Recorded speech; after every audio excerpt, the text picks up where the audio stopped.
May 20, 2024, Jiangzhou City. A new spatial rift has appeared. Monsters emerged from the rift. In response, the 3rd Division was ordered to attack them. Among the monsters was a 6-eared wolf king with a gold level. The monster stated that these people were still stubbornly resisting, but destroying them was only a matter of time. One of the hunters noted that if the monster had a gold level, then the rift must be much higher in rank. The 6-eared wolf king replied that it was too late to think about that now. One of the hunters said that he would take care of this monster himself, while the others should destroy the others. The hunters rejoiced. Mr. Wen Yuan had appeared, so now they would not perish. The female hunter reported to the leadership that with the help of Lord Wen Yuan, they had successfully defeated the clan of 6-eared wolves that had attacked them. The leader praised them for their excellent work. The chief noted with regret that this was yet another new level C rift. It was already the 6th in the last decade.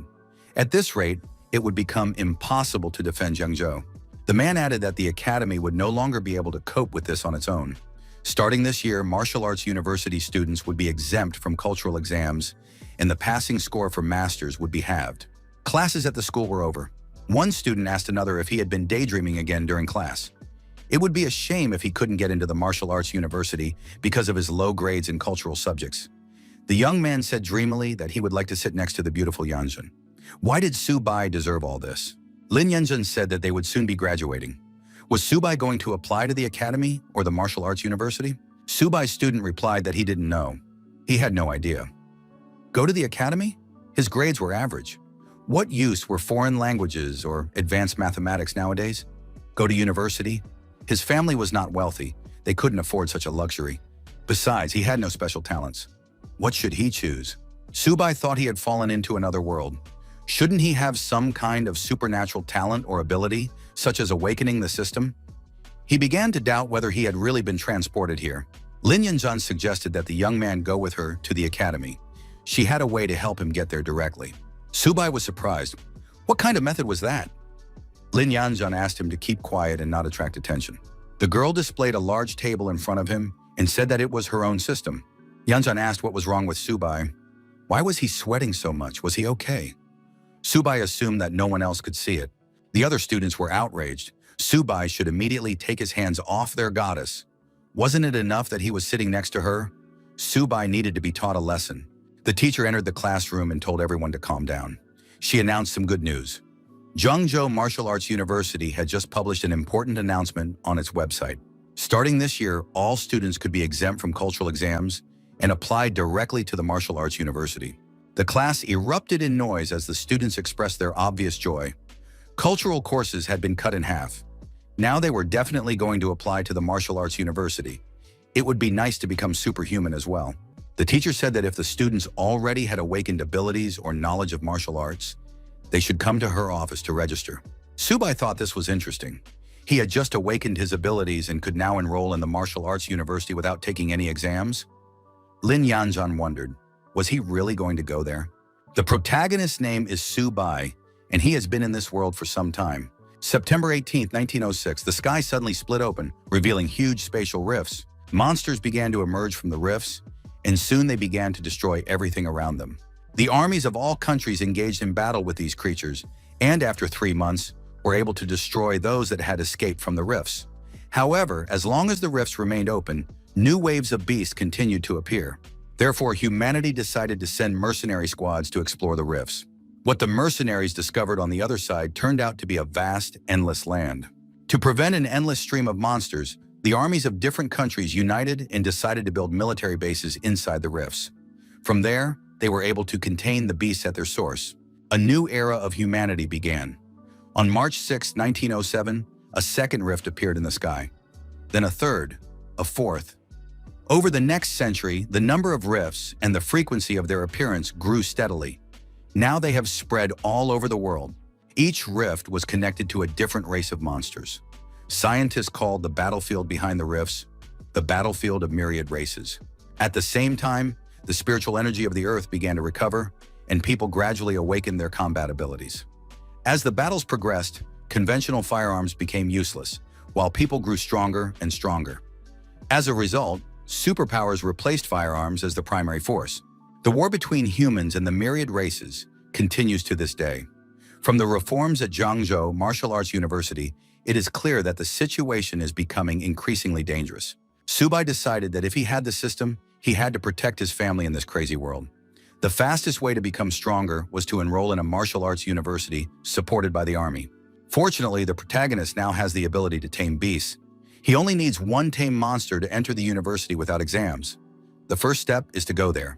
Subai calculated that the more than 2,000 coins he had saved up should be enough. The system said it would automatically find a suitable beast. But why was there still no response? The young man was greeted warmly and asked how he could be helped. Subai announced that he was a monster tamer and asked what creatures were available. The girl pointed to a black cat. It was expensive for an ordinary monster, but it had the blood of a dark cat and could easily evolve to the silver level. Subai thought the price was too high. Next, the young man was introduced to a 4-eared dog descended from a 6-eared wolf. Again, the price was prohibitive. The manager asked which monster the young man liked best. However, the young man was nowhere to be found. Subai left the establishment, thinking that they were trying to cheat him. Why was everything so expensive? Was it just because these animals had a drop of monster blood? What had happened to his system?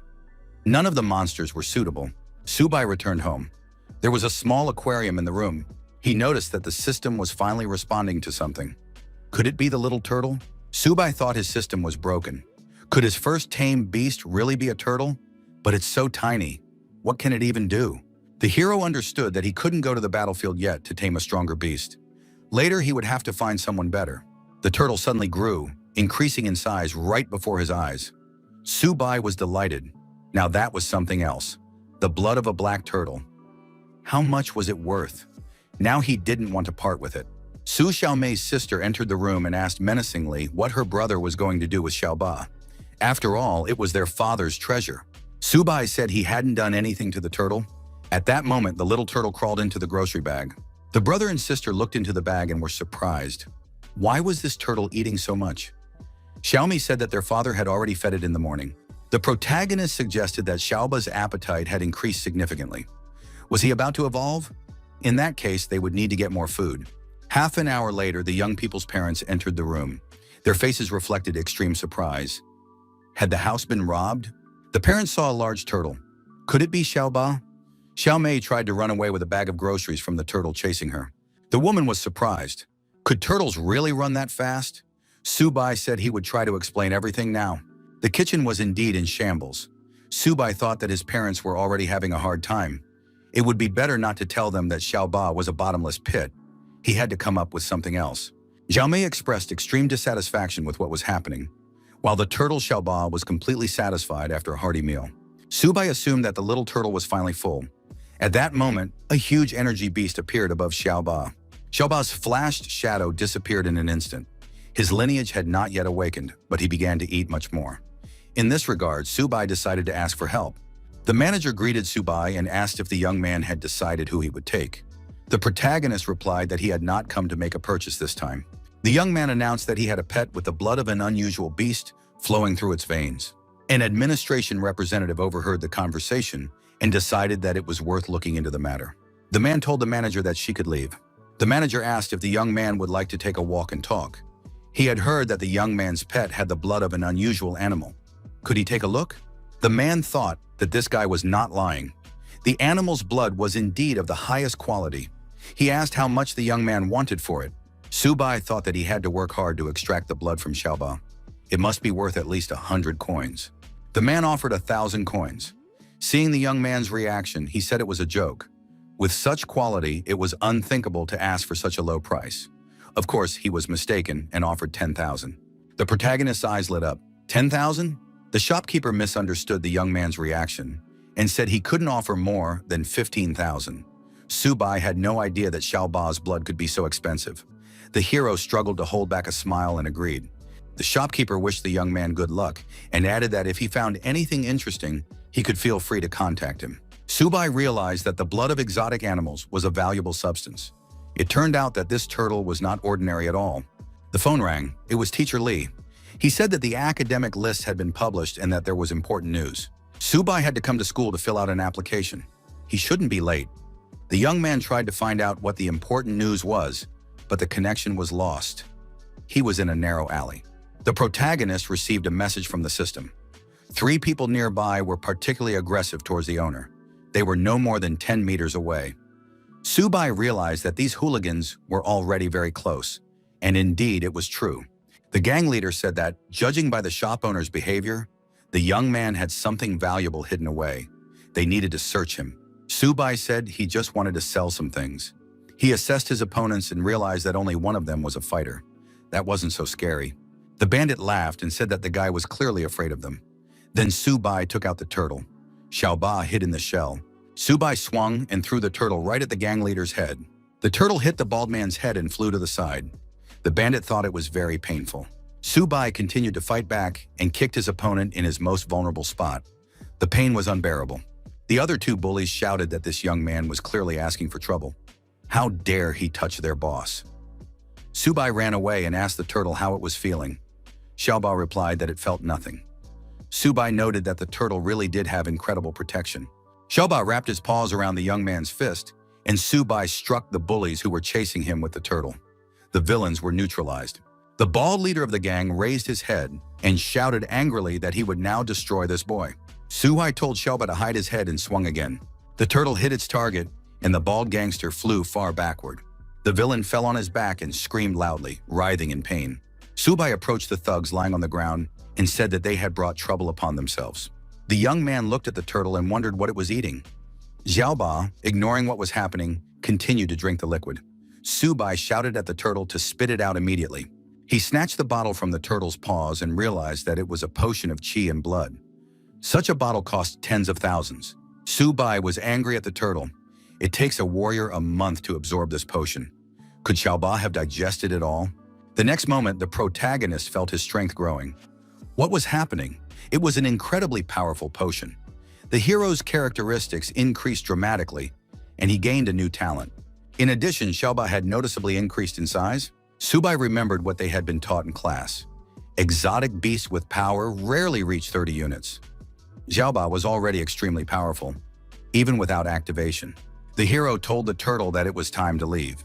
The academic results had been published. Now it was time to submit applications. In addition, there was another important announcement. The teacher announced that tomorrow a representative of the Military University Admissions Committee would come to the school to test the applicants. This year, there are 2 guaranteed places.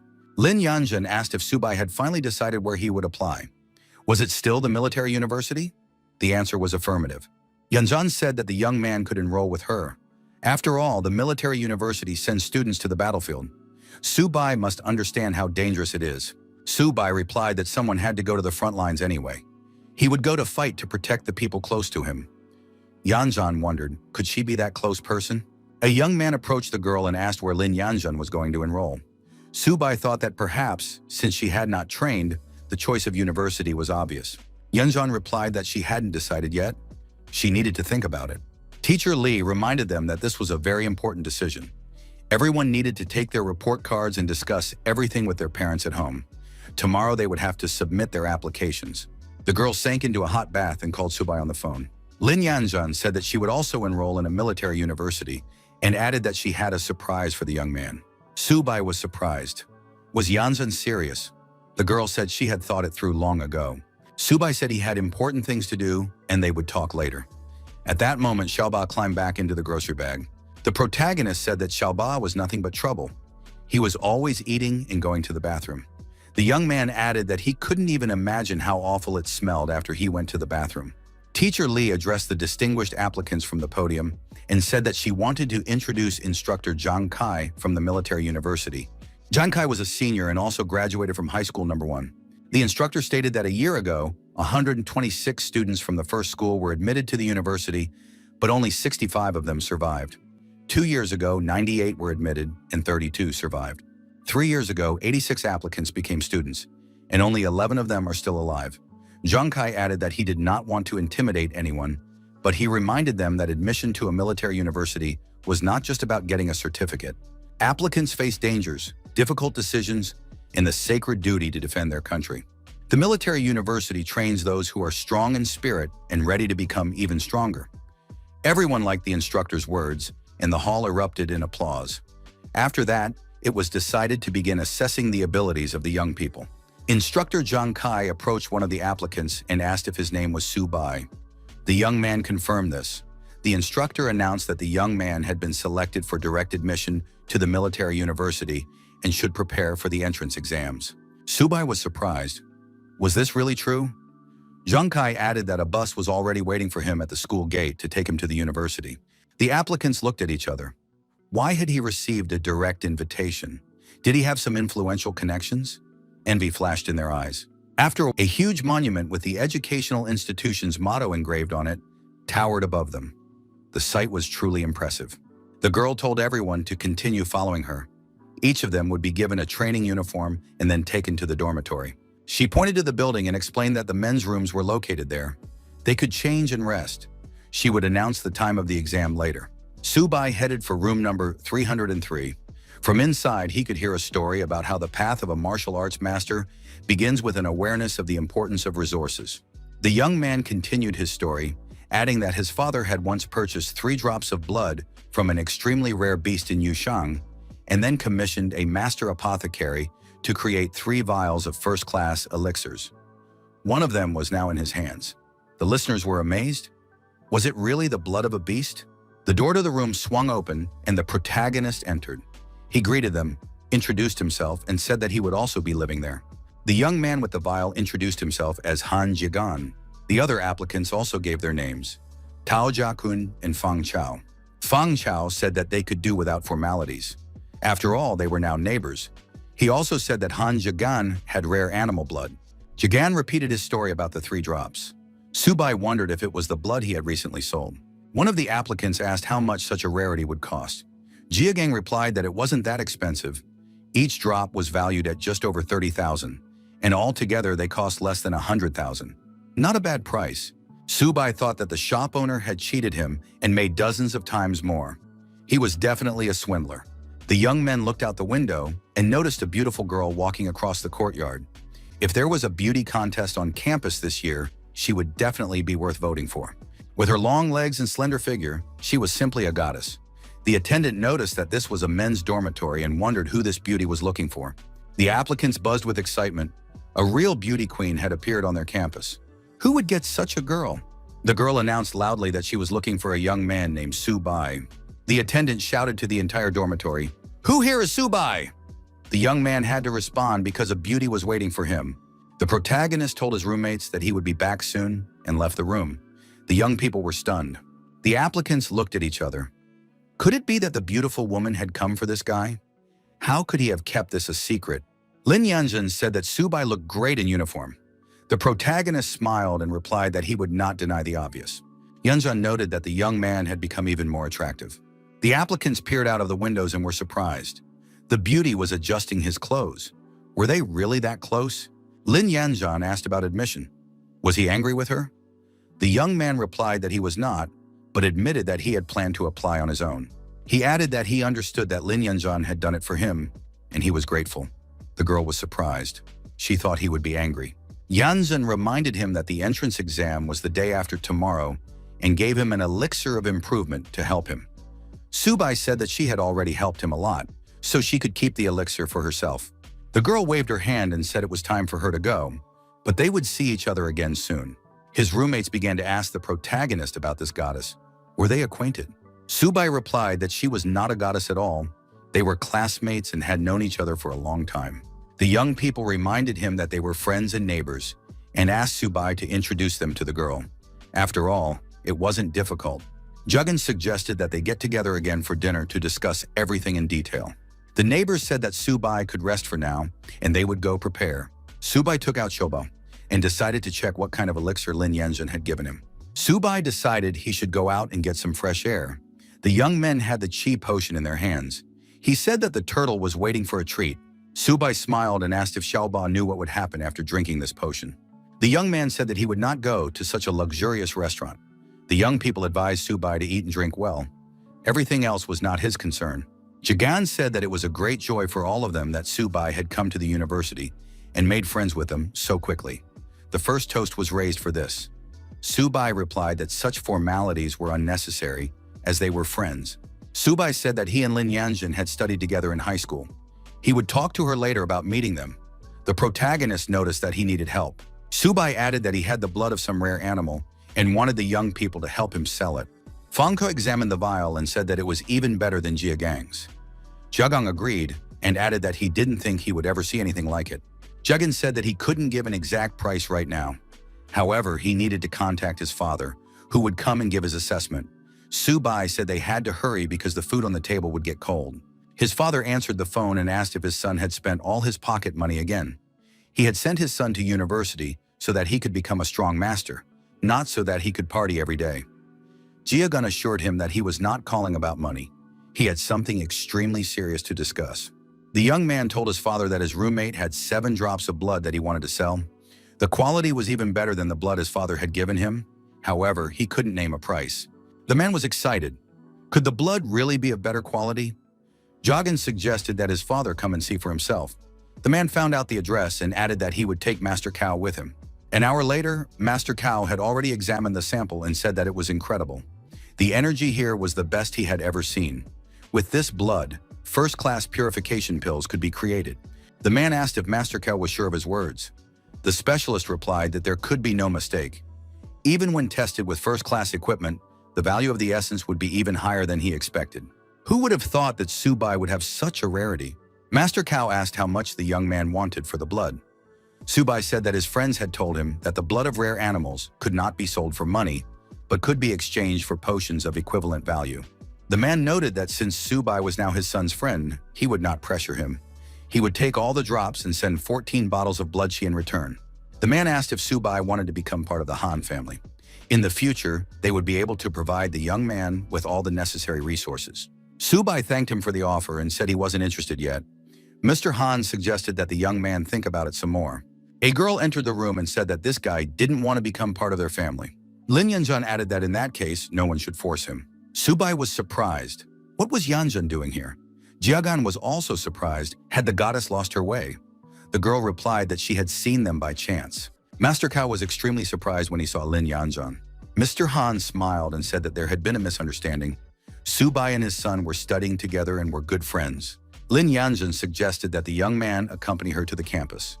Subai agreed and added that he had just finished everything here. Subai said goodbye and said he would see Mr. Han again in the future. Master Cao wished the young man well. Jigan asked him to wait for him and added that he would also return to campus. His father told his son that they were not done yet. Mr. Han told Jiagan to make sure to get close to Subai. The future of the Han family might depend on it. They had to make sure that girl didn't get in the way and come between their friendship. The son replied to his father that he understood. The next day arrived, the training ground of the military university campus. The instructor announced that in the next few days there would be a special test for all first-year students. The location for this event would be the battlefield of myriad races. The cadets were surprised. Wasn't that too dangerous? The instructor replied that the main thing was to survive. It didn't matter if they failed the test. However, the area had been cleared, and nothing would threaten their lives. The instructor added that a squad would be formed from the next 50 people. Each would have their own teacher and a bronze-rank supervisor. He wished the cadets victory. Lin Yanjun told the protagonist that they were in the same group. The young man realized that the girl had arranged it that way on purpose. Their roommates were happy that they were on the same team. A woman approached the young people and told them that the 8th squad should gather. It was instructor La Yuxin. Yuxin warned that she would be giving out all the assignments. The students noted that their instructor was very beautiful. Yuxin pointed out that the first thing the cadets had to do was write their wills. The instructor added that they had one day to do so. Tomorrow at 9 o'clock in the morning, she would be waiting for them at the teleportation square. They would be going to the battlefield, so they should not be late. Lin Yanjun asked what Subai was thinking about. The protagonist replied that he had nothing to write in his will and would return to the dormitory. The girl said that in that case, they would meet tomorrow. The cadets noted that this was very cool because tomorrow they would be going to the battlefield. Jigan suggested that the protagonist rest before tomorrow's performances. The young man replied that he had a lot to do, so he wasn't going anywhere. Jigan saw an interesting turtle and said that its shell was harder than usual. Subai admitted that it was his pet xiaoba and that it was a real gourmet. The young people said goodbye and said they were leaving, but would see each other soon. Subai wished them a good time. Subai noticed that xiaoba did nothing but eat. The young man had bottles of potion in his hands. He said that today he would let the turtle eat its fill. However, as soon as they were on the battlefield, it would be better to show her what she was capable of. After eating, our hero checked the indicators and noted that the blood chi powder had done its job. The characteristics were impressive. Now there was hope that Xiao Ba would be able to prove himself on the battlefield. The next day arrived. An order came to report to the chief instructor that they were fully ready. The person responsible for conducting the test said that they were waiting for orders from the instructor. An order came to prepare for teleportation. By this time, the portal had already been activated. The cadets were surprised. Only at a military university could one see such a massive teleportation system. Lin Yanzhan asked Subaya to be careful. The young man advised the girl not to worry and added that they would definitely succeed. After a while, the cadets found themselves on the battlefield. The combat officer asked why the deputy battalion commander had come out personally. The instructor said that enough had been said. It was necessary to assemble a team to defend the cadets together with him. La Yuxin said that they were heading to military zone F-269, a jungle where the animals had already been eliminated.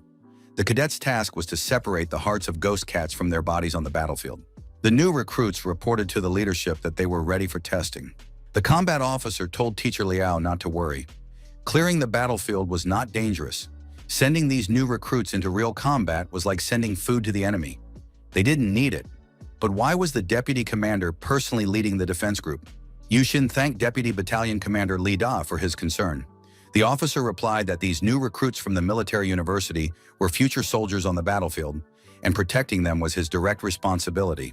The imperial capital is the highest center of military command in the Dragon Nation. The chief of staff received a report about an emergency situation. According to the latest intelligence from the battlefield of all races, a huge number of ferocious animals had broken through the line of defense. 12 powerful golden-level ghost cats had joined the attack. They were targeting 12 military bases on the southwestern border. The chief of staff ordered the immediate tracking of the ferocious animals, and all military bases strengthened their defenses. Right now, first-year students from all military universities are undergoing training on the battlefield of all races. These students are the future of the nation, and they must not be harmed in any way. Military Base F-269. An order has been issued to clear the battlefield as soon as possible. The danger is increasing with every passing minute. Lin Yanzhan said that the fur, flesh, and claws of these ghost cats can be used to make weapons or medicine. Su Bai replied that now it's no wonder why so many people are rushing to the battlefield of all races. Rare materials are everywhere. Xiaoba will feast at night. Su Bai said that they needed to collect more animal hearts to exchange for chi blood powder when they returned. Then Xiaoba would be able to level up again. The protagonist noted that the last warning had been received. It concerned the novice warrior. This time the threat was level 5. Yanzhan asked what was going on. Su Bai approached instructor Liao, who was sitting on a tree branch at the time, and said that something had happened. A large group of ferocious animals was approaching them from the southwest. This was reliable information. The instructor climbed down from the tree and told the protagonist that this was a battlefield for all races. This was no place for frivolous conversation. Did the young man realize the consequences of causing panic among his classmates? Su Bai declared that he was not joking. A huge number of ferocious beasts were indeed approaching. The instructor asked if Su Bai really felt the animals attacking. She was sure that there were no animals within a 2-kilometer radius. Su Bai told the deputy battalion commander that he was not joking. There were at least 100 ghost cats moving in their direction. They were now 3 kilometers away. The deputy battalion commander was surprised. Was the student really claiming that his premonition ability was superior? Instructor Liao suggested that Su Bai was just nervous because it was his first time on the battlefield and that he shouldn't take everything so seriously. Lin Yanzhan noted that conclusions should not be drawn until the situation was clear. She believed what Su Bai was saying. The protagonist added that the animals were indeed approaching and urged them to believe him, as he was an animal tamer with a special sense. Instructor Liao was surprised. Did the student really have such an ability? But why hadn't the school noted this? Suddenly, a huge monster, a large white ferocious cat, jumped out from behind a hill. The beast was immediately attacked. The attack was carried out with the help of Xiaoba's turtle. The turtle was unharmed. Instructor Liao was genuinely surprised. What was this? Was it really a turtle? As expected, her appearance made things awkward. Su Bai announced that he was a beast tamer and that Xiaoba the turtle was his animal. The protagonist said that Xiaoba would deal with the small ones and he would take care of the king of cats. The students were surprised. Was this turtle really that powerful? How could it defeat the king of cats? Lin Yanzhan thought. Was this really Subai's tame beast? Su Hai instructed Xiaoba to demonstrate the wildcat's capabilities. The students were amazed. Where did this turtle get such speed? The deputy battalion commander was amazed. Did Subai really have such strength? Instructor Liao also did not expect this, and noted that this student's animal training skills were exceptional. The wild beast swung its paw, intending to sink its claws into the turtle. However, something went wrong. The turtle's shell was much stronger than expected, and the wildcat broke all its claws. The deputy battalion commander said that this was insane protection. How could a mid-level creature withstand the blow of the king of cats' claws? But now was not the time for surprises. The order was given to finish off the king while he was surrounded. The armed soldiers covering the students set about their task. The deputy battalion commander jumped high above the beast and swung his sword. The young man knew that the weak spot was the stomach. Su Bai ordered Xiaoba to use his best move. The students were surprised. Why was the turtle spinning in place? What did best move mean? The book said that the weak spot of the king of cats was its belly. Su Bai prepared to attack the beast. The young man swung hard and kicked the turtle, giving it the necessary acceleration. The turtle crashed into the king of cats at tremendous speed. The deputy battalion commander noted that Xiaoba had hit the weak spot precisely. Would the beast survive? Bleeding profusely, the huge beast stopped and began to sink to the ground. The monster was finished. The cat king lay in a pool of blood. Soldiers and students surrounded him. Students cheered. The cat king had been defeated. The deputy battalion commander thought, had they really won? Lin Yanzhan threw herself into the protagonist's arms and said that Su Bai was simply incredible. After all, he had defeated the silver-level king of cats. Jagan also admitted that Su Bai was incredibly cool. But where did the young man get such a turtle? They wanted one too. Su Bai wondered what Xiaoba was eating there. They had to return immediately. However, the turtle paid no attention to anyone. It had the coveted crystal in its paws. There was a rumbling in the sky. The deputy battalion commander said it was dangerous. The king of cats was calling his own kind with his last howl. Could there be an even more dangerous creature? Operations headquarters. The man said that, according to the analysis of energy waves from the front line, a huge number of animals of unknown level had been detected at base F-269. They were extremely dangerous. Mr. Wenyuan expressed his hope that the military would be able to provide immediate support. The officer said he would assemble a group of scouts to escort Mr. Yuan to the battlefield. Wenyuan replied that it was not necessary. He could not wait and would go there himself. Mr. Yuan added that he would be on the battlefield in 20 minutes. The officer replied that he would immediately give the appropriate orders. The soldier thought this was terrible.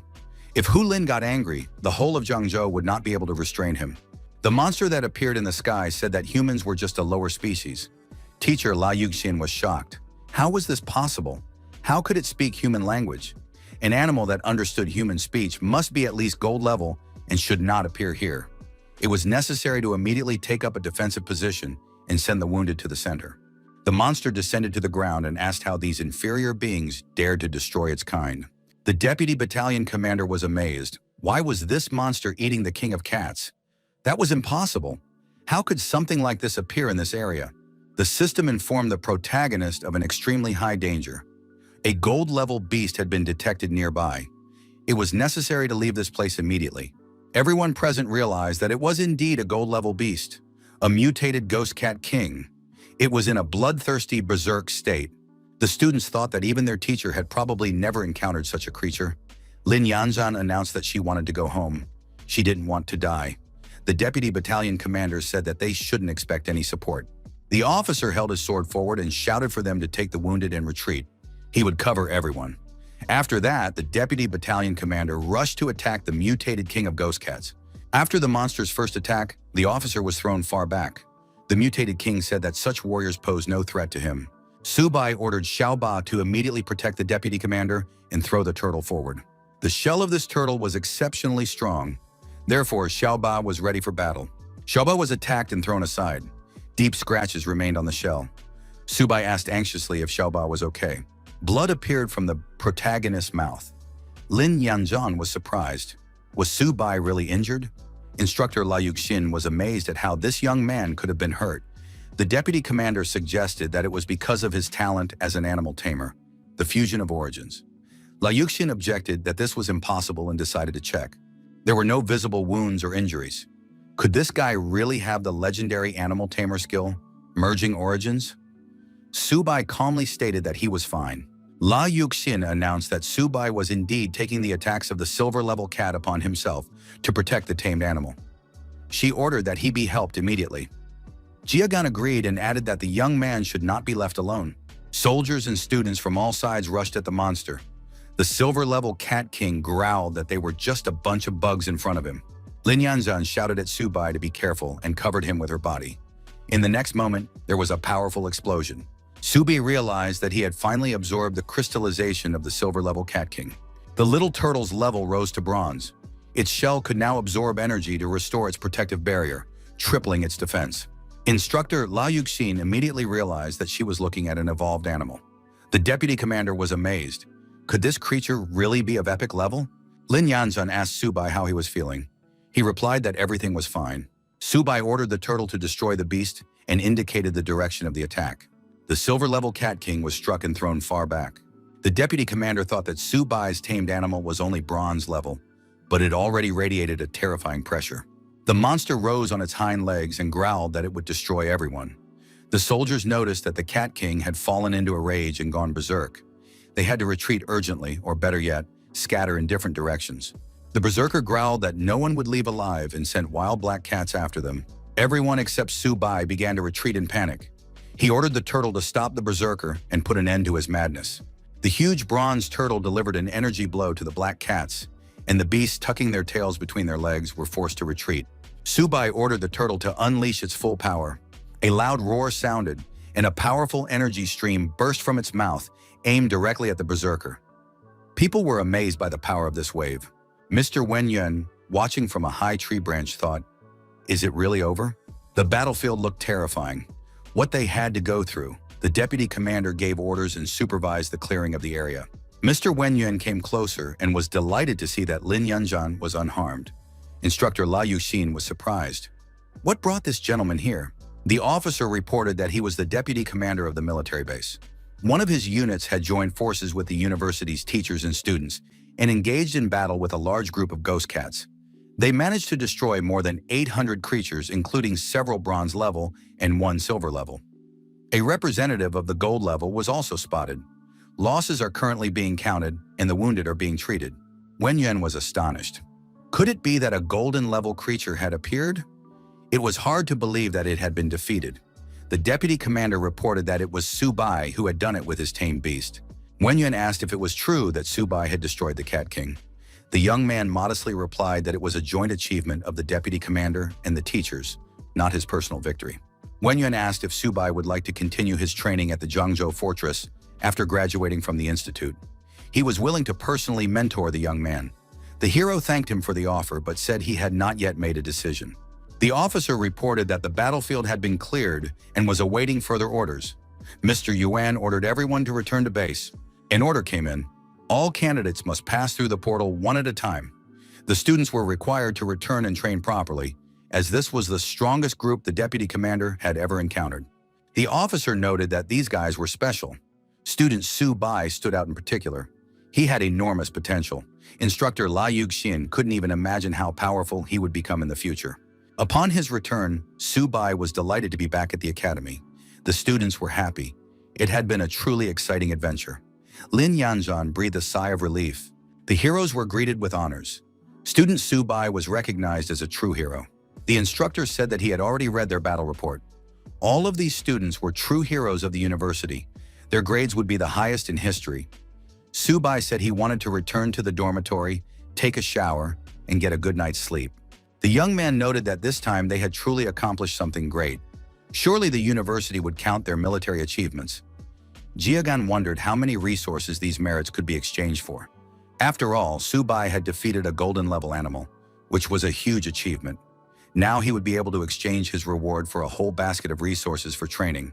Jiagan asked the protagonist what kind of turtle it was. He wanted one for himself too. At that moment, Xiaoba was sleeping soundly and having a pleasant dream. There was a knock at the door. Jiagan got up and asked who was barging in so early in the morning. Girls with gifts were standing at the door. They introduced themselves as members of the Zhongwu Student Council and brought the heroes' breakfast prepared by their older sisters. It was impossible to refuse. The girls asked which of them was Subai. Jiagan let the girls in and said that the older sisters were incredibly kind. They would not let their care go to waste. The girls were still interested in which one of them was Su-bai. Each of them wanted to take a picture with him. Jiagan said that Su-bai had already gone out for his morning run. The girls were surprised. Why hadn't they been told right away that Su-bai wasn't there? The boys asked if Brother Su had become a celebrity. The girls suggested turning on the TV. The Army channel was indeed broadcasting important news on huge screens. Meanwhile, Su-bai was jogging at the university stadium. The morning news reported that the day before, there had been large-scale attacks on army bases in several provinces, where tens of thousands of clans of ferocious animals were active. Among the attacking creatures were golden-level beasts. Many students from different provinces were injured. In these battles, the teachers and students of the military university heroically repelled the attacks. They managed to destroy one ferocious gold-level beast as well as many others. Among the students, freshman Su-bai distinguished himself by single-handedly holding back a gold-level beast. Under the guidance of instructors and a bronze-level expert from the army, he performed an outstanding feat. All front lines were destroyed, but the military university emerged victorious from the battle. The country's army decided to collectively award the students and instructors of the university with a second-class merit award, the Great Wall Silver Medal. Student Su-bai will be awarded a first-class merit award and will receive the Great Wall Gold Medal. Everyone in the stadium cheered. The human race would now surely be victorious. Everyone wanted to meet the student. Su-bai thought it would be best to leave the stadium as soon as possible and hide in the dormitory or library. His sister contacted him and happily said that he was being shown on TV. Su-bai replied that he had already seen it. The girl added that his parents wanted him to come home. They were going to reward him. His father said that his son deserved the great honor.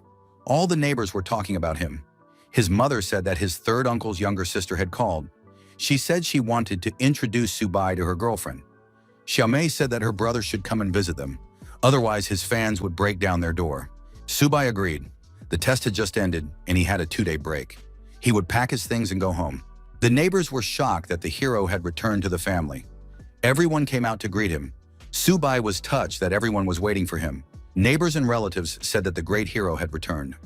Xiaomei was very happy to see her brother. The neighbors invited the young man to come into their homes and stay for lunch. The hero's father thanked everyone for their support and said that his son would stay at home. As soon as the young man had rested, he would visit everyone. The children continued to line up and offered to introduce the young man to their sisters and friends. Once home, the hero said that if he had known how everything would turn out, he would have sneaked out at night. Xiaomi said that it was useless. Her aunt had posted a guard at the door and was waiting for Su-bai to return so she could introduce him to her granddaughter. Mom said that Dad would feed everyone now and her daughter could help them. Su-bai found himself in his room and thought that now he could finally get some rest. The young man logged into the system and checked the necessary information. Something surprised him. An animal for the contract had been found. A small kitten. Xiaomi asked her brother what had happened. Su-bai asked if their family had gotten a cat. Xiaomei pointed to the kitten and said that it was Bai. He was eating right now. Xiaomei approached Bai and said he was very cute. A few days ago, she had stumbled upon him on the road and brought him home to raise. Su-bai thought that if his sister liked the kitten, it should stay. It was a cute creature. He was surprised when he realized that this stray cat had the blood of a white tiger. Xiaomei noticed that the kitten liked her brother. Su-bai decided that he needed to be tamed. He said he wanted to discuss something with his sister. Could he, the Lord of Beasts, take this Bai? The answer was a categorical no. Xiaomei said that her brother couldn't take her little Bai away from her too. Su-bai suggested they come to an agreement. After much persuasion, Xiaomei declared that she didn't need a new laptop or pretty dresses. There would be no deal. 2 days passed. A small white kitten rode in the protagonist's backpack along with the turtle.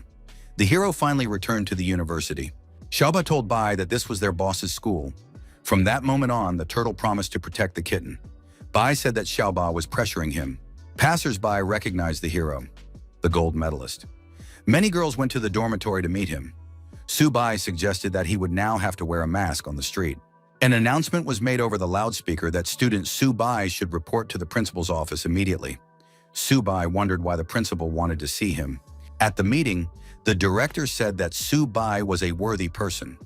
Thanks to his actions at the military base, the university had decided to reward the young man. He asked what he wanted. Su-bai replied that his success was only possible thanks to the university and his mentors. The hero knew that the director was notorious for his stinginess. It would not be easy to get him to pay for food for Xiaoba. Subai said that it was not necessary to spend too much. 100 gold-level animal cores would suffice. The director was frightened. Where would he get even one, let alone 100? Maybe Subai wanted to take his position. Subai added that 100 silver-level animal cores would be acceptable. The director refused again. With his military merits, the hero couldn't even count on a single piece. Then Subai said he was willing to exchange his gold medal for 50 silver-level cores. After all, he had sacrificed for the university. The director said that the strong protect the weak. It is both a duty and a mission. Saving students is Subai's mission as a strong person. Subai suggested ending the unnecessary conversation. 50 silver animal cores, period. The director acknowledged that the army and the university would not forget a hero like Subai. The leader said that he had made a decision. He was ready to allocate 10 bronze-level animal cores. Subai replied that this was not enough. The director decided that the young man was simply bargaining. Subai thought that the old man, as expected, turned out to be very stingy. The director said that in addition to the award, he had something else to tell the student. The university had chosen Subai as the freshman captain for the 100 Universities League competition. The young man realized that the reward was just a pretext and that the director wanted to tell him this. He said that it was unfair. The director stated that as a student of a military university, Subai should bring glory to his educational institution. In addition, the awards from the league would be substantial. Subai said that experienced players participate in the 100 Universities League and that it is not easy to get a rank. The man replied that he shouldn't be so timid and told him to get ready. Tomorrow morning, Subai must show up at the training hall without being late. The director thought that young people were becoming more and more difficult these days. Subai decided that the rumors about the director's stinginess were completely justified.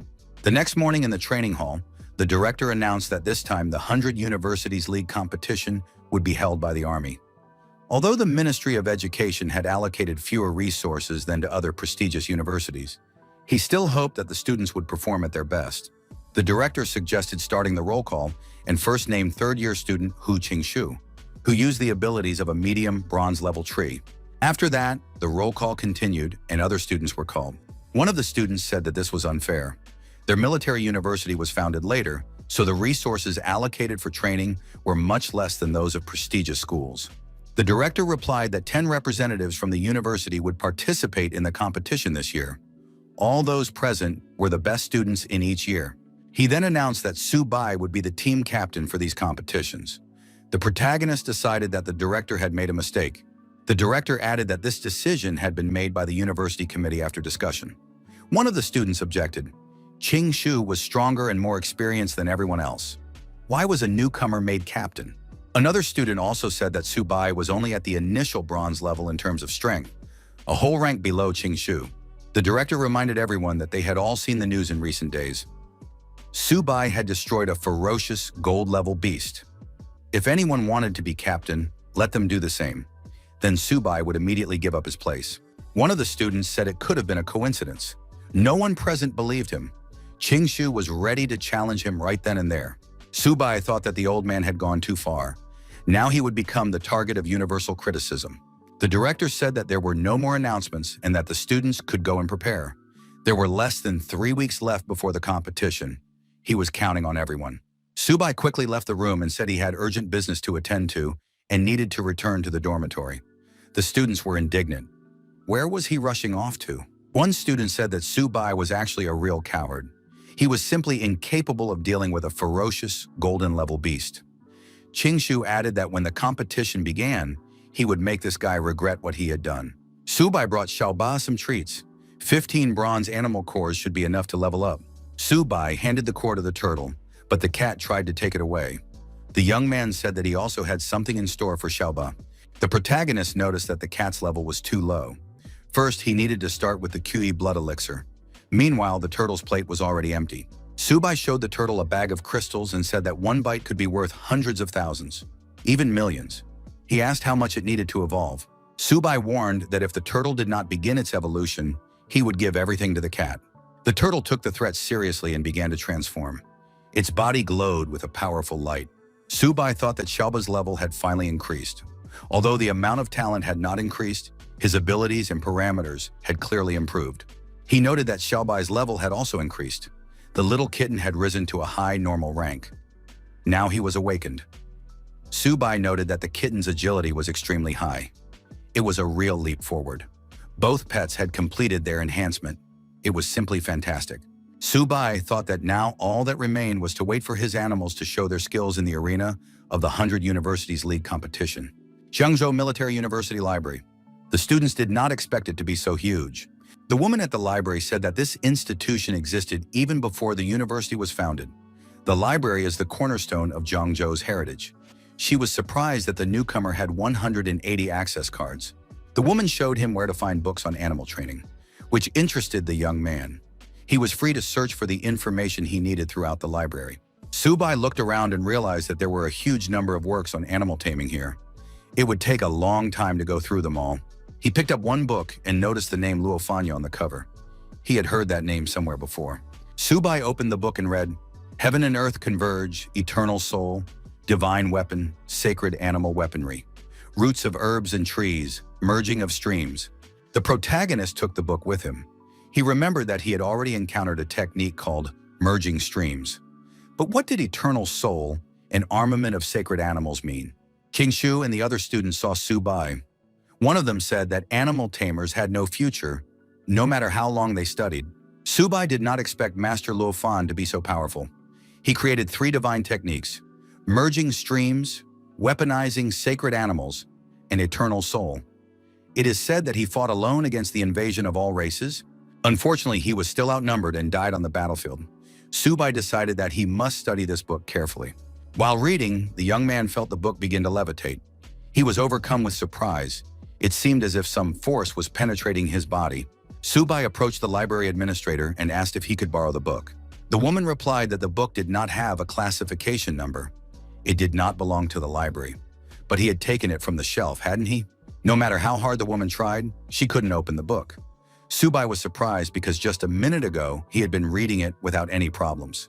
He took the book back and it opened immediately. The woman decided that there must have been a malfunction and suggested that the young man take the book and return it after reading it. Subai was surprised. Could he really take it for an unlimited period? The answer was yes. The administrator contacted the director and reported that the student had taken the very book he had left on the shelf. The director was amazed. Could the student really open it? The administrator confirmed this, and the director was pleased. The head of the academy said that perhaps Master Luofan had finally waited a century for that very person. If he had known about this in the underworld, he would surely have been happy. 2 weeks passed. It was announced that the 100 Universities League competition would be held in 5 main areas, designated exclusively for combat. 2 teams would meet in each area. The reporter announced that 8 military universities in the province would gather for the tournament. One of the streamers told his subscribers that this year it was almost impossible to get tickets to the 100 Universities League competition, so he would be broadcasting live for small donations. One student was surprised. Did the military university of Longyin really dare to come? They would simply be crushed. A student from a rival university replied that we would see who else would be crushed. The spectators took their seats according to their tickets. The huge stadium was ready to welcome the participants. Instructor La Yuxin appeared in the locker room and asked if everyone was there. One student replied that Subai had not yet arrived, but the rest were already there. Surely he wouldn't run away at the last minute. At that moment, the young man appeared at the door and said that he was not going to back down, especially at the last minute. La Yuxin noted that in a few days, this student's strength had increased significantly. The instructor said that it was good that the captain was already there. The pairing was about to begin, and everyone needed to get ready. Subai replied that he had already thought everything through. The host addressed the audience and asked them to remain silent. Just a month ago, myriads of beast races had thrown significant forces into weakening the human army. At that time, small groups of ferocious animals attacked rear military bases, and military university students in those provinces were almost completely wiped out. The host asked the audience, should they take revenge? The crowd shouted that humans must defeat and destroy all ferocious animals. The host continued, if the human race has such spirit, can the beasts avoid defeat? With that, he declared the 100 Universities League competition officially open. He explained the format of the tournament. Team battles. Up to 5 representatives from each team participate in each match. The losers are eliminated and the winners advance. The team with at least 1 fighter remaining is considered the winner. Now the pairs are randomly determined. Qingshu said that they would face Qingyun Military University. Longyun University had already faced Shinmen, but their lineup had not yet been determined. The academy director appeared nearby and asked what lineup Subai had decided on. Subai said that he would go first, and the other four would decide for themselves. The students were surprised. Was this really the captain's strategy? Qingshu asked if they should base their strategy on Qingyun Military University's lineup. What if the captain who went first lost? It would be a disgrace for the entire university. Subai told the team not to worry. He would not let them down. The director noted that the young man had grown noticeably over the past few days. His confidence and prudence were impressive. However, the director warned Subai not to go too far. He needed to leave his comrades at least a little booty. Otherwise, they would be offended, and it would be difficult for the young man to get along with the others later. After the first match, it was announced that Shinmen Military University had won. Instructor Liu Xin said that this year, Shinmen University was indeed strong. They had quickly defeated Longyang. Now it was Subai's turn. Subai headed to the arena and told everyone to watch him closely. Qingshu noted that he was interested to see the captain's abilities. Lin Yanzhen declared that Subai must win the competition. The rivals met in the middle of the arena. The opponent asked our hero, "You must be the freshman who destroyed the fierce golden-level beast?" Subai did not deny it. Our hero's opponent turned out to be Li Lingfeng, a middle bronze level owner and captain of the Qingyun Military Institute team. Subai opened his backpack and told Xiaoba to come out. Lingfeng was surprised. Is this really his animal? His opponent laughed. Did a freshman really bring his pet to the competition? Subai replied that he was in a hurry that morning and didn't have time to eat breakfast. The young man took food out of the bag, while Xiaoba stretched his legs intensely. The audience was surprised. Why did Subai bring a small turtle to the competition? Was there really no one more worthy at the military university? Instructor Liu Xin was surprised. Is Subai really eating peanuts and drinking Coke right in the arena? A team member said that their captain seriously underestimated the opponent. An intermediate bronze-level opponent. Will the captain be able to handle it?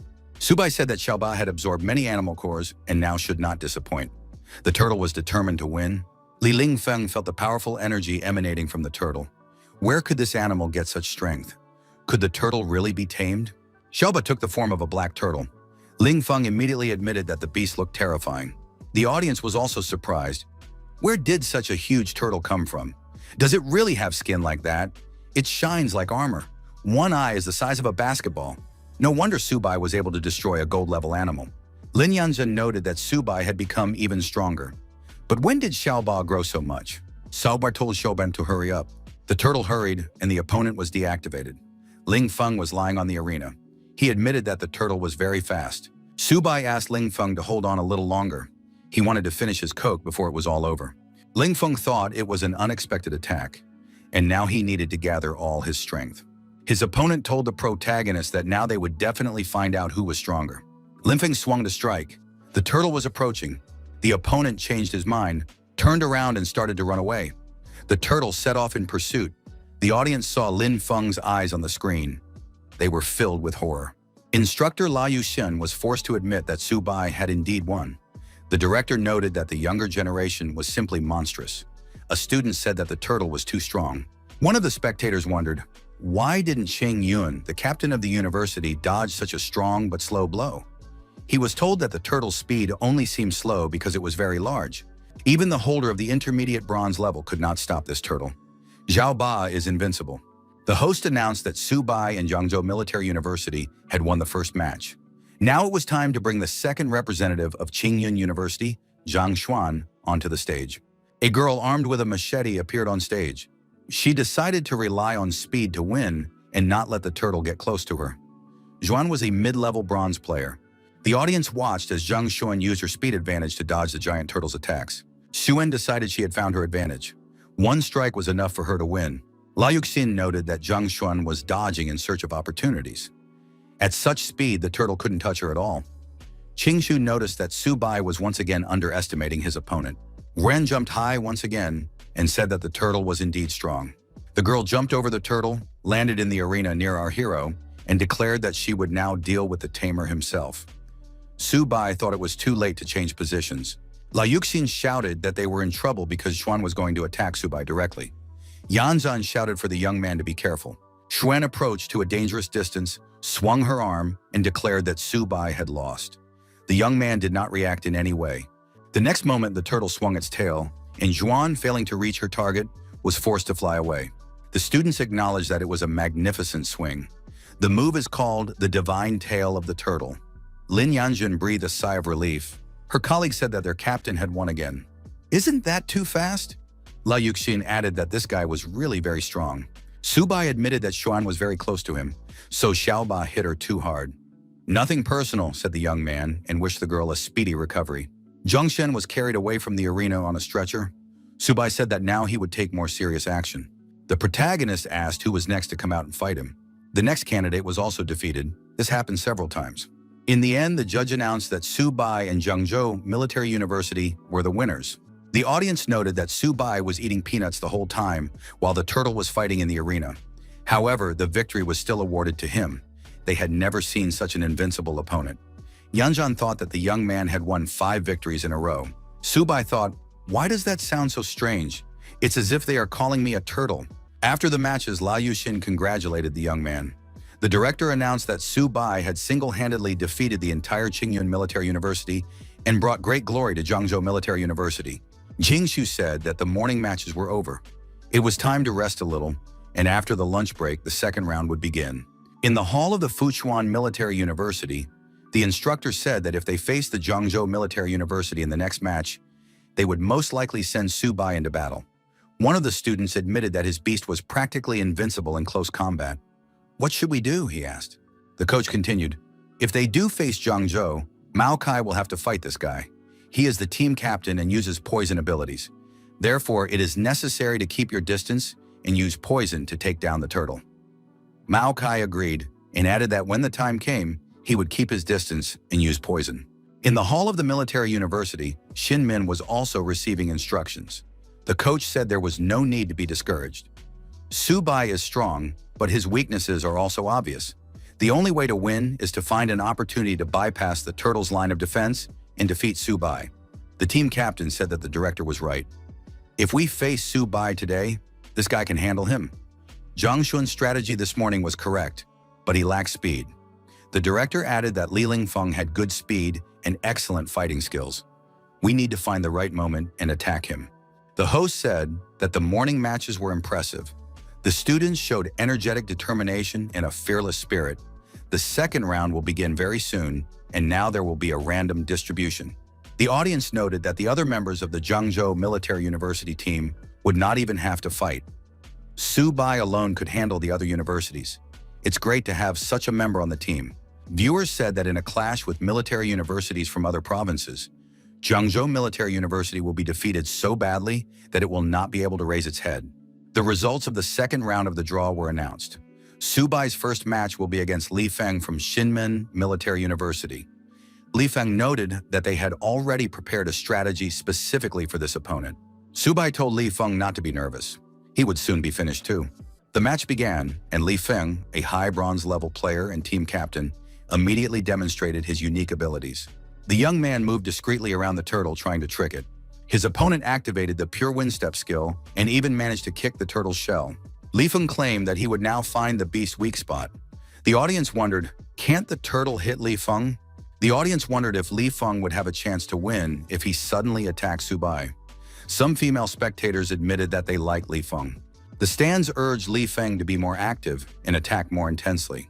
La Yuxin suggested that the opponent was trying to lure the turtle away from Subai. But why wasn't the team captain doing anything? Qingshu suggested that Subai was looking for something.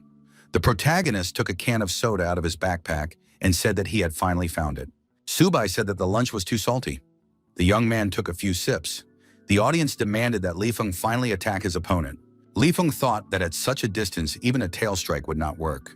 Li Feng took a running start and rushed past the turtle towards Subai. At the same time, he claimed that his opponent was underestimating him. Subai stood with his back to his opponent, finishing his soda. Li Feng became even more angry and declared that he would make his opponent pay for this. However, he froze in mid-jump and did not understand what was happening. Why couldn't he move? An illusion skill had been activated. A huge image of a turtle took hold of Li Feng and prevented him from moving. Subai told Xiaoba to stop playing around and finish the battle quickly. The turtle sent a powerful stream of energy and blew his opponent off the arena, sending him towards the stands. One of the spectators said that now everything was clear.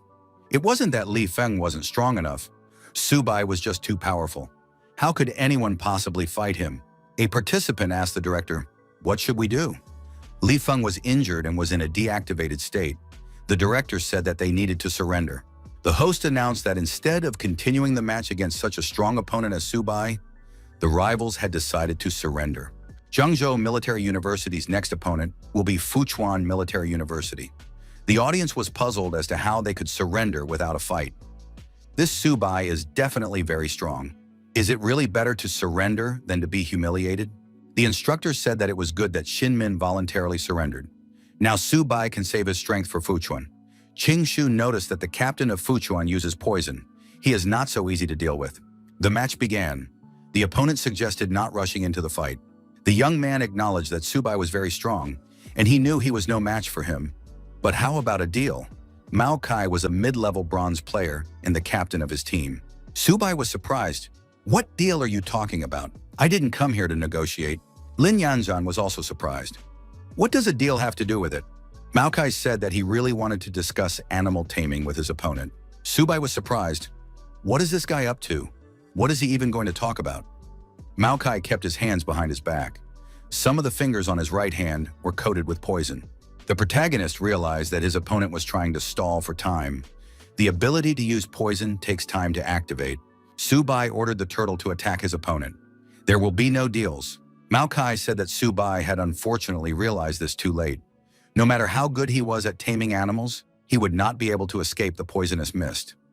Mao Kai began to be covered in a green poisonous mist of increased concentration and added that now there was no way to prevent it. Qingshu shouted at Subai not to underestimate his opponent.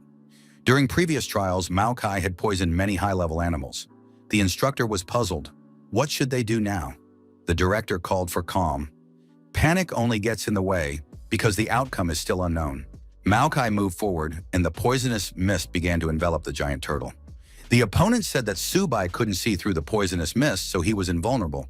Mao Kai wanted to see how long Subai could last in the poisonous mist. This guy was too careless. As soon as he released the poison, the competition would be over. Mao Kai saw his opponent's outline through the mist and thought, is he meditating to resist the destructive poisonous mist? However, Subai would have to face more than just that. Subai thought, could it be that Mao Kai has decided to attack me from behind through the poisonous mist? It was unfortunate that his opponent had encountered him. Mao Kai was surprised. How is this possible?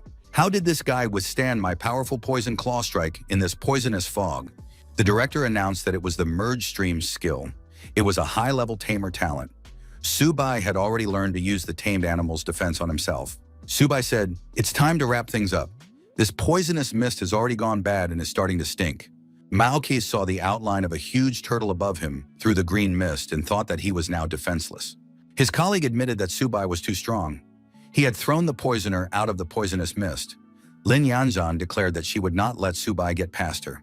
The host announced that since Mao Kai from Fuchuan Military University was unable to continue the battle, he also chose to surrender. Zhengzhou Military University was declared the winner of the provincial competition.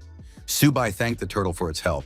The director said that Subai had brought glory to the university this time, for which he was grateful. The young man asked the director to allocate additional resources to him to improve his level. He needed to level up. The director thought that this guy wanted to use him, but he was not so easy to fool. The director said that since they had won the provincial competition, the army would award the young man points for his achievements. He would be able to go to the transportation department and exchange the points when the time came. The team members were upset. How do the points relate to them? Only the captain participated in the competition. The director said it didn't matter. In 3 days, they would go to Luo City to participate in the regional competition. Who wanted to participate? Subai expressed his desire. The director said that everyone could go back and rest. They needed to prepare for the regional competition in 3 days, and he was counting on everyone. Subai asked the director, what about resources? The director said he would be waiting for an amazing performance from the team captain. See you in 3 days. The news reported that the Ministry of Prodigies had shown its best side in this competition. The most dazzling was Subai from Zhengzhou Military University. He won the competition, defeating 5 opponents single-handedly in all 3 battles. Strong young people will make the country strong. The young man found himself in the training hall and thought he had finally found a quiet place. Subai took the white cat out of his backpack and said he understood. Xiaobai was nervous. Subai said that he was only able to exchange his military merit points for 4 silver-level animal cores. Therefore, it was better to consume them little by little, chewing them well. The white cat purred, its eyes expressing satisfaction, and began to devour the silver-level animal cores. Suddenly, Xiaobai began to grow in size, glowing intensely. Subai learned the necessary information. The high normal level had been raised to the initial bronze level. The little kitten was evolving into a sharp golden white tiger. Subai said that in that case, Xiaobai could eat a few more cores. Subai told the cat to eat calmly. No one would take them away. After that, he would be able to raise his level again. The protagonist thought he had given all the cores to the cat, but there was no reaction. What went wrong? However, Xiaobai did evolve and began to increase in size again. The protagonist noted that this was even cooler than Xiaobai's previous evolution. Subai activated the information board. He realized that the tamed animal was a sharp golden white tiger with an average bronze level. The guy thought it was worth it. He spent 4 silver-level animal cores. These attributes defy the heavens. The young man declared that the regional competition would depend on Xiaobai's performance. In the imperial capital, in a suburban villa, a video of Subai's performance was being watched. The man suggested that this Subai had many secrets and was quite interesting. The man told his assistant to find out everything about this guy. It was quite possible that his turtle was even more ferocious than the one Luofan had before. 3 days later, the Luohe Military University competition took place. As expected, the competition field for this university was several times larger than the previous one. The director looked at the stands and said that the spectators of Luohe Military University were trying to scare them. Subai asked the director why there was an empty seat there. The director replied that he had heard that only 9 military universities were participating in the competition. One university had voluntarily withdrawn. This meant that one university would be eliminated during the random selection, a game of chance. The eliminated university would immediately advance to the next round.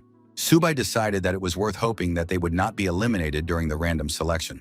The young man hoped to play more matches to earn military points for his beasts. Qingshu asked the director for permission to participate in the competition this time. Other students told the director that they also wanted to participate. The director reassured them that this time everyone would have a chance to compete. The dice were rolled and the host announced the pairs. The first pair was Luohe against Fuquan. The university that advanced in this round would go on to the second match. The director said that Subai was indeed their lucky charm. They would skip the first round and go straight to the next one. Instructor La Yuxin said that the young man was lucky and offered to buy him a lottery ticket. Subai was upset because he had missed the round. The host announced the start of the first round of the match. The representative from Fuquan held on with all his might, while the representative from Luo, he continued to attack. 2 hours later, the end of the first round was announced. Next, the results of the second round would be announced. The university that skipped the round was again Zhangzhou. The audience assumed that there was some kind of shady dealings going on. How was this possible? Perhaps Luohe University was afraid of facing Subai and deliberately let them pass. An army representative called for order. After a thorough investigation, it was found that there was no evidence of bias or foul play. The competition continues. Director Zhang Zhou said that was great. They had at least taken 3rd place in the competition. If they won one more match, they would be able to compete in the final. Subai thought, why was there another skip? Why aren't they giving us a chance to compete? An hour later, it was announced that the exciting moment was coming soon. The final match of this round was about to begin. Qingshu was delighted. It was finally their turn. Each of the students wanted to go first. The director asked them to calm down. Even though they were very lucky, they couldn't be overconfident. The director said that Luo Yonghao and Bai Ningbin would go first and second. After them would be Wang Qingjing and Hu Qingshu. Subai would go last in the grand final. The students agreed and promised to bring glory to the university. Subai thought that he was already exhausted and had no chance. Luo Yonghao went first, trying to defeat his mid-bronze level opponent with his low bronze power. In the end, he almost lost. Bai Ningbin was next. He immediately went into a berserk state, completely abandoning his defense and fighting fearlessly. He constantly forced his opponent to retreat. The victory went to Zhangzhou Military University. Wang Qingqing, the beauty of the university, showed her serious combat skills. It was a soft whip technique that combined offense and defense. She sent her opponent out of the ring. Zhangzhou was winning. Instructor La Yuxin announced that they had won again. The director suddenly felt that the strength of the other students had skyrocketed. Perhaps this Subai had influenced them? Next, Zhangzhou's representative, Hu Qingshu, was called to the ring. He suggested that his opponents come out together to save time. His opponents told Qingshu not to show off, or he would definitely lose. It was announced that the rules of the competition allowed one person to fight several opponents at the same time. The match began. Subai thought, 2 against 1. Qingshu really isn't going to give me a chance. Qingshu apologized to his opponents for his supernatural tree ability. A magical tree appeared in the arena, from which suspicious leaves began to fall under the influence of the wind. The opponents decided to hold on because the opponent's power was short-lived. Subai was surprised.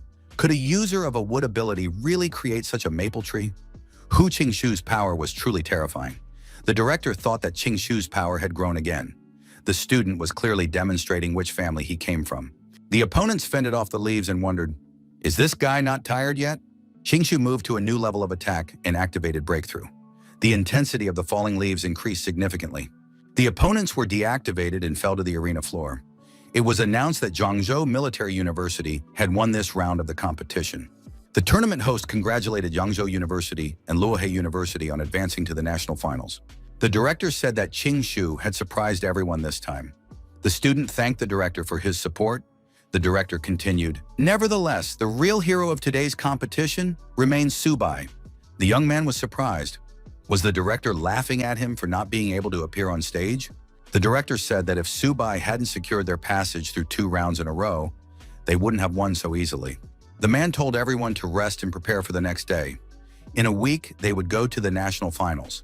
This time, in addition to the Army Merit Awards that each student would receive at the competition, the university would allocate additional resources as a reward for training. The students were satisfied. Subai thought that this time he was returning empty-handed, and now he needed to figure out where to get the resources to feed his animals. The Lin family estate. Intense training sessions on hand-to-hand combat techniques are underway at the training ground. Lin Yanzhan is sparring with interactive androids. The man told the girl that it was time for lunch. The girl replied to Uncle Wenyuan that she was not hungry yet and wanted to practice for another hour. Wenyuan thought that since Subai appeared in the 100 Universities League competition, she had been constantly watching his matches and training like crazy. She completely ignored the balance between work and rest. Lin Yanzhan told her uncle that the pills he had given her earlier were almost gone. Could he ask her father to give her some more? She wanted to increase her strength as soon as possible. Wenyuan said that many high-ranking families in the imperial capital had proposed marriage to her, but Yanzhan had refused them all. It was unclear what Subai had infected her with. Subai replied that she didn't know herself. 7 days passed. The magical city. The gates of the university were made of pure gold and simply shone. Subai guessed that these gates cost billions of dollars. It was just a waste of money. The director noted that their cost was much higher. The director added that the gates were built in 1 day by 20 gold-level experts and 5 platinum-level experts. One must look at the university's motto and these huge gates. They demonstrate the spirit. Only the strong can protect the race. The representative of the magical city invited students from Zhangzhou Military University and welcomed Director Zhou. It was Zhang Ming, vice president of the university's student assembly. Zhang Ming invited them to follow him. The Zhangzhou delegation thanked him for the warm welcome. The students thought that the military university of the magical city knew exactly how to raise its prestige. Their director had personally made the entire journey, while they had only sent the vice president of the student assembly to meet them. Zhang Ming showed them the training field for practicing weightlessness. It was located in a high-rise building. Subai said that if their university had something like that, they would train at least 100 silver-level students a year. The guests were shown the hotel where they would be staying and having lunch. There was a 24-hour buffet on the first floor. Zhang Ming said that the university provided all the ingredients, meat from ferocious animals of all kinds, and the dishes were prepared by the best chefs. This food helped the fighters restore their blood energy. There were no restrictions on the amount of food. Zhang Ming added that the guests had come a long way, and the university would not allow them to go hungry.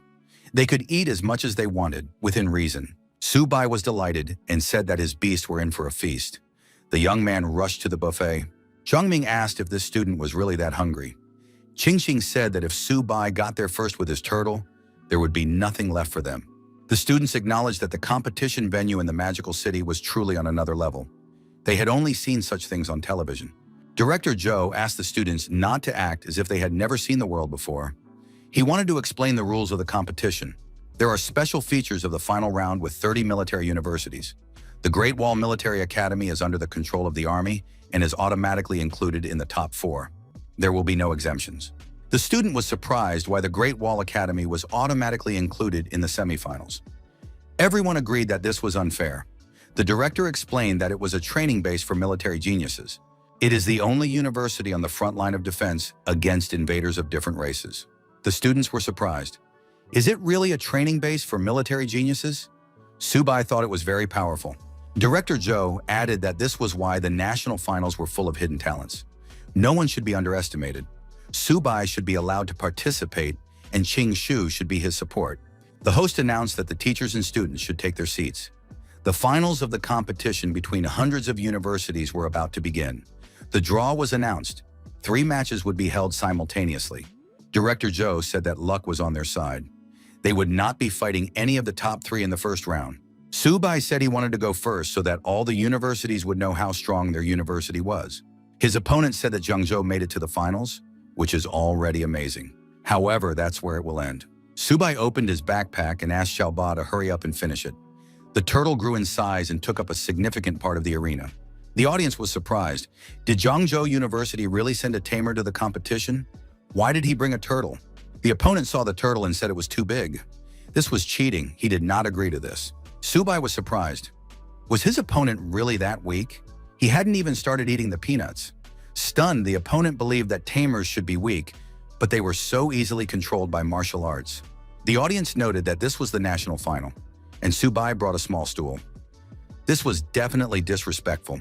The audience said that this turtle had insane defense and strength and was definitely silver level. Now a rival with a metal glove on her hand entered the arena. She said that Zhengzhou University should know them. The girl rushed to attack the protagonist and said that he would pay for everything. Subai was looking at comics on his smartphone at the time and did not react. Xiaoba began to spew flames from his mouth and literally blew the girl off the arena. She never reached her goal. The judge declared Zhengzhou University the winner. A colleague said in surprise that this guy not only ate peanuts, but also brought a stool. The director noted that Subai really didn't know how to keep a low profile.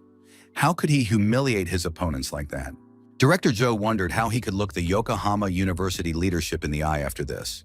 Kingshu said that it was too early to rejoice. Soon, Subai would face a real test. He would compete against the captain of the Imperial Capital University team. A powerful warrior who had never been defeated would face this captain. However, the fight was short, and the referee declared the Imperial Capital Military University the winner. The young man apologized to his opponent for hitting him too hard. Director Joe noted that this fighter uses fire and is at the top of the silver level. The student said that a silver-level fighter who uses fire is a terrifying force from the Imperial Capital University. Qingshu noted that if the Great Wall Academy did not enter the fight, only the Magic City University would be able to compete with him. After another battle, the judge declared Subai, representative of Zhengzhou University, the winner. Wang Mingkun, a silver-level fighter, said he would force Zhengzhou to fight alone against 5 opponents. University director Luo, he told Mingkun to use his speed to win, rather than face the turtle head-on. Mingkun replied that the director should not worry. Mingkun acknowledged that luck was on Subai's side in the previous round. But this time, Zhengzhou University would be less fortunate. Subai noted that he was facing a silver-level military ability user in the arena. However, this did not change anything, and the young man told Xiaoba to attack his opponent. Mingkun said that Subai would now feel the power of the wind and see the might of the silver level. The team captain used his unique abilities. Mingkun jumped high and declared that he would definitely destroy this boy now. Subai thought that the wind was preventing him from eating. Mingkun continued to approach, escalating the situation, and said that his opponent's defeat would be quick. After a strong wind picked up, the arena was covered in dust. Visibility was 0. Mingkun apologized for the overly powerful blow and advised his opponent to rest or seek medical attention. However, when the dust cleared, Subai appeared. He continued drinking soda as if nothing had happened and asked what Mingkun had just said. Mingkun was surprised. Did Subai really know about merging streams? How was that possible? Could anyone have mastered Luo Feng's divine technique? Subai asked. Was the user of the wind ability confident in his speed? Subai opened his backpack and ordered Xiaobai to return. The turtle reduced its energy component and hid in the backpack.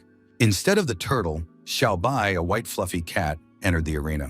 The protagonist said that Xiaobai's moment of glory had arrived. The cat stretched after being in the cramped backpack. Ming-kun laughed loudly. Did Su-bai really bring his pet cat with him? His teammates were surprised. What was Su-bai doing? Was he mocking his opponent again? First a small stool, then a can of soda, and now he had even brought a pet to mock him. Kingshu asked in surprise, was it from work? After all, the opponents used the power of wind. The director suggested not to rush. This was no ordinary cat. Ming-kun demanded that Su-bai return the turtle to the arena. The protagonist advised Xiaobai not to hit too hard. This was just a match, not a battlefield. Xiaobai roared loudly, and an energy image of incredible size appeared behind him. Ming-kun was forced to cover his ears with his hands so as not to hear the roar. Ming-kun looked around and glanced at the audience. Did it seem to him that everyone really saw the huge energy image and heard the loud roar? Xiaobai had indeed grown in size and lunged at his opponent. The audience noted that this was not a domestic cat. It was a huge white tiger. Even in a zoo, you don't see tigers this big. Qingshu noted that this tiger was Su-bai's second tamed animal. The student was surprised. How was this possible? Even a silver-level tamer would find it difficult to tame a second animal. Director Zhou suggested that this young man had many more secrets that they did not yet know about. At one point, Xiaobai appeared behind Ming-kun. The young man thought, could the beast have disappeared, leaving only its image behind? How could a white tiger be so fast? Ming-kun looked around, but Xiaobai, moving quickly, managed to stay out of his opponent's field of vision. Ming-kun decided to ignore the white tiger. He said he would win as soon as he defeated Su-bai himself. Ming-kun accelerated, gained increased speed, and declared that Su-bai would now be destroyed. However, a huge beast appeared between the opponents and blocked Ming-kun's path. Ming-kun thought this was impossible. He didn't have time to think any further. The huge beast deactivated him, and he flew far back. The audience saw a huge white tiger on the monitors. The judge announced that Zhangzhou University had won. The stands were stunned again. Su-bai had defeated such a strong opponent. A mid-level bronze fighter had defeated the captain of a prestigious silver-level university, practically surpassing him. The audience felt that the white tiger was even more ferocious than the turtle. What kind of beast was this? The audience chanted the protagonist's name and claimed that he was the true winner. The judges were also surprised. They had never heard of Su-bai before. What year is he in at Zhangzhou University? Even the leading students from the capital's elite universities are not that strong. The judge noted that this year, Zhangzhou Military University had produced a real monster. This university would definitely rise in prestige right now. In the recreation hall of the Military University of the imperial capital, the observers admitted that the guy from Luo he looked very weak. However, this country bumpkin brought 2 animals with him and even fed them in the cafeteria. The students said that if they encountered him, they would not let him go so easily. Team captain Xiao Zixuan noted that Su-bai was too aggressive. If he made it to the semifinals, he would not get off so easily. The students agreed. The team captain was right. This country bumpkin needed to be taught a lesson. The referee announced that Su-bai from Zhangzhou University had won. In the next fight, the protagonist and the white tiger also emerged victorious. The audience congratulated Zhangzhou University on reaching the semifinals, shouting Su-bai in unison. Director Zhou looked up and said that heaven sees everything. Their military university had finally made it into the top 4. Colleagues congratulated the team captain. Thanks to this young man, Zhangzhou University was now at the top. Now no one would dare to look down on them. The director announced that Su-bai had indeed not let him down. The young man was the best representative of the university. Su-bai acknowledged that it was his duty. Mr. Zhou said that their mission to break into the top 4 had been accomplished. This would be the most glorious page in the history of Zhangzhou. The students' contribution would be generously rewarded. Su-bai objected to the director. There were still 4 major matches left. What did he mean by their mission being accomplished? The young man thought, was the director planning to spend billions for the sake of victory? This was unacceptable. The principal explained that their goal was to secure a place in the top 6, and reaching the top 4 had already been achieved. Surely Su-bai wasn't thinking of battling the top 3 universities? Qingshu was also surprised. Is Su-bai really going to fight the top 3 universities? The protagonist asked, why not? Su-bai suggested that the director take a look at the Modu Military University. The gates alone cost nearly 2 billion. The young man added that their university had entered the top 4, but still did not dare to be so extravagant. Su-bai stated that, in his opinion, Zhangzhou should take first place and rebuild the university gates. They cannot disappoint the expectations of their people. They must fight for first place. Qingshu agreed. Subai must not give up. He added that Subai's performance made him worthy of the title of captain, and he would cope with the best matches. The director said that the students' enthusiasm and courage were commendable. However, now it was necessary to rest and prepare for the next matches for the title of the best. They would fight for first place. Mr. Zhou thought that these students were still very young and impulsive. They really want to compete with the three best universities, the supreme military command of the Dragon Nation. The final of the League of 100 Universities is about to begin. It is expected to end in 2 days. The spokesperson reported that the Army's preparations for a counterattack against the myriad races were complete. The front lines were assembled and ready to launch a counteroffensive at any moment. The marshal said that was excellent. As soon as the League of 100 Universities ends, the counterattack against the myriad races will officially begin. All students must go to the battlefield and fight. Representatives of the military command jumped up from their seats and declared in unison that they would fight to avenge the tens of thousands of students and teachers who had died. Those who oppressed the dragon race would sooner or later receive their deserved punishment. The next morning arrived. Hotel Modu. As always at this time of day, the protagonist meditated in the lotus position in front of the great philosopher's book. The tamed animals, as usual, ate their food. Subai decided he was ready and activated the sacred animal weapon. But something incredible happened. Subai found himself next to the food bowl instead of the turtle, and the turtle took the young man's place on the sofa. Subai was surprised. Had something gone wrong? However, the system reported that the young man had successfully received the exclusive talent of an animal tamer. Teleportation. Now the tamer and the tamed animal could switch places, bypassing all restrictions.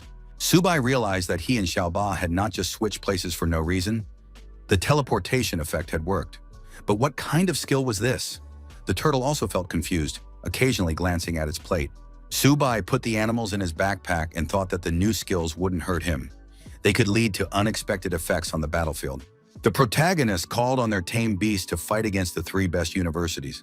The host announced to the audience that after a day of intense battles, the League of 100 Universities had finally reached the level of competition of the top 4. Now, the Great Wall Military Academy would be presented and take the stage. The Great Wall Military Academy was originally a military base for the Great Wall Guards, founded in 1907, and was one of the first military bases built on the battlefield of the myriad races. Over the 94 years of its history, the myriad races have launched hundreds of campaigns against the Great Wall Military Academy, but the students and teachers have fought back, destroying countless myriad races animals and powerful warriors. Therefore, the powerful myriad races do not dare to invade the territory of the Great Wall Military Academy. Royal-level expert Niqing is the stronghold of the human race. For Zhangzhou Military University, fighting against the Great Wall is already an honor. The host said that the competition between the top 4 was about to begin and announced the results of the draw. First match, Great Wall Military Academy versus Capital Military University. Second match, Modu Military University versus Zhangzhou University. Zhao Zhexuan, captain of the Modu University team, said that this was very boring. He wouldn't even bat an eye fighting against such weaklings. His colleague added, "Their opponent is Zhangzhou University. It's a real dump. Winning against them won't be considered outstanding. This university is a troublemaker. How did they even deserve a place in the top 4? The judge announced that the first to take the stage from the Great Wall Military Academy would be their captain, Han Zhan. He is a Lord-level expert, the grandson of General Han Dan. His purple and gold armor is forged from diamond-level cores. Han Zhan urged them not to waste time and to deal with Wang Yan themselves. Would the captain of the Capital University dare to fight him? The captain of the Capital Military University, Wang Yan, asked, "Why is Old Man Han making such a big deal out of this?" Director Zhu noted that Han Zhan versus Wang Yan was a tense match from the very beginning. Subai told his colleague that Luo would go first and show what he was made of. Luo tensed up. Could he really do it? Han Zhan took the stance of a confident fighter and declared that he was ready to begin. He also gave his opponent the right to make the first move. Wang Yan declared that in that case he would not back down and attacked his opponent. He circled around the warrior in diamond armor, striking from all sides. Wang Yan was not intimidated by his opponent's extremely powerful blood energy and sharp weapons. Director Zhou said that Wang Yan was an extreme-level fighter. With the wind blowing, his figure was almost invisible. Subai was surprised. Was this really the power of an intermediate silver level? The judges recognized Hanjan's strike as sky-splitting. 3 years ago, he used this strike to destroy a diamond-level enemy. The power was so great that it even forced Wang Yan to stop. The host said that Hanjan had indeed used an extreme attack skill with control. It was simply incredible. His colleague added, it was magnificent. Hanjan had carefully thought out his tactics. He was truly worthy of being the #1 military commander. Wang Yan showed top-class skill, spinning his weapon in his hands. He continuously delivered stabbing and slashing blows to his opponent. However, Hanjan delivered a straight strike, and Wang Yan lost. The audience agreed that it was too cruel. Wang Yan was forced to admit that Hanjan was magnificent in this battle. He also conceded defeat. The host announced that the first round of the battle between the top 4 had ended with a victory for the Great Wall Military Academy. The audience agreed that the Great Wall Military Academy was indeed very strong. Director Zhou asked Luo Yongqian if he was ready to show what he was capable of. The student replied that he was ready. Luo Yongqian stepped into the middle of the arena and said he was ready. The director reminded him that their goal was to give everyone a chance to participate. If he couldn't handle it, he should just admit defeat and not put too much pressure on himself. The student assured the director that he would not disgrace Zhangzhou University. His opponent, Zheng Leixiao, entered the arena. The host announced the start of the second round. Zheng Leixiao noted that it would be fun. Leixiao asked his opponent how he wanted to be played. Luo Yongqian was taciturn and attacked his opponent with a blow from his two-handed sword. Leixiao remained on his feet and asked, "Is that all?" Leixiao struck his opponent several times and found himself out of his reach. After a short fight, Luo Yongqian was struggling to stay on his feet. His body was covered in bruises and cuts. Leixiao asked what words were carved on his opponent's body. Luo Yongqian gathered his strength and attacked his opponent again. Leixiao dodged and said he was ready to have some fun again. Qing Shu told the director that this was too much and outright humiliation. The student suggested allowing Luo Yongqian to surrender. Subai said that this should not be done now. Yongqian was defending his dignity and the dignity of Zhangzhou University. Leixiao said that if Yongqian didn't admit defeat, it would be even worse. Wasn't he afraid? Yongqian replied that Zhangzhou Military University would never admit defeat. Leixiao hit his opponent in the chest and asked if he still didn't know defeat. Leixiao said that it was very amusing. He wondered how long his opponent would last. It would be better to just accept defeat. Yongqian continued to take blows, but insisted that he would not give up.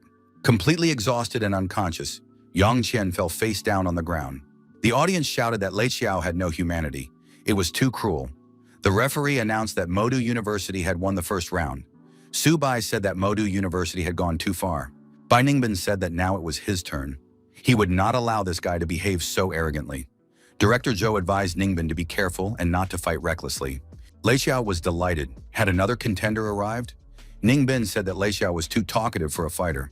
The second round began. Ningbin immediately rushed into the attack and shouted that he would take his opponent's life. However, Leixiao dodged effectively and noted that his opponent was acting too confident.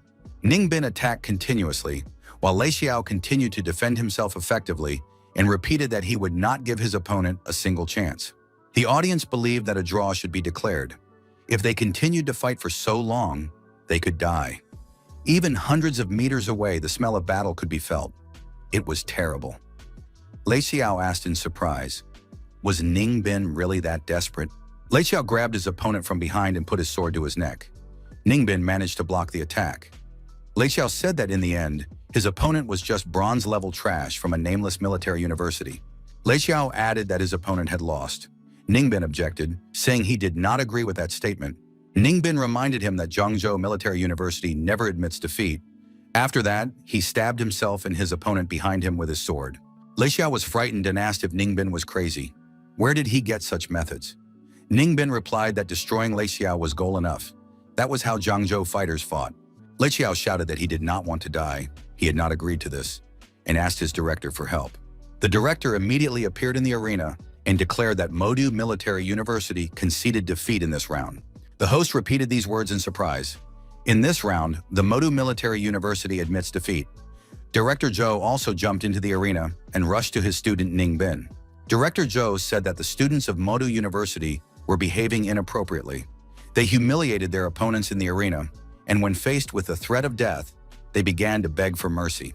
The director of the rival organization told Old Man Zhang not to think that just because their Zhangzhou University had made it into the top 4, they had the right to challenge Modu.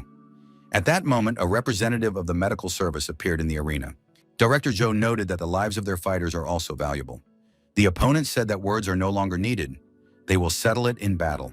Zhu Kong shouted for student Subai to enter the arena and make the opponents pay for this.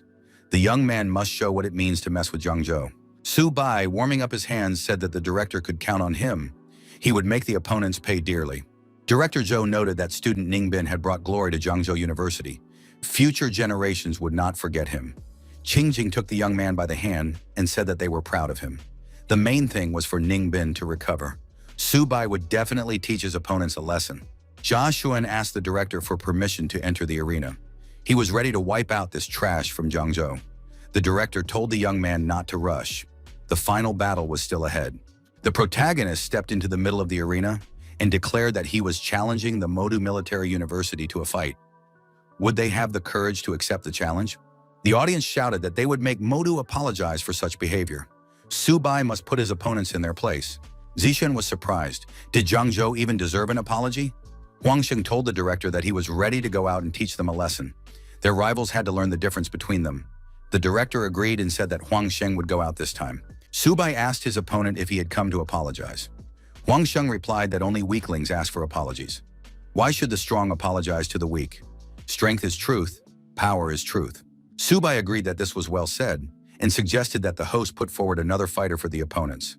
Fighting one-on-one takes too long and he doesn't have the time. Subai looked at the director of Modu University, pointed his finger down, and told the opponents to come up here. The director was surprised. Since when did Zhangzhou University dare to provoke Modu? The director told Zixuan to show with force that Modu's honor could not be trampled on. Zixuan appeared in the middle of the arena next to Huangsheng and said that if Zhangzhou University was so arrogant, he was ready to fulfill their wish. Captain Zixuan added that he would now show that barking without strength was simply self-humiliation. The judges noticed Cao Zhishuan's double swords, 1,000-year-old cold iron and molten lava iron. Were these swords really forged from such rare materials? The handles contained platinum cores from powerful creatures. The judge noted that the Cao family and Modu University were truly willing to invest in this young man. Each sword was worth a fortune. Another judge noted that the fire and ice battle god had graduated from Modu Military University and left behind his most powerful technique. Could Cao Zixuan really have mastered it? Zixuan told Subai not to say later that they had intimidated him. He could summon his beast, otherwise the young man would not stand a chance. Subai thanked him for his kindness. The protagonist declared that he did not need a beast to deal with these two opponents. At the same time, he began to radiate increased energy. Huangsheng was surprised. Had the beast tamer decided to fight without a beast? Did this guy dare to come against them with his bare hands? His colleagues were surprised that Subai wasn't using his beast. Director Zhou guessed that Subai had activated synchronization with the source and called him a trickster. Zixuan became angry and called his opponent presumptuous. However, with this action, he had simply signed his own death warrant. Huangsheng added that the weak must know their place. Subai activated the spirit of sharp metal and the ghost of sharp metal. The protagonist also activated the possession of the spirit of earth. Subai took an aggressive stance and said it was time to settle the score with Modu University. Zixuan guessed Subai's abilities from his appearance and asked in surprise how this was possible. Subai asked Zixuan if he had ever felt helpless. Zixuan acknowledged that his opponent deserved his respect, but that was all. Team Modu's captain continued to swing his exclusive swords. Zixuan attacked his opponent and declared that he would be destroyed. Subai didn't even flinch and asked if that was all Zixuan was capable of. Subai effectively dodged the attack and declared that his opponent was still too slow. Huangsheng suggested that the captain surround his opponent. Subai did not wait for the encirclement and delivered a series of powerful blows to Huangsheng's body and face. His opponent was deactivated and fell to the ground. Subai said that these 7 blows were in response to the 7 wounds that Yonghao had received. Subai looked back and saw Zixuan approaching him. The protagonist said that this was great because he hadn't finished having fun yet. Zixuan continued to swing his swords, trying to intimidate his opponent. Subai said that it was a complete disappointment. Was this all that the genius of Modu Military University was capable of? Subai knocked his opponent far away with a punch and said that they were too weak to stand up to Zhangzhou University. Subai continued to attack and asked why this genius wasn't responding. Was Jia Xuan just going to take the blows? Subai punched his opponent again and said that he was getting bored. Zixuan managed to block the blows at the last moment by putting his swords in the way. In the end, Zixuan was defeated anyway. He found himself lying on his back. Subai stepped on his head and added that he liked to beat up guys like him. Zixuan was forced to initiate an explosion and, seizing the moment, jumped aside. Subai noted that his opponent lacked skill, but his attitude was impressive. Zixuan once again shouted loudly that he would destroy Subai. The student informed the principal that Zixuan was using a very dangerous technique. Had Subai overstepped his authority with his taunts? This could be dangerous.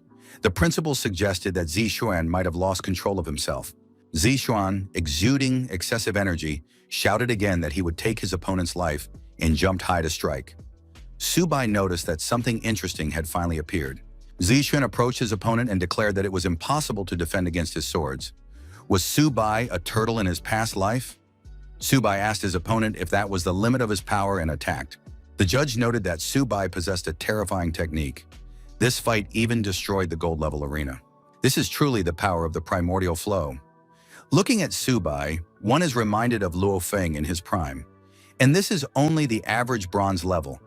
His talent is perhaps even more frightening than that of those from elite families. Subai approached his opponent's swords and said that they looked quite valuable. Zixuan objected that it was unfair and urged his opponent to put the swords back. Subai ignored the request and said that judging by the behavior of Modu University, they were definitely not going to apologize or compensate for the damage. In that case, these two swords would serve as compensation. Zixuan shouted that this was too much and rushed at his opponent again with an indomitable desire to destroy him. Subai stepped aside and asked if Zixuan had enough strength left.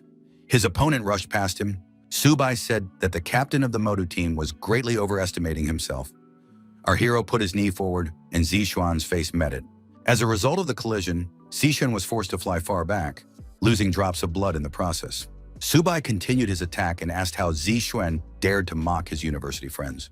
Our hero delivered a series of crushing blows to various parts of his opponent's body and said that this was punishment for his unworthy behavior. The host announced that Zhangzhou University had won this round by a landslide. Zixuan showed with his whole demeanor that he was not ready to continue the confrontation. Subai looked away and wondered why Han Zhan was staring at him so intently. He had been watching him from the beginning, like a hawk. Our hero stared back at him. Han Zhan smiled and said that he would look forward to meeting Subai from Zhangzhou University. Subai held the trophy swords in his hands and thought that they must be worth a lot if Zixuan was so nervous. The director of Modu University told the young man to stop. The man declared the fight over and demanded that Subai return the weapons to Modu Military University. Subai pointed out that the referee had said that the arena was a battlefield and that weapons captured on the field were not subject to return. They were legitimate trophies. The protagonist noted that he was not without a man. If Modu University compensated for medical expenses and moral damage, he was willing to return the swords. The audience supported this decision. The Modu Military University had gone too far and should apologize. Subai asked the director if this was the survival of the fittest philosophy that the people at Modu University believed in so strongly. The director said that this was outrageous. Subai remarked that he was treating them the same way Modu University treated others. Director Jiang Zhou said that Subai was a good man. How would Modu get out of this now? Would they dare to turn up their noses again? The director of Modu Military University, a diamond-level master, said he would teach this insolent boy a lesson. Jiang Zhou shouted that things could end badly and that Subai should immediately step aside. The director of the military university, a diamond-level master, said that Director Modu was prepared to go against a student. This was outrageous. Subai realized that he was facing the explosive power of a diamond-level warrior. How could he deal with this? Mr. Jiang Zhou stood in front of his student and prepared to protect him with his body. Director Modu shouted that this was a magical city and that Modu was autonomous here. The military university should not interfere.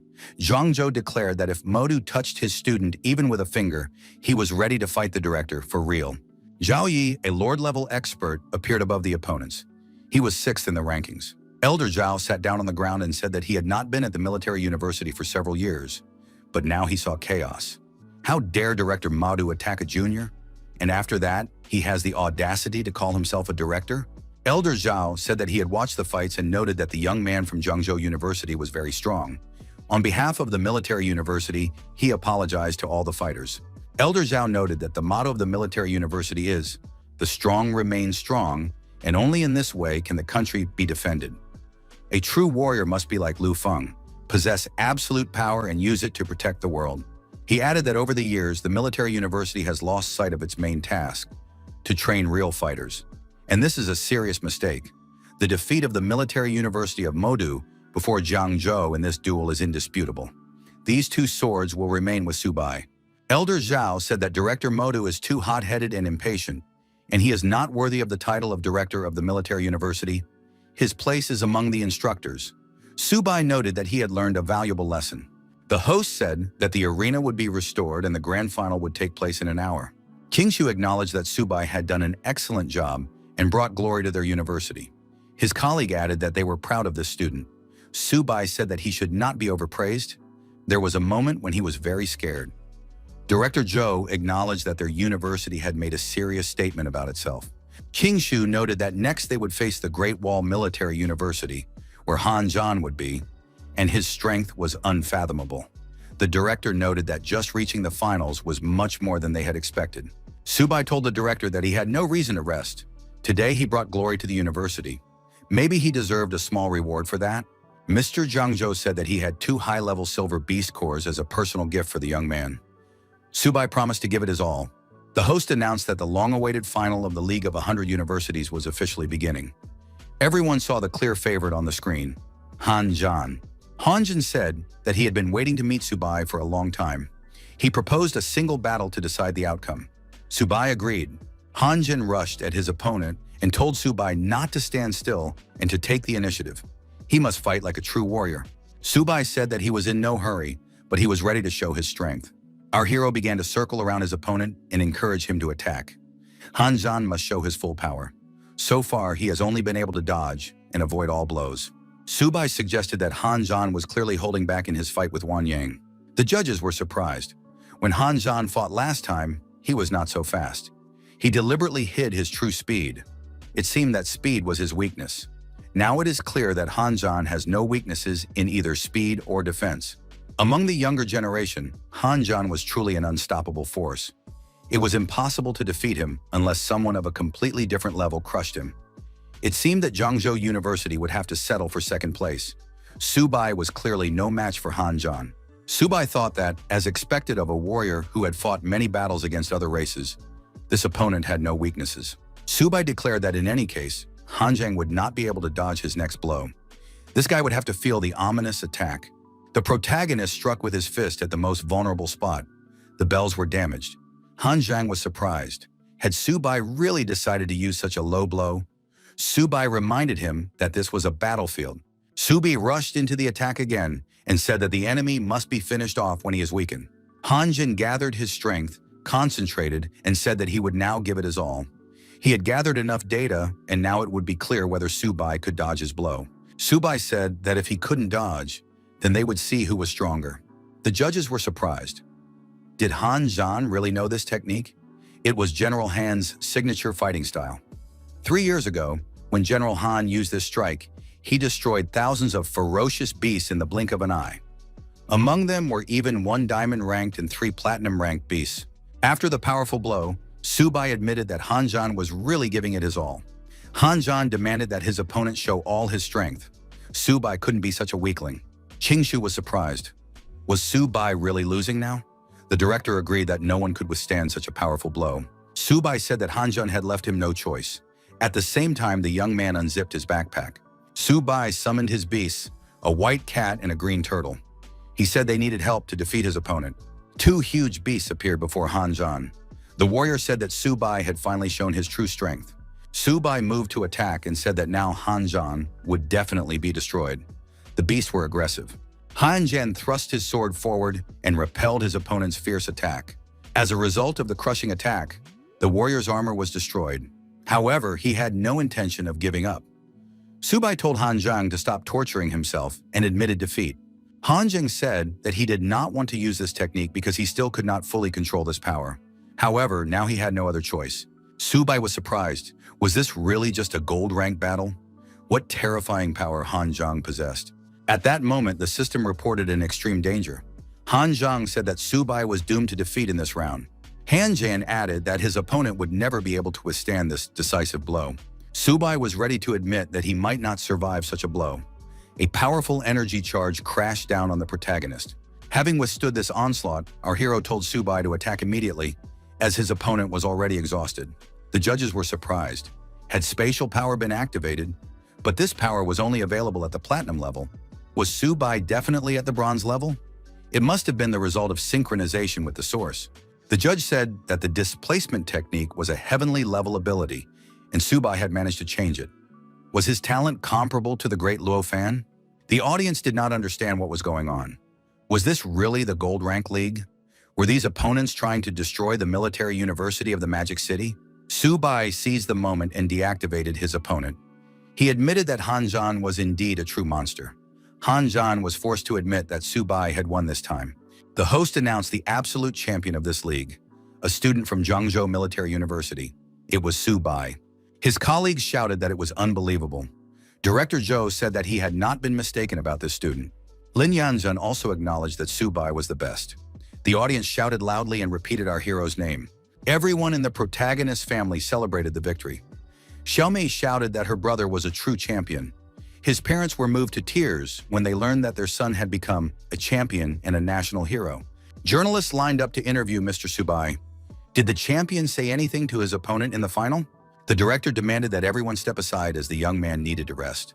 All questions would be answered later. The director told the young man to return to the hotel and rest. He would deal with the rest himself. After this battle, Subai truly became the national champion. All the awards belonged to him. Subai asked how many awards there were. The director said about 600 million. Military Hotel of the Magic City. Military Report of the Dragon Empire. The 100 Universities League has recently come to an end. At this tournament, students from military universities demonstrated their outstanding abilities to the whole world. The main star was the absolute champion of the league, Subai from Zhengzhou Military University. The military command decided to award the young man with a first-degree medal, the Great Wall Honorary Order, and a military bonus of 60,000. The leadership hopes that other students from military universities will follow this young man's example. Regardless of the strength of the enemy, they will fight to the last. Zhengzhou University is expected to soon become the main national base for training beast tamers and ability carriers. The audience acknowledged that this young man was a true phenomenon. He single-handedly defeated all the leading military universities. However, he was injured and almost lost consciousness. Where is he now? Subai woke up, stretched, and asked how long he had been asleep. A girl appeared in the room with breakfast in her hands and said, "Finally, Subai is awake. The director ordered us not to wake you up." Subai asked what Manny was doing there. The girl said she was following the director's orders. She had to wait until the young man woke up. Now they were returning to Zhengzhou. The car was already waiting downstairs. Subai took his clothes and said he would get ready and be ready to return. However, before they returned, he wanted to take his animals to the Magic Military Restaurant and throw them a feast. Manny noticed that the Magic University was going through difficult times this time. Subai returned to Zhengzhou University. The young man was asked if he liked the gates of the Magic Military University. This year they had 50 billion in funding. The hero returned in triumph. The gates were once again more impressive than those of the Magic Military University. The best universities should look dignified. The director reminded everyone that this year, Zhengzhou University had won a crushing victory in the League of Hundreds of Universities, which was a historic achievement. Next, the floor was given to the team captain, the best fighter of the tournament, Subai. The young man stated that there are no unbreakable legends. No matter how strong the opponent is, if you don't give up, you can defeat anyone. The director added that thanks to this victory, the state had increased funding for the university.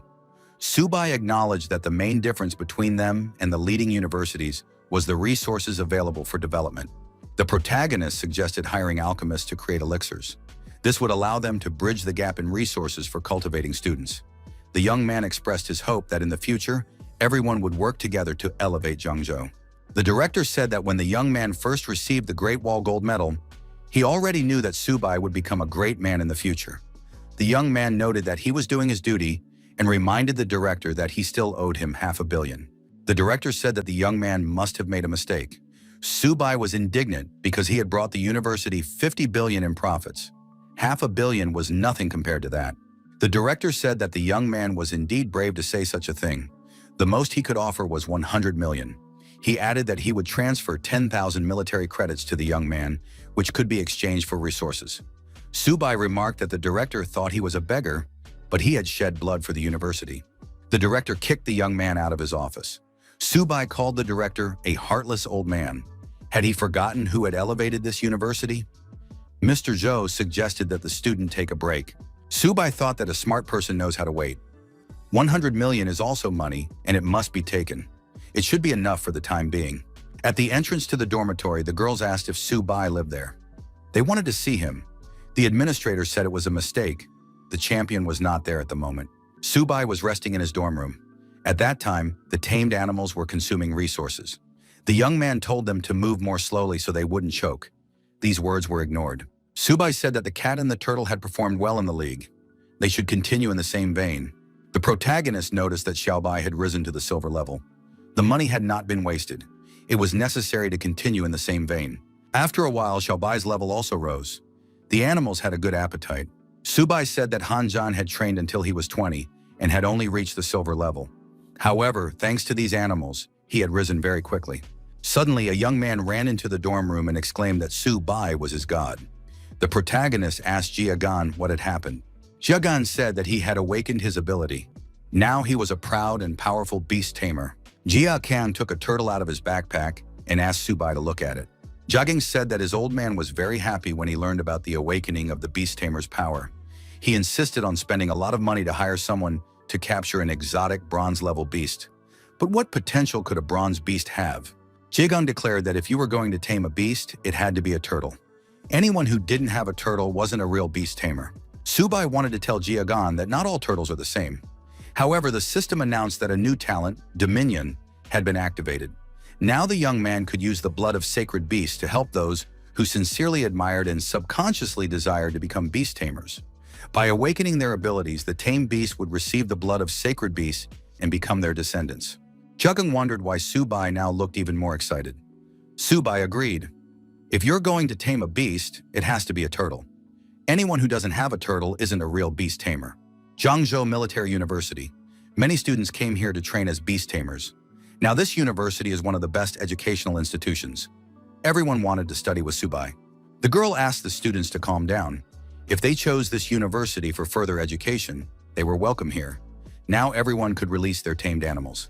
The young man took his green turtle out of his backpack, setting an example for the others. The girl was surprised.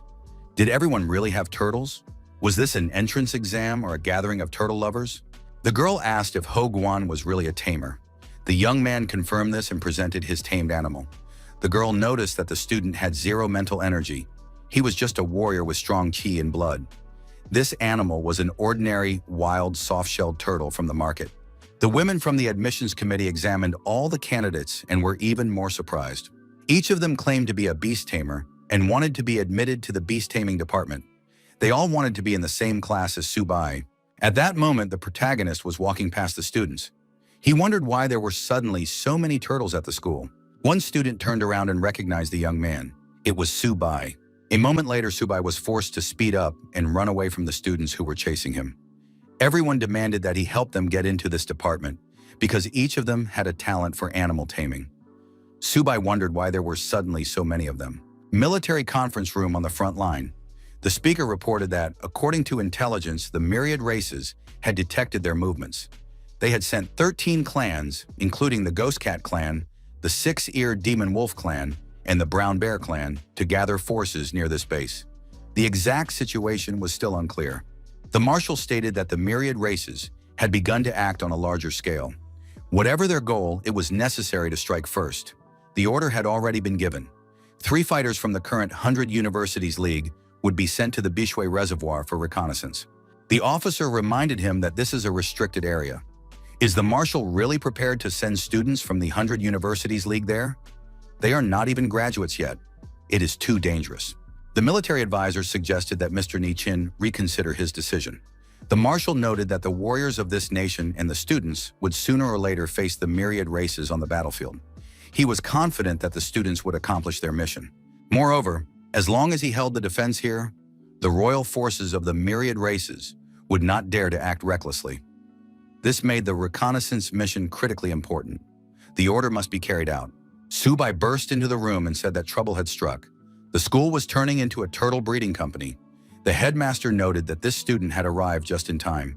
The director announced that the head of the Hao family, Chao Ming, was present. He had come today specifically to discuss with the young man the return of the Cao family's divine weapons. Also present were the honored guests, members of the Cao family. The young man was surprised. Did they really want to take Cao Zixuan's swords back? After all, the director of the Military Magic University had said that they were a gift. The honored guests declared that this was very presumptuous. These two divine weapons belonged to their Cao family. They would not have discussed this if Elder Zhao had not intervened. The honored guests assured him that they had come with sincere intentions and wanted to buy the weapons back. Why was the young man behaving this way? The director was surprised. Had these people decided to bang their fists on the tables at Zhangzhou University? Mr. Zhou stood up and said that these people were at Zhangzhou Military University, not in their capital of magic. Only Subai himself could decide whether to sell the weapons and at what price. The head of the Cao family told Subai not to worry and asked him to state his terms. Subai said that these two swords had been very useful to him recently. Mrs. Cao noted that in the future, they would all have to go to battle against the myriad races. Strengthening their power was the most reasonable choice. Instead of holding on to two pieces of metal, wouldn't it be better to exchange them for valuable resources for development? The protagonist noted that there was deep meaning in these words. The young man added that in that case he would agree to 10 billion and his soul would be at peace. The honored guests were outraged. Even forging new divine weapons would not cost that much. Subai said they were wrong. Perhaps these swords were not so useful in his hands. However, in Cao Zixuan's hands, they were his life. Did they really want to say that Zixuan's life was not worth that much? How long would it take to forge new divine weapons? Mrs. Cao declared that this was outright robbery.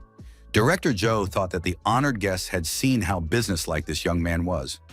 One of the guests remarked that the young man was very cunning. Mr. Cao agreed and promised that the money would be delivered today. He expressed his hope that as soon as the funds were received, the young man would return the weapons to the Cao family. Saying goodbye to the guests, the protagonist promised to hand over the swords as soon as the money arrived. Subai asked the director, "If the Cao family is so desperate to pay a fortune for these swords, does that mean something serious is happening on the front lines?" Mr. Zhou remarked that the young man was very perceptive. The army had officially issued an order. All selected students and instructors must arrive at the front against the myriad races within 3 days. The director added that he was also going this time. In addition, the army had assigned Subai and Qingshu a special mission. The director stated that this battle would be humanity's first counterattack against the myriad races in a century. On the battlefield, everyone is a warrior.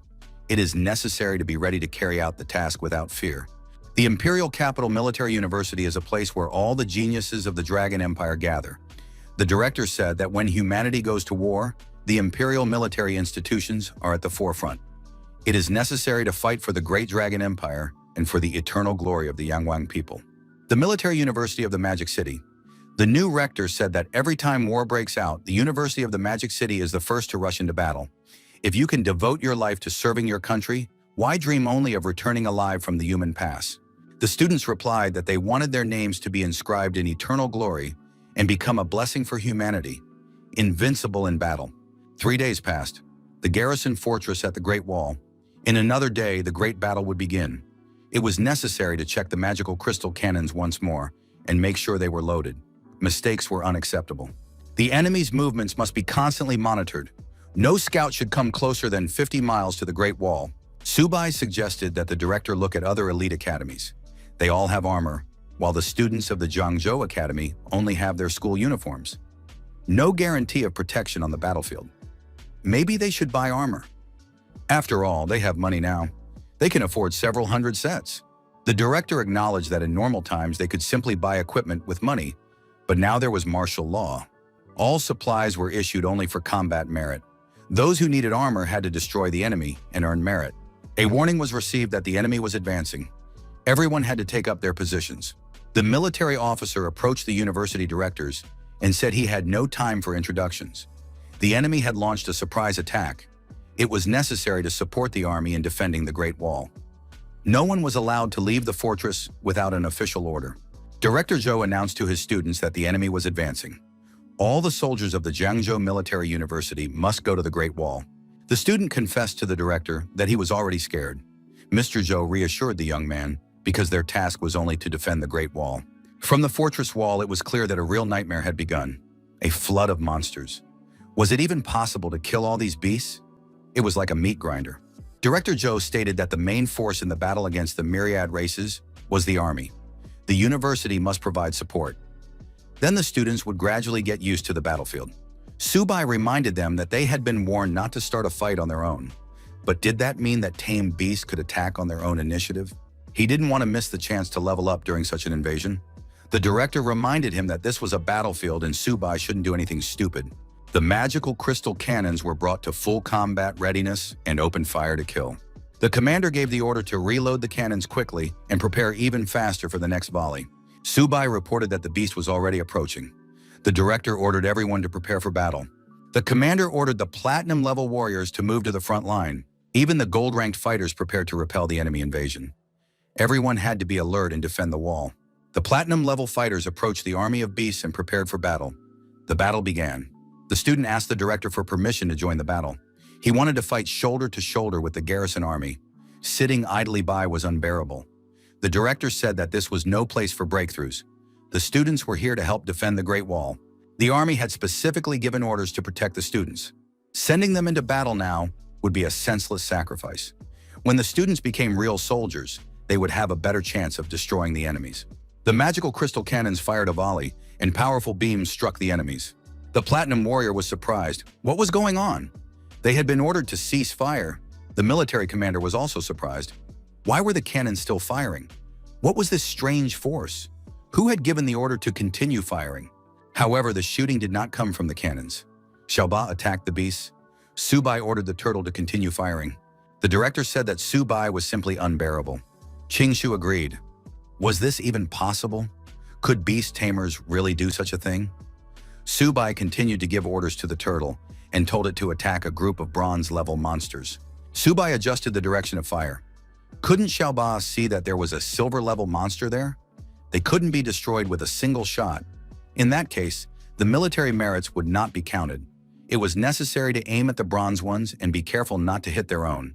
Subai told Xiaoba not to be lazy and to try his best. Otherwise, all the beast cores would have to be given to the turtle. The soldiers did not understand where these two tamed beasts came from. They were incredibly strong. Could they be the beasts of one of the students at Zhangzhou University? Could a student who had not yet graduated have tamed such terrifying beasts? Platinum-level warriors surveyed the battlefield from a bird's-eye view. Some were among the destroyed animals. Director Zhou had to admit that Subai was a real trickster. But how did these two beasts become so powerful so quickly? The young man replied that it was all thanks to the resources and support provided by Director Zhou. Mr. Zhang Zhou acknowledged that this student had destroyed many beasts and earned military merit. The other students had been on the city wall the whole time and did not have time to participate. The general was informed that the battle report was ready. All 200 magic crystal cannons were now reloading. There were just under 6 hours left until their next use. More than 125,000 ferocious beasts were destroyed in this battle. The battle lasted half an hour. It was a great victory. General Huanshen was satisfied. An order must be issued. The main force is to rest and recover. Tomorrow, another major battle awaits them. The adjutant said there was something else.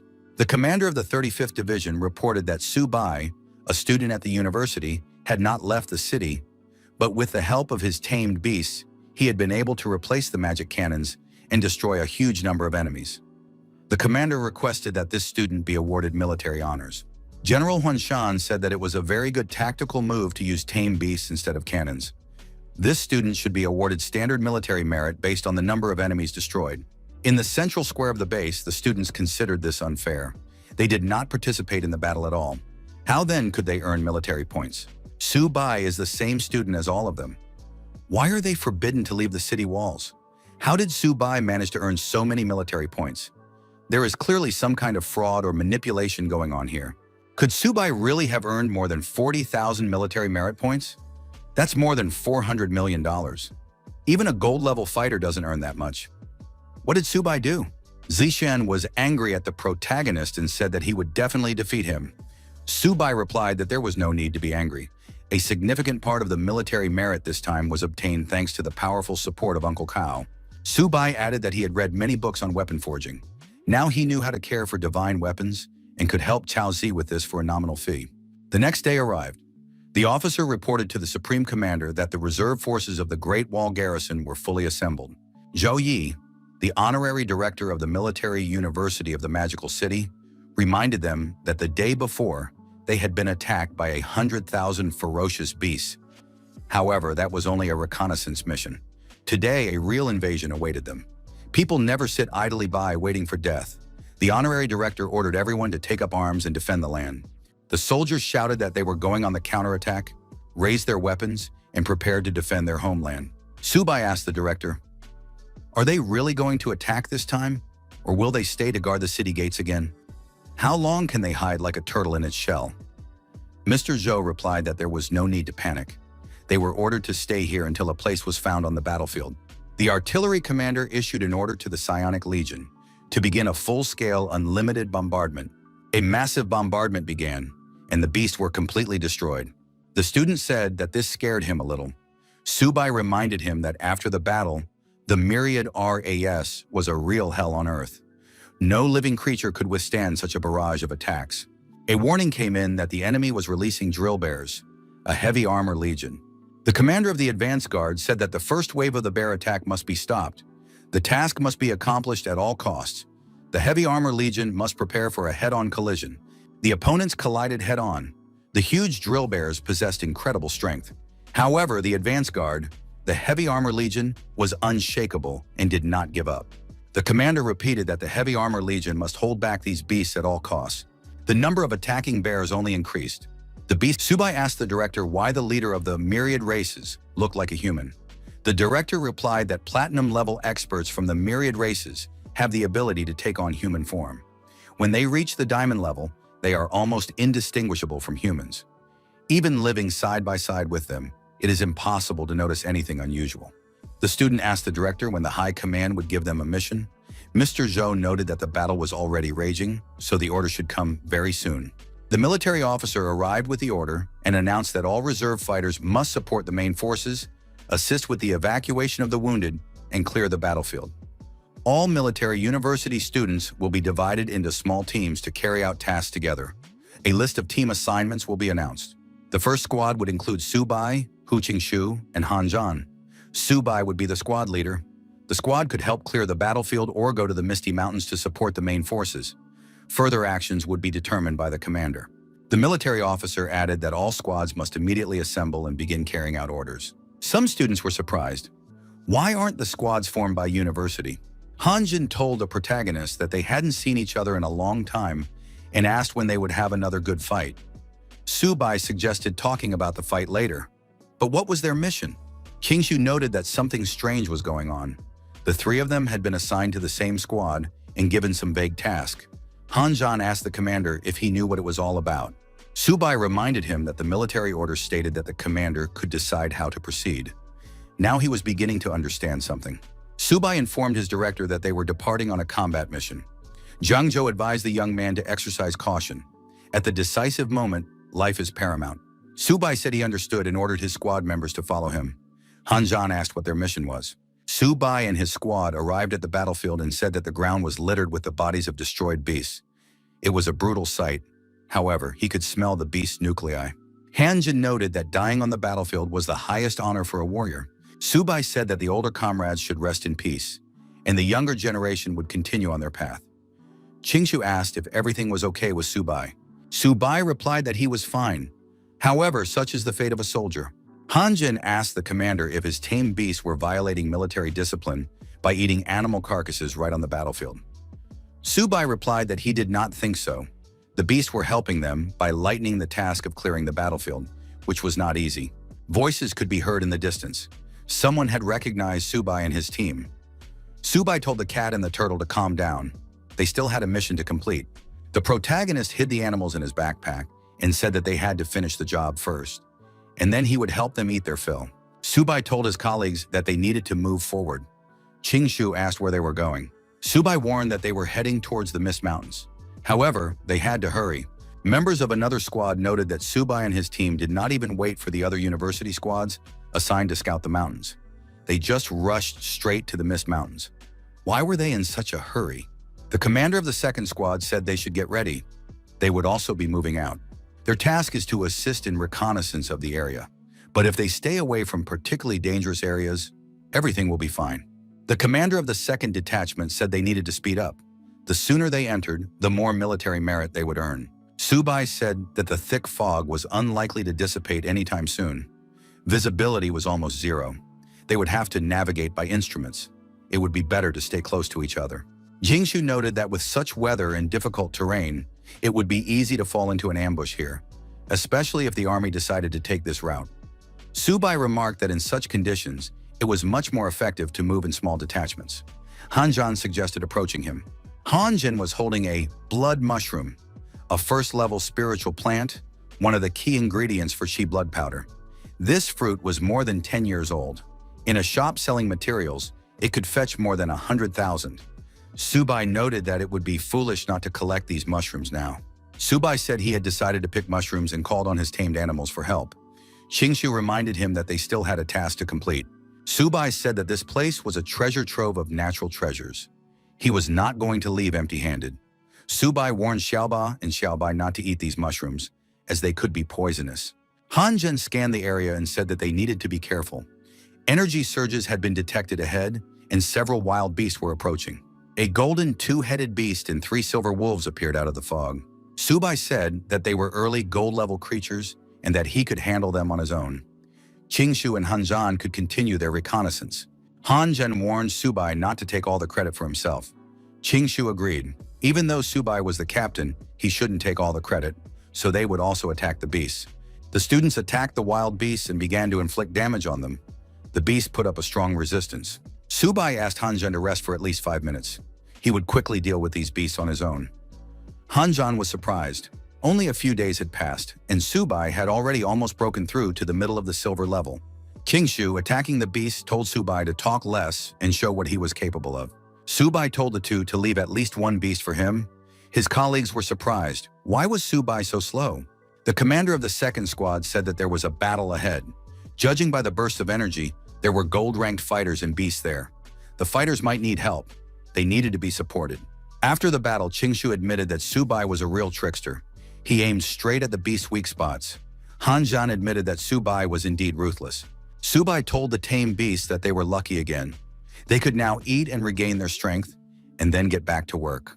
A student from the second squad said that just a few minutes ago, they had felt powerful bursts of energy from a whole pack of ferocious beasts. How could they have disappeared so quickly? The commander of the second squad approached Hanjan and said that it was not for nothing that he was considered the strongest genius of the Great Wall Guards. Hanjan said that most of these beasts had been killed by Subai and his tamed animals. The commander of the second squad was surprised. Could Subai really have dealt with all of them alone in 5 minutes? Subai wondered if Cao Zi had come so that he could repair his divine artifacts again. The protagonist added that he even missed those 2 divine swords. Cao Zi asked the hero, as the commander of the first squad, what his future plans were. Subai replied that it was a great place, and he was thinking of going deeper into the Mist Mountains to wipe out more ferocious beasts. Subai said that he also wanted to clear the way for the main army. Qingshu and Hanjan thought that this guy just wanted to collect more natural treasures. He wanted to earn more military merits. Cao Zi suggested going on the next expedition together. Whoever finds the resources first gets the spoils. Subai replied that he had no objection, so there would be no fair sharing here. He was fine with that. Subai declared that in that case, he would go ahead, and the others should not fall behind. Hanjan and Qingshu shouted for the commander not to run so fast. Cao Zi told his squad not to fall behind and to hurry up. Cao Zi looked ahead and was surprised. Why did those 3 stop? What was ahead of them? Cao Zi was surprised. Where did so many gold-level beasts suddenly come from? The golden-level beasts turned out to be members of a primate troop of incredible size. They occupied the branches of nearby trees and were clearly aggressive. The man with the average gold level was indignant. How could these beasts allow silver-level humans to go so far? Subai noticed that there was a humanoid beast in front of him. It was definitely platinum level.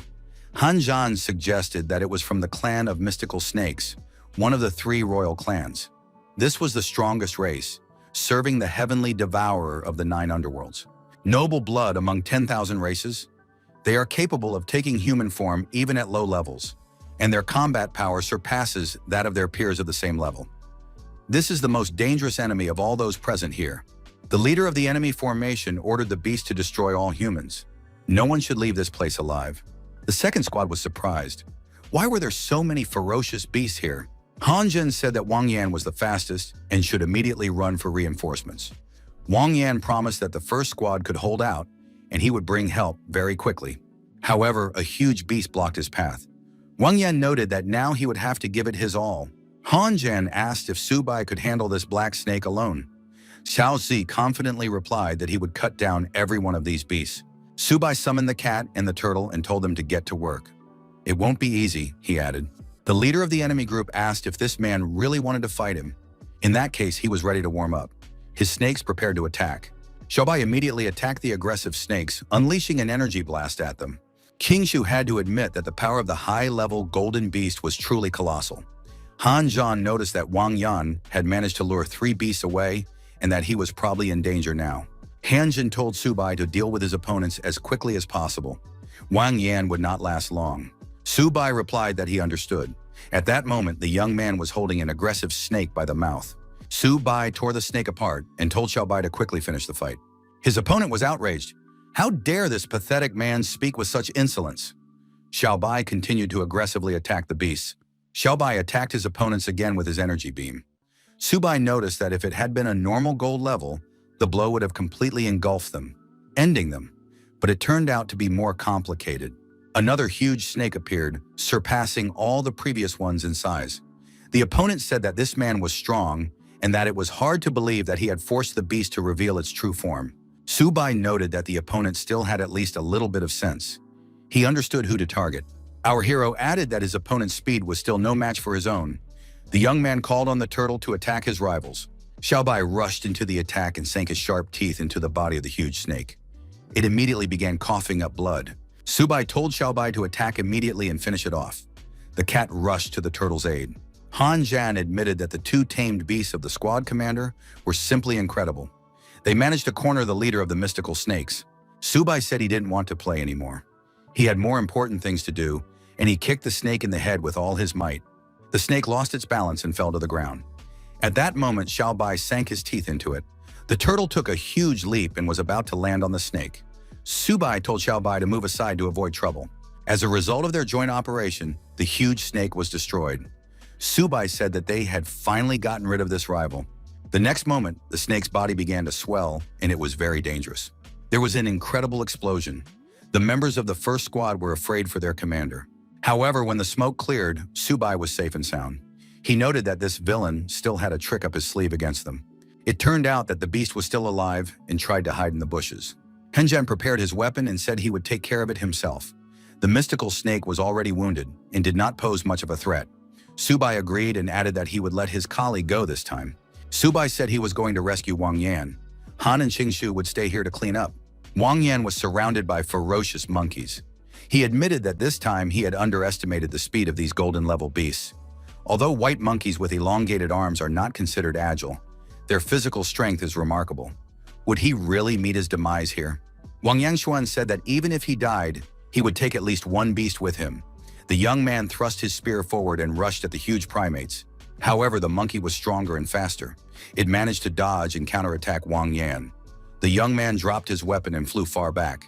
The monkeys continued to beat the man, striking him repeatedly with their hands and feet. Wang Yan hit his back against a tree, broke it, and fell to the ground. The young man thought that his end had truly come. The huge primate picked up the man's spear and swung it.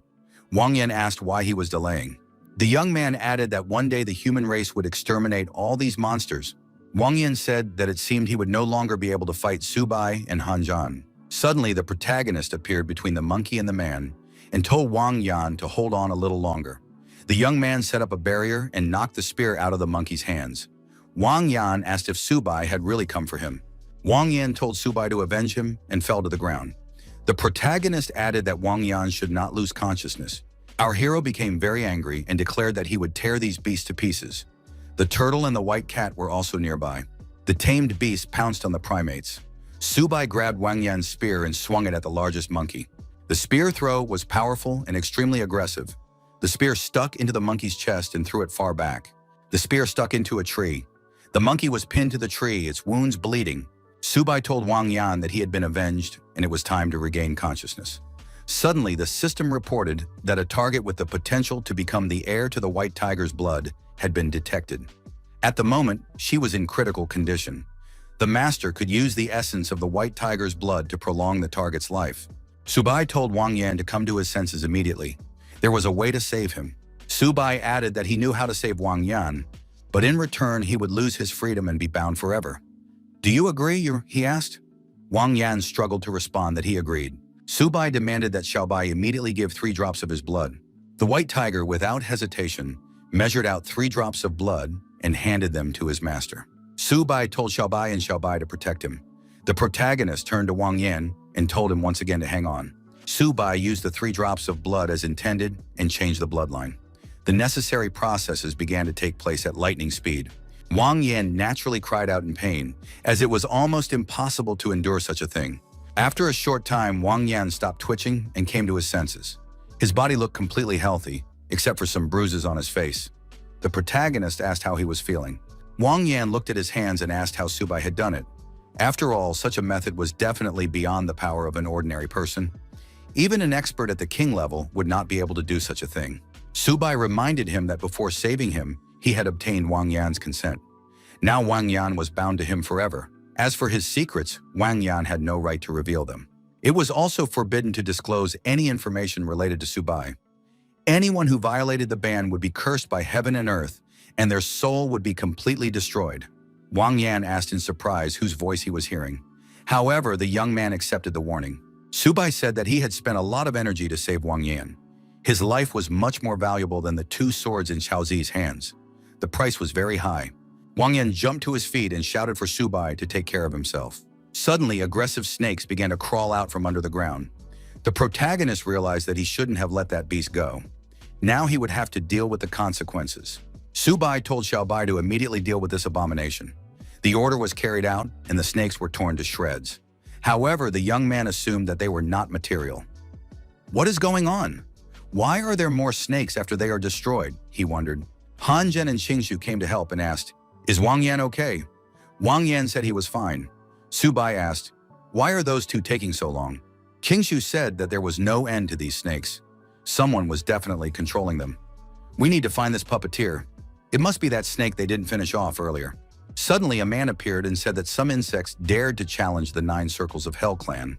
Qingshu noticed that Subai had thrown this villain back to his true form, and in a short time, he took on human form again. How did he recover so quickly, he wondered. The protagonist said that this guy was not as simple as he had previously appeared. He added that it was just a copy. It was practically impossible to destroy.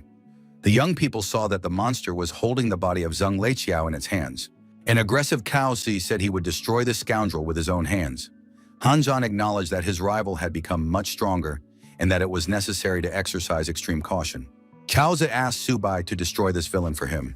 He was willing to pay any price. Subai told Qingshu and Han Zhan to take care of the rest, and he would deal with this slippery snake himself. The villain threw Leiqiao's body on the ground and said that this pathetic insect had a very loud voice. Subai warned that he would cut this scoundrel into pieces and make snake soup out of him. The clash between the rivals caused an explosion and thick smoke. The monster admitted that, as expected, the man was not so simple.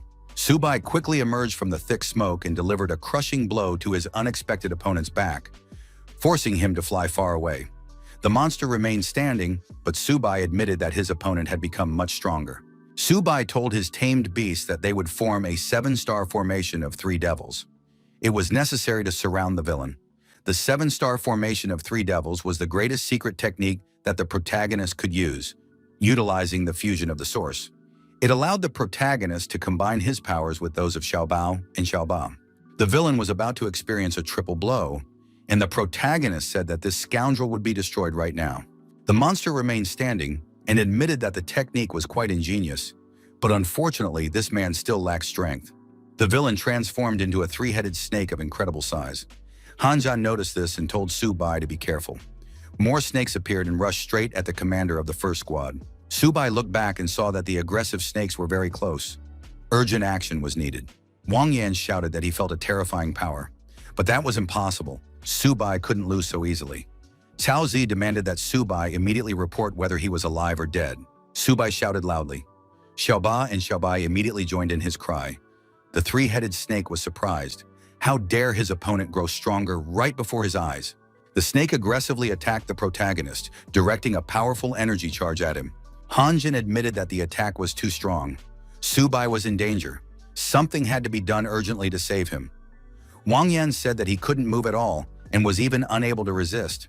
However, Subai, despite everything, managed to activate a powerful energy wave that spread in all directions at incredible speed.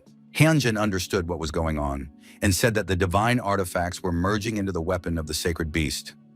Heaven and earth converged, and the soul attained immortality.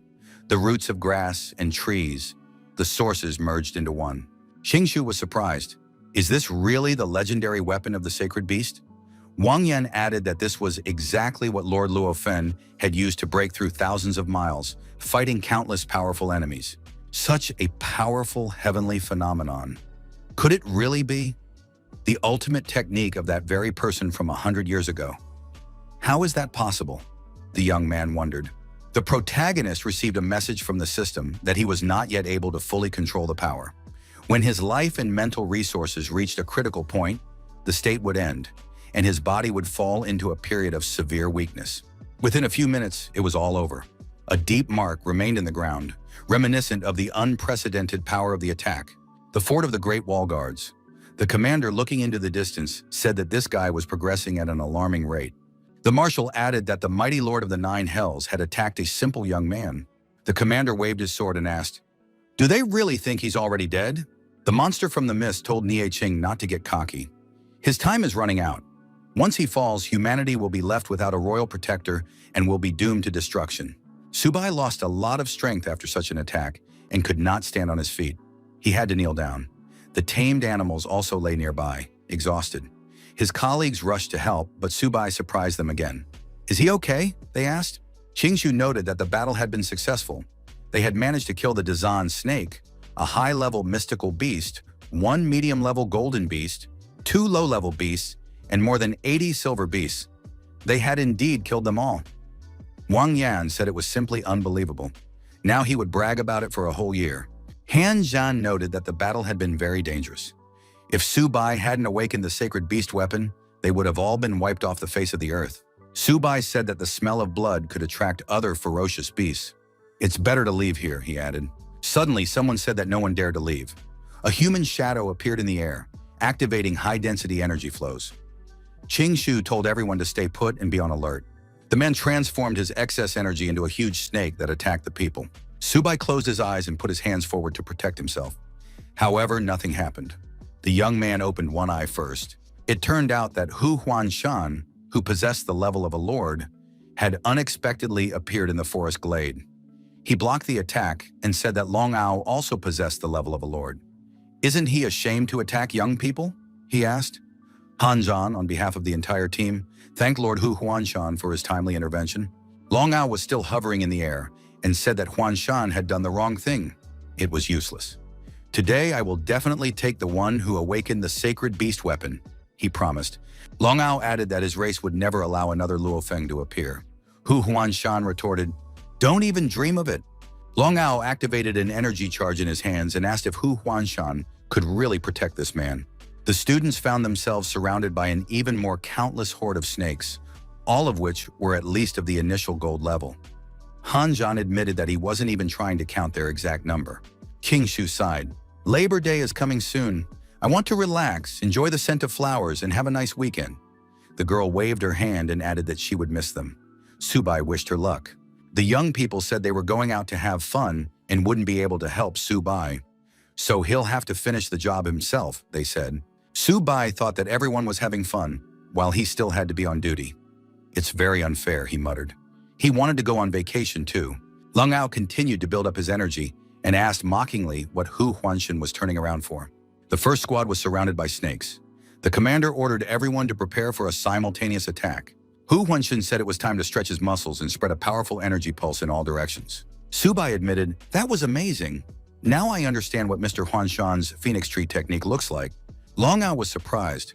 Had Hu Huanshan really grasped the power of the law?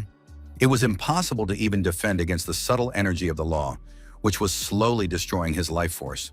Long Ao clung to the edge of the crevice and said that today he would not be able to compete with Hu Huanshan. He will be able to protect this boy, but not for long, he added and disappeared into the crevice.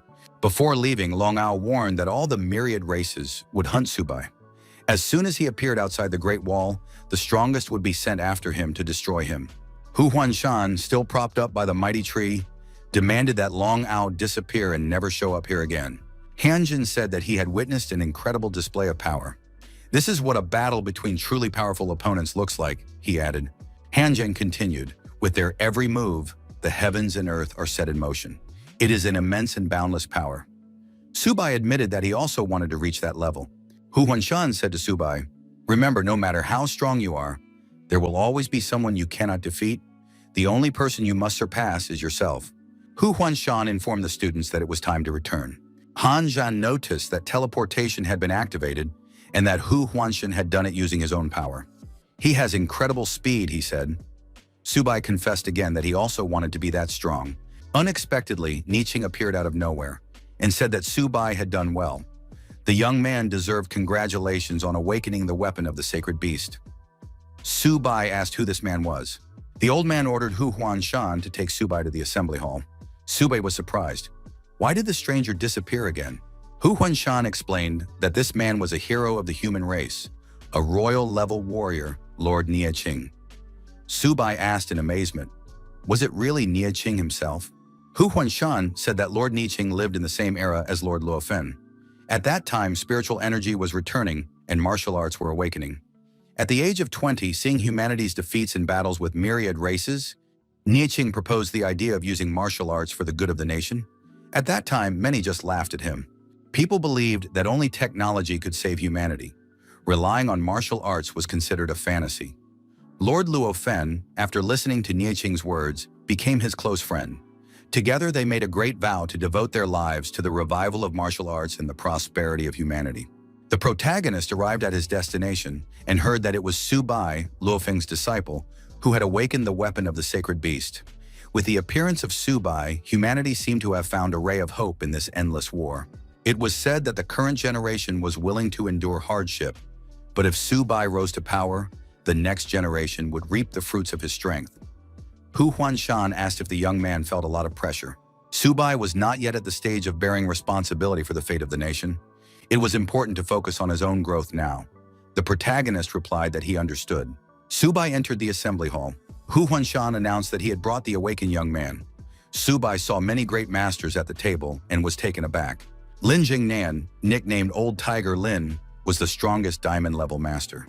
The protagonist asked why this warrior was here. Niqing, who presided over the table, said that since everyone was gathered, they should get down to business. The awakening of the sacred beast weapon caused a huge resonance among the myriad races. They even sent a lord-level warrior to destroy the young man. The debate began. One of those present noted that for the first time in 100 years, the weapon of the sacred beast Luofeng had reappeared in the world. If Subai became stronger, he would lead humanity to glory. We must protect this young man at all costs, he said. A bearded man with glasses suggested appointing the best mentors and providing resources to help him reach the level of lord, and possibly even king. Subai's life is now more valuable than all of theirs combined, he said. Subai looked at the gathering who spoke in his support and thought that all these people were truly good. Old Tiger Lin expressed his opinion. Subai should continue to temper himself in battles with myriad races.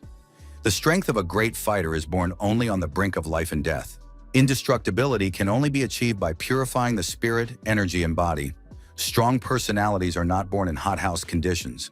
Another speaker stated that now the myriad races had literally gone mad with the appearance of the sacred beast weapon. The young man cannot be sent back to the battlefield without reliable protection. Who is ready to take on such responsibility? After all, he is Luofeng's only heir in 100 years. Hu Huanshan supported Lin Zhengnan's opinion. A proud eagle will not flinch even in a hurricane, and a wolf pack will not fear a long night. Hu Huanshan added that Luofen himself considered the battlefield almost his home and had been on the verge of death dozens of times. He would also support the idea that Subai should fight on the front lines.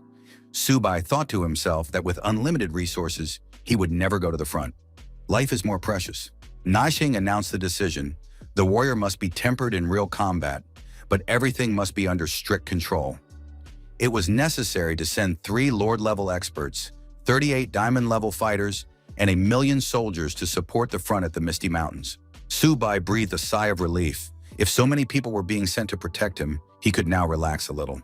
Yeching, senior advisor, added that the young man could be used as bait to cause carnage among the enemy's elite forces. This time, humanity will definitely win, he declared.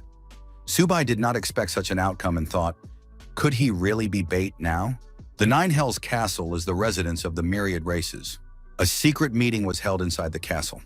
The chairman announced that the weapon of the sacred beast had returned, and many remembered the terror that Luofeng had spread.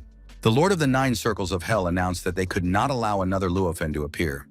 We must destroy this Subai at all costs, he decreed. 8 Lord-level fighters and 42 Diamond-level warriors should be sent to reinforce the front at the Misty Mountains. The great elders of the Heavenly Nine-Tailed Fox clan will take care of Nechin. The great elder of the Demonic Phoenix clan declared that her clan would not send a single fighter to this operation. The Grand Elder of the Heavenly Nine-Tailed Fox clan also announced that her clan would not participate in this action. The Lord of the Nine Circles of Hell was surprised. Have they decided to betray him? The Lord explained that the 3 great royal clans had been given a joint order to take the field in the myriad races battle. Now that they were facing a powerful enemy, these 2 had decided to retreat. The great elders were surprised. Does the Lord of the Nine Circles of Hell want to attack us? What other powerful enemies are we talking about? We came here not to fight, but to explore the Forbidden Zone. It seems that the Nine Circles of Hell clan is simply looking for a reason to destroy humans. They are here for endless resources, not for bloodshed. The Lord of the Nine Circles of Hell has declared that even if the elders refuse, his clan will see the matter through to the end. The great elders may regret it later. The great elders noted that the battle was near, and the human and myriad masters were already on the move. Have they still not found the Holy Maiden? That girl has always been wayward. We must expand the search area and find the Holy Maiden before the war begins, at any cost. Nushking handed Subai a heavenly jade pendant and said that as long as he had it, no one would be able to sense his presence. Even the king of the Nine Circles of Hell would not notice him. With this artifact, it would be easier for the young man to hide from the strongest of the myriad races. Subai thanked Ni Qing, adding that simply hiding his aura was not enough. It would be better to equip him with gear and resources to increase his strength. Ni Qing laughed and remarked that the young man really knew how to take advantage of crises. Neshking snapped his fingers, and a chest appeared in front of Subai. The young man's eyes lit up. Inside the chest were diamond-level armor, a 10,000-year-old ice heart, and a dragon soul of the same age. Subai also found many medicines. He was surprised. Is all this for me? Niking confirmed that all of this now belonged to the young man, but it would be boring to give everything away at once, so the artifacts would be given out in stages. Subai said that he wanted to get the diamond armor first so that he wouldn't die in battle. Niking noted that Subai was not yet ready for this armor. The young man admitted that this was cruel. The old man recommended that he train harder. Subai remembered how he once saw countless treasures and hesitated for just a second, and now he was crying, remembering that mistake. Subai noticed a man nearby and wondered, could it be old Tiger Lin? Lin Zhengnan told the young man to follow him. They needed to talk about something. Subai thought that he and Lin Yanzhan, Zhengnan's daughter, had nothing going on. They were honest with each other and innocent. Zhengnan suggested that Subai stay on the battlefield of myriad races. The young man replied that he was not angry and understood that old Tiger Lin wanted him to become a true master. The man admitted that he still did not understand what his daughter saw in Subai. The young man tried to explain that they were just good friends who knew what was acceptable and what was not. Lin Zhengnan said that he did not want to discuss this anymore and would not interfere in their childish affairs. He handed the young man the armor and added that it was his gift. The young man must take care of himself and not die on the battlefield. Subai accepted the gift and thanked Uncle Lin. Zhengnan ordered him to go to training immediately. Subai promised to train hard and not let old Tiger Lin down. The next day arrived. Students and military personnel paid their respects to the fallen. Kaozi said that Zheng Leixiao should rest in peace. Hanzhan noticed Subai's appearance. Hanzhan was surprised and asked where Subai got such excellent equipment. Neching addressed the warriors of the human race and announced that the army of the myriad races was already moving towards the Great Wall. There were more than 1,000,000 enemies, but even if the humans were outnumbered, they would still win. Henjin noted that among the royal-level fighters, Lord Niqing was stronger than the king of the Nine Circles of Hell. To restrain Ni Qing, the myriad races would surely send several lord-level fighters to cooperate with the king. Subai asked what to do in that case. Hanzhan replied that they should use tactics and follow the orders of the leadership.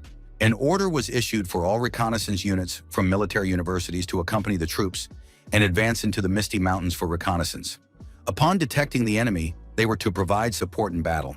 Hanzhan said that diamond-level fighters had already entered the fray. Qingshu warned of the need for caution. The aura here was unstable, and treacherous enemies were surely hiding nearby. Subai noted that the only enemies here were armored wolves and horned demon deer, but they were weak. One of the students declared that he would take care of the armored wolves and rushed into the attack. Hanzhan, wielding his weapon, noted that the enemies were afraid of them escaping. Cao Zi admitted that his hands were itching to get into the fight. Hanzhan said that they were facing ordinary weaklings and that Subai could rest. Subai agreed that the beasts were weak, but he wasn't going to give up the glory just like that. The protagonist released his tamed animals from his backpack. Xiaoba and Xiaobai burst out and destroyed all enemies in their path. Hanzhan noted that Subai had completely lost his conscience. He didn't even want to share the credit for the battle. Cao Zi agreed with this opinion. The white tiger and the huge green turtle did indeed look threatening against the backdrop of weak enemies. The wolves and deer felt the pressure coming from deep within their blood and could not resist. The white tiger and green turtle roared loudly, subjugating the will of the beasts. Subai was surprised. Why were his animals roaring like that? The system congratulated the young man on awakening a new ability. Now he could subjugate other races and turn them into his personal combat unit. The protagonist was delighted. He had gained the ability of a legion. Hanzhan inquired what was happening and confirmed that Subai had indeed brought these animals. Subai said that the animals had been charmed by his charm. His colleagues were morally depressed. Subai noted that if the beasts had submitted, they must obey all orders. The armored wolf clan would guard the rear, and the demonic deer clan would guard the flanks. Hanzhan added that with such protection on the sides and rear, reconnaissance could be accelerated. Wang Yan wondered how Subai had managed to convince the armored wolves. The protagonist was surprised by the turtle's strange behavior. Had Xiaoba discovered some secret? The turtle was acting unusually. Suddenly, a giant centipede burst out of the ground. At the same time, Xiaoba was accelerated and thrown high into the air. Hanzhan warned everyone to be extra vigilant. The toothed centipede was extremely dangerous and was known as the ghost of hell. Subai asked if the centipede was really that scary. The toothed centipede was indeed aggressive towards Xiaoba. Qingshu noted that its body, like that of a centipede, was capable of burrowing into the ground in seconds and disappearing without a trace.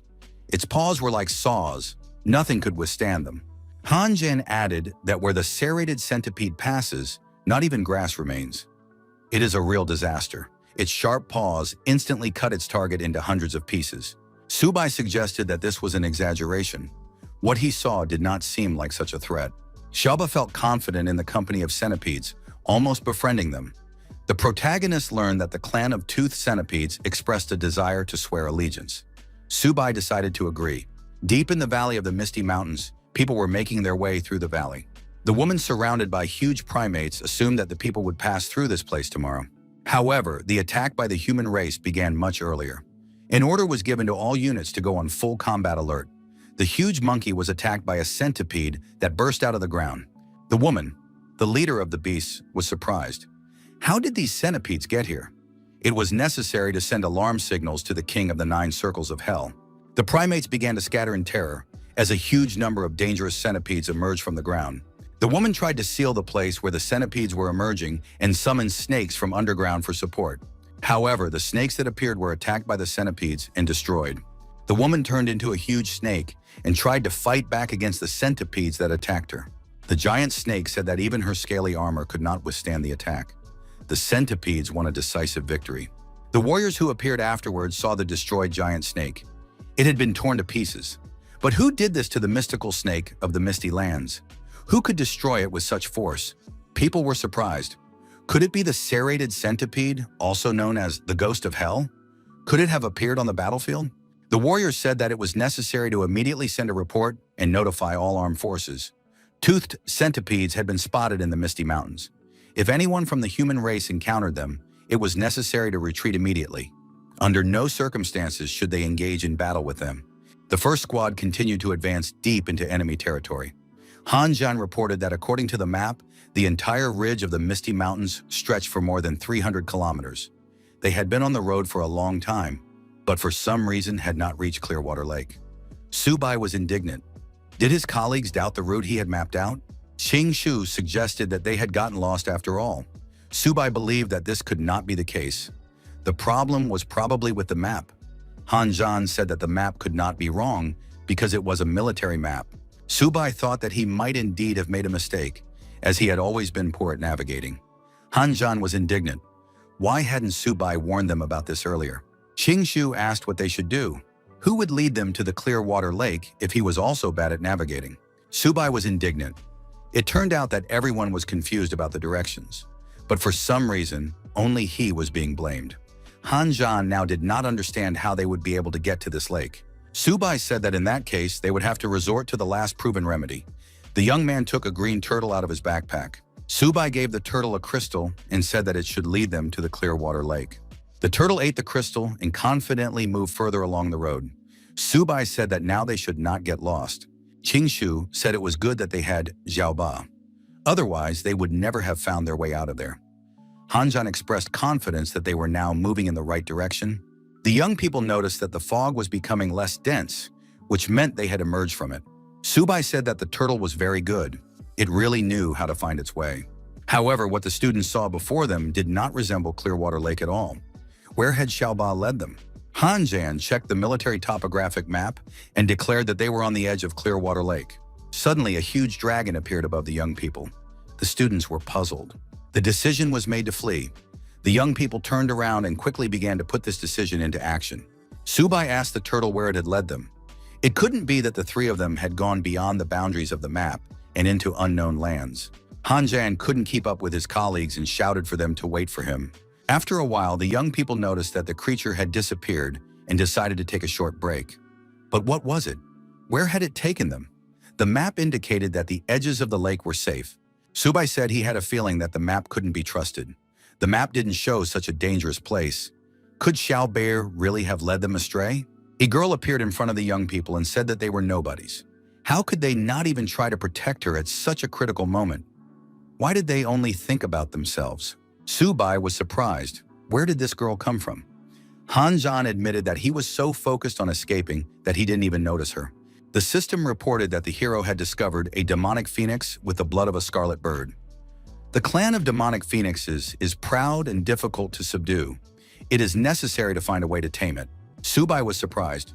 Could it be that the scarlet bird he was looking for was a child? The girl was indignant. Who did he call a child? The young man must be careful, otherwise the Holy Virgin would burn him alive. Subai thought, maybe he should hit her so she would come to her senses. The girl asked what he was up to. How dare he approach her? The girl became angry and burst into flames. How dare this man show disrespect to the Holy Virgin? He would regret it. Hanjan thought that this girl was not simple at all. It seemed that she really did have a violent temper. Subai said that children who don't listen will have to be taught a lesson. The girl was outraged. Did this thing dare to raise a hand against her? The young people prepared dinner from the game that lived in the surrounding area.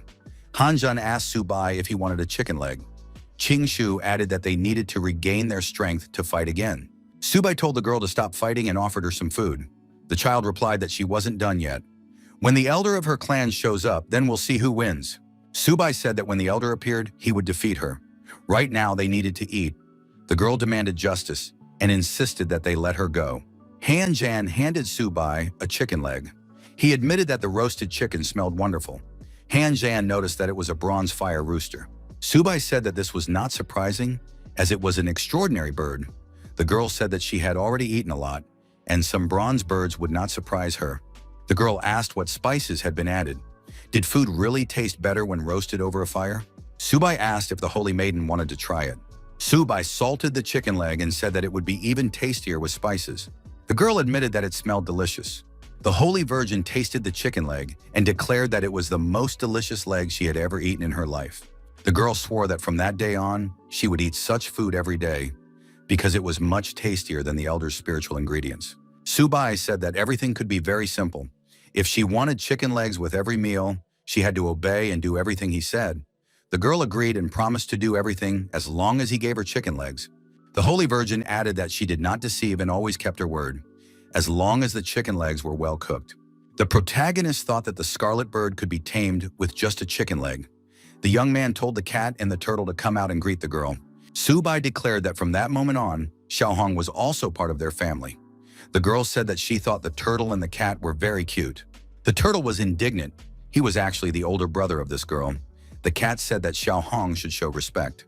The girl hugged the animals and said that they were very cute. Subai told Xiaohong to behave properly because they were her older brothers. Hanjan asked Qingshu if he thought Subai was really raising this girl like a tame animal. He had a feeling that Subai's intentions were not entirely pure. Hanjan added that this guy had leveled up and they hadn't even noticed. Subai was clearly hiding something from the public.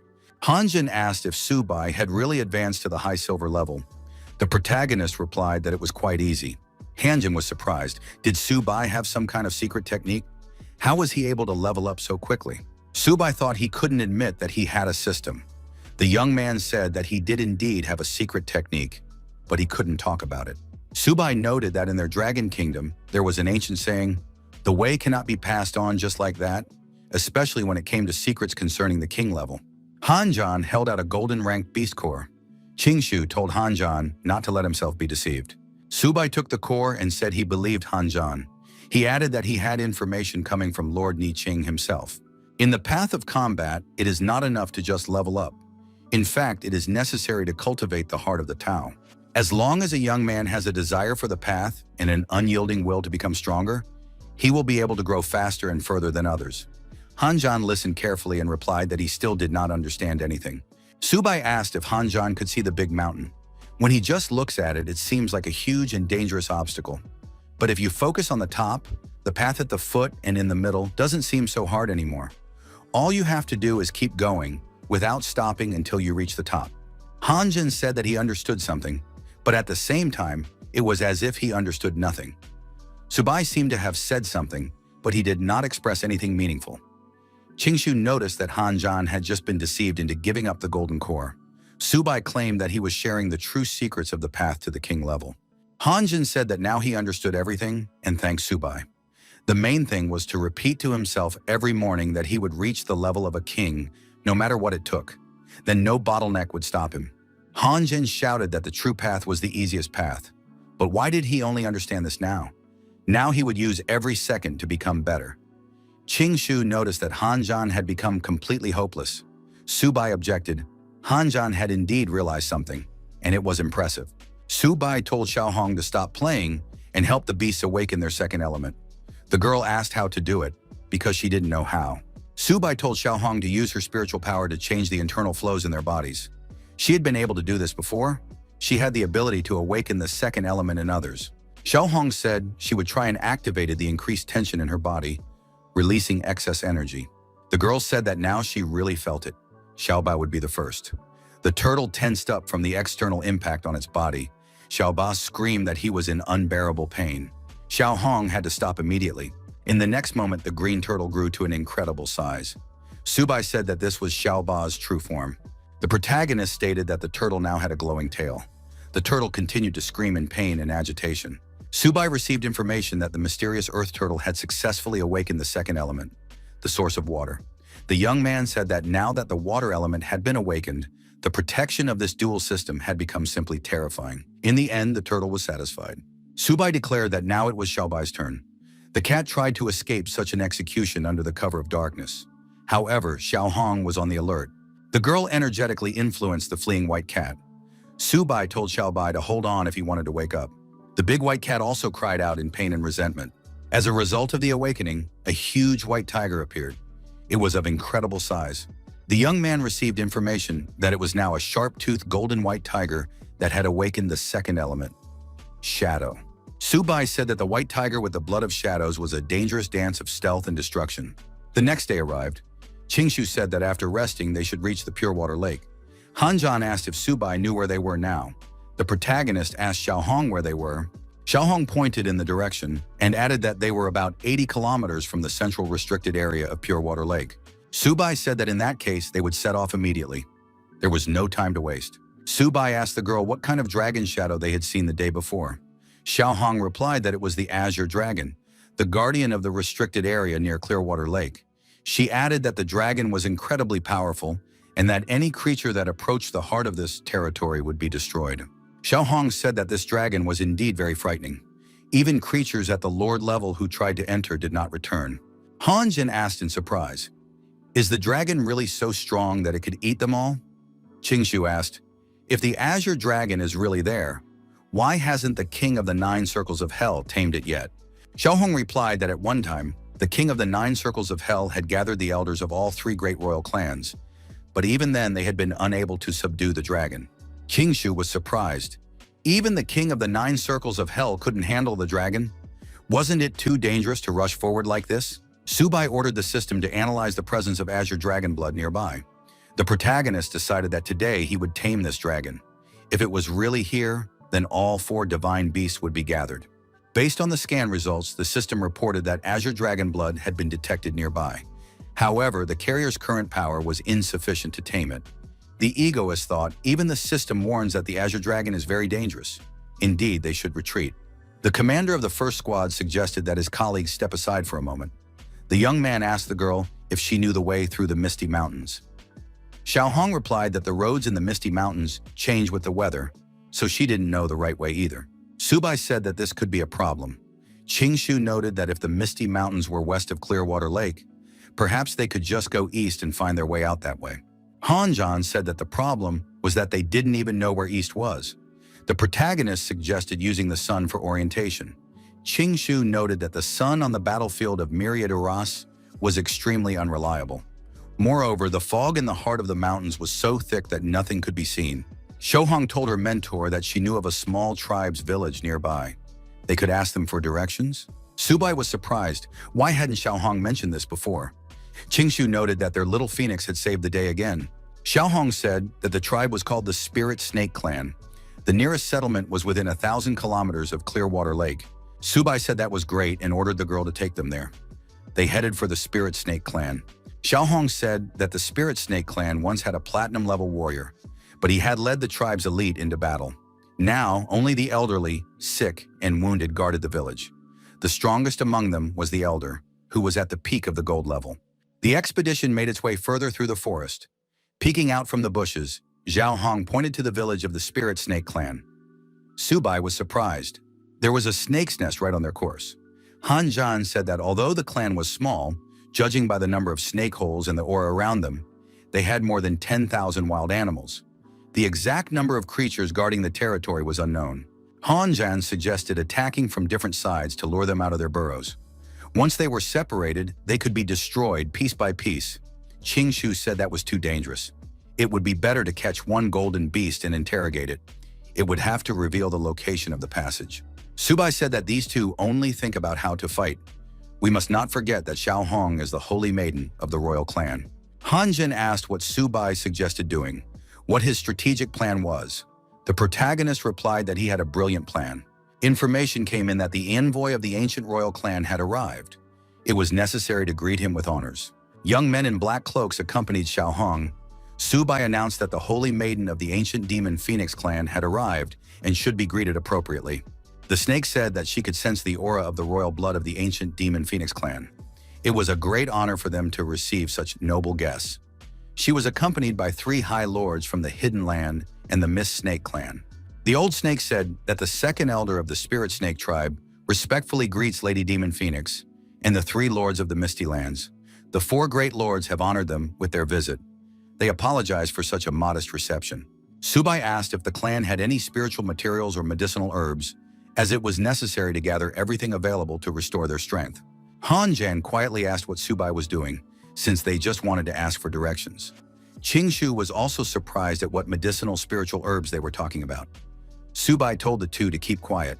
The second elder said that if the honored guests had come from afar, the spiritual snake tribe would definitely give them a proper welcome. After a while, the guests were offered small spiritual fruits as a sign of respect. Hanjin said that these were 4th-level spiritual berries filled with powerful spiritual energy. One such berry could completely restore the strength of a gold-level warrior in a matter of minutes. Subai said that it was already late and that they would most likely stay here for the night. The protagonist pointed to the building where they would be staying and asked for a map of the area. Hanjan was surprised. What kind of overnight stay was he talking about, since the sun was still at its zenith? The second elder said that this building was the residence of the chief of the tribe. Without his permission, no one was allowed to enter. The second elder said that he would immediately order a new spacious house to be built for the guests, if they did not mind. Subai said that if their chief were here, he would not dare to refuse. Or did the second elder mean to say that the holy maiden of the ancient demon Phoenix clan was not worthy of the house of some chief of this miserable tribe? Xiaohong set her fingers on fire to intimidate the snakes. The snakes immediately recognized it as the burning aura of the ancient demon Phoenix clan. Subai told the second elder that they would only stay for one night. Permission was granted and the young people went to the clan chief's residence.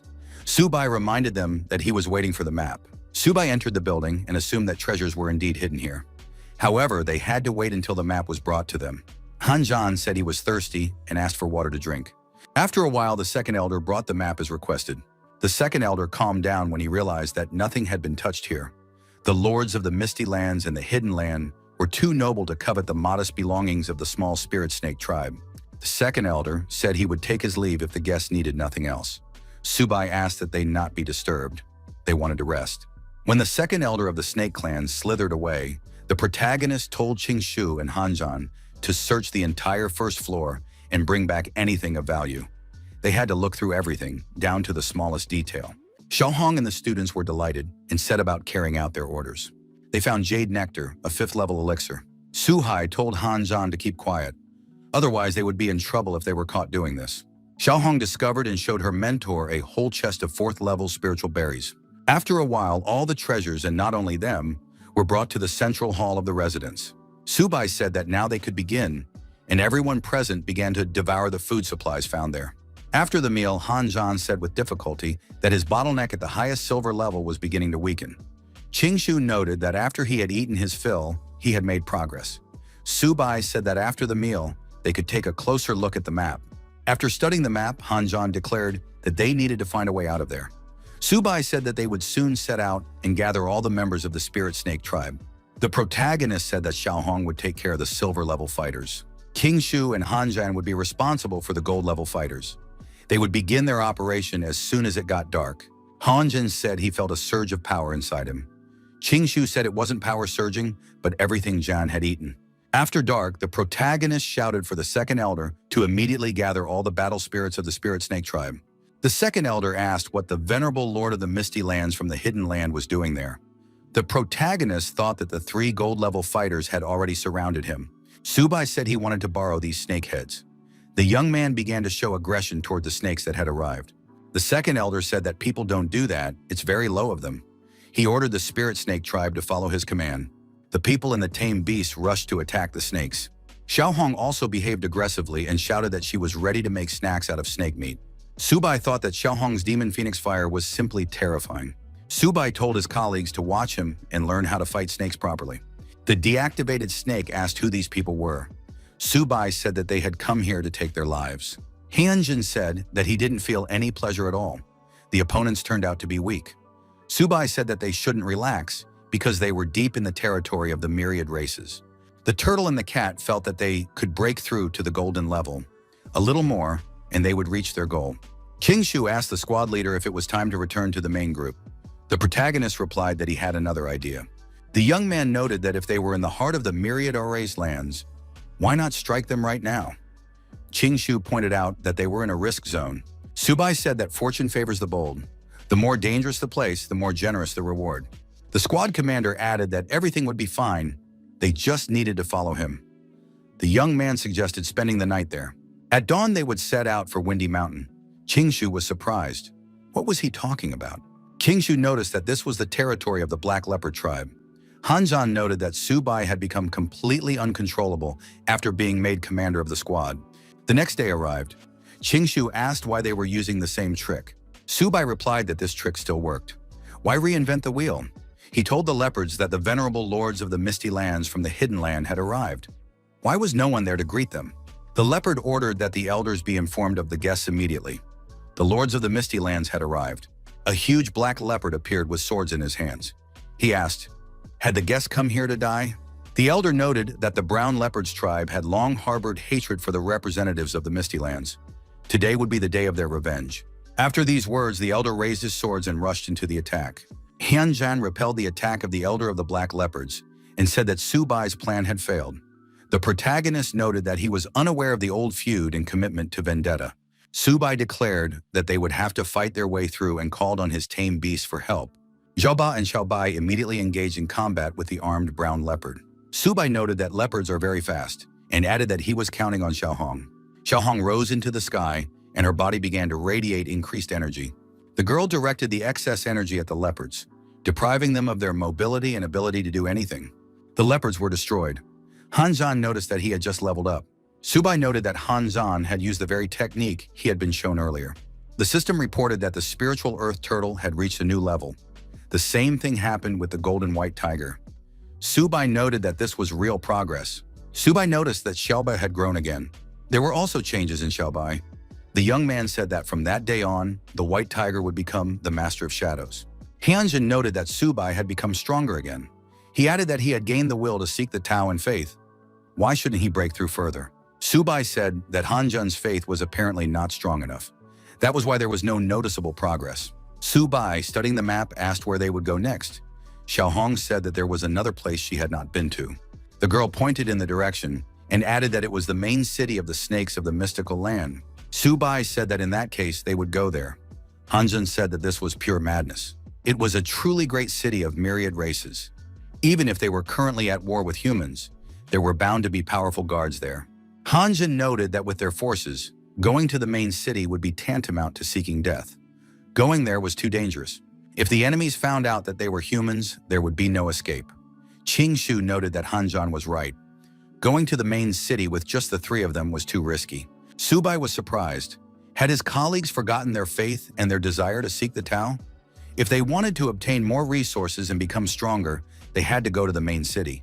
The young man added that when they reached the level of king, standing on the Great Wall and looking down on the myriad races, as if they were tiny ants, they would receive much admiration and make a great contribution to the development of humanity. Subai added that they were doing this for the greater good of the human race.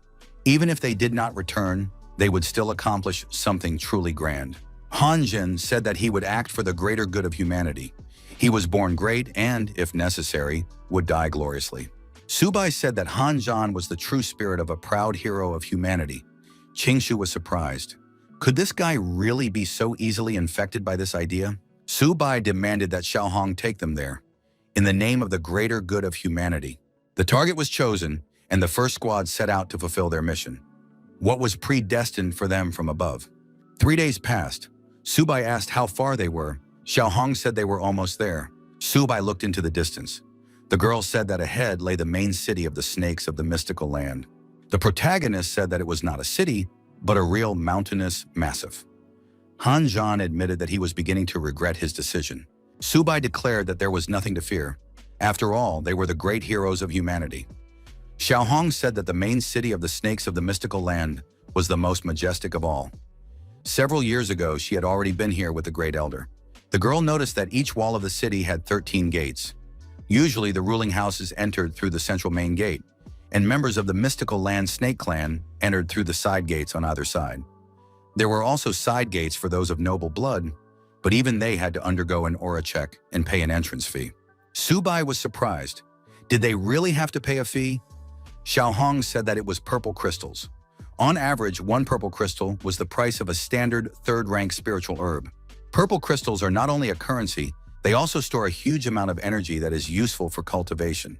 Cultivators of the platinum level and above use even rarer spiritual stones, filled not only with energy, but with the forces of heaven and earth. Subai reminded her that Xiaohong was a venerable holy maiden. Did she really only have one measly crystal? The girl replied that it was a spatial bag with about 100 cubic meters of usable space inside. Xiaohong added that she was actually quite rich and poured jewels out of the spatial bag. Qingshu said that Xiaohong was a real little rich girl. Subai was surprised. Did all of this belong to Xiaohong? The protagonist said that it was unsafe for a child to carry so much money with her. As her mentor, he had to keep everything safe.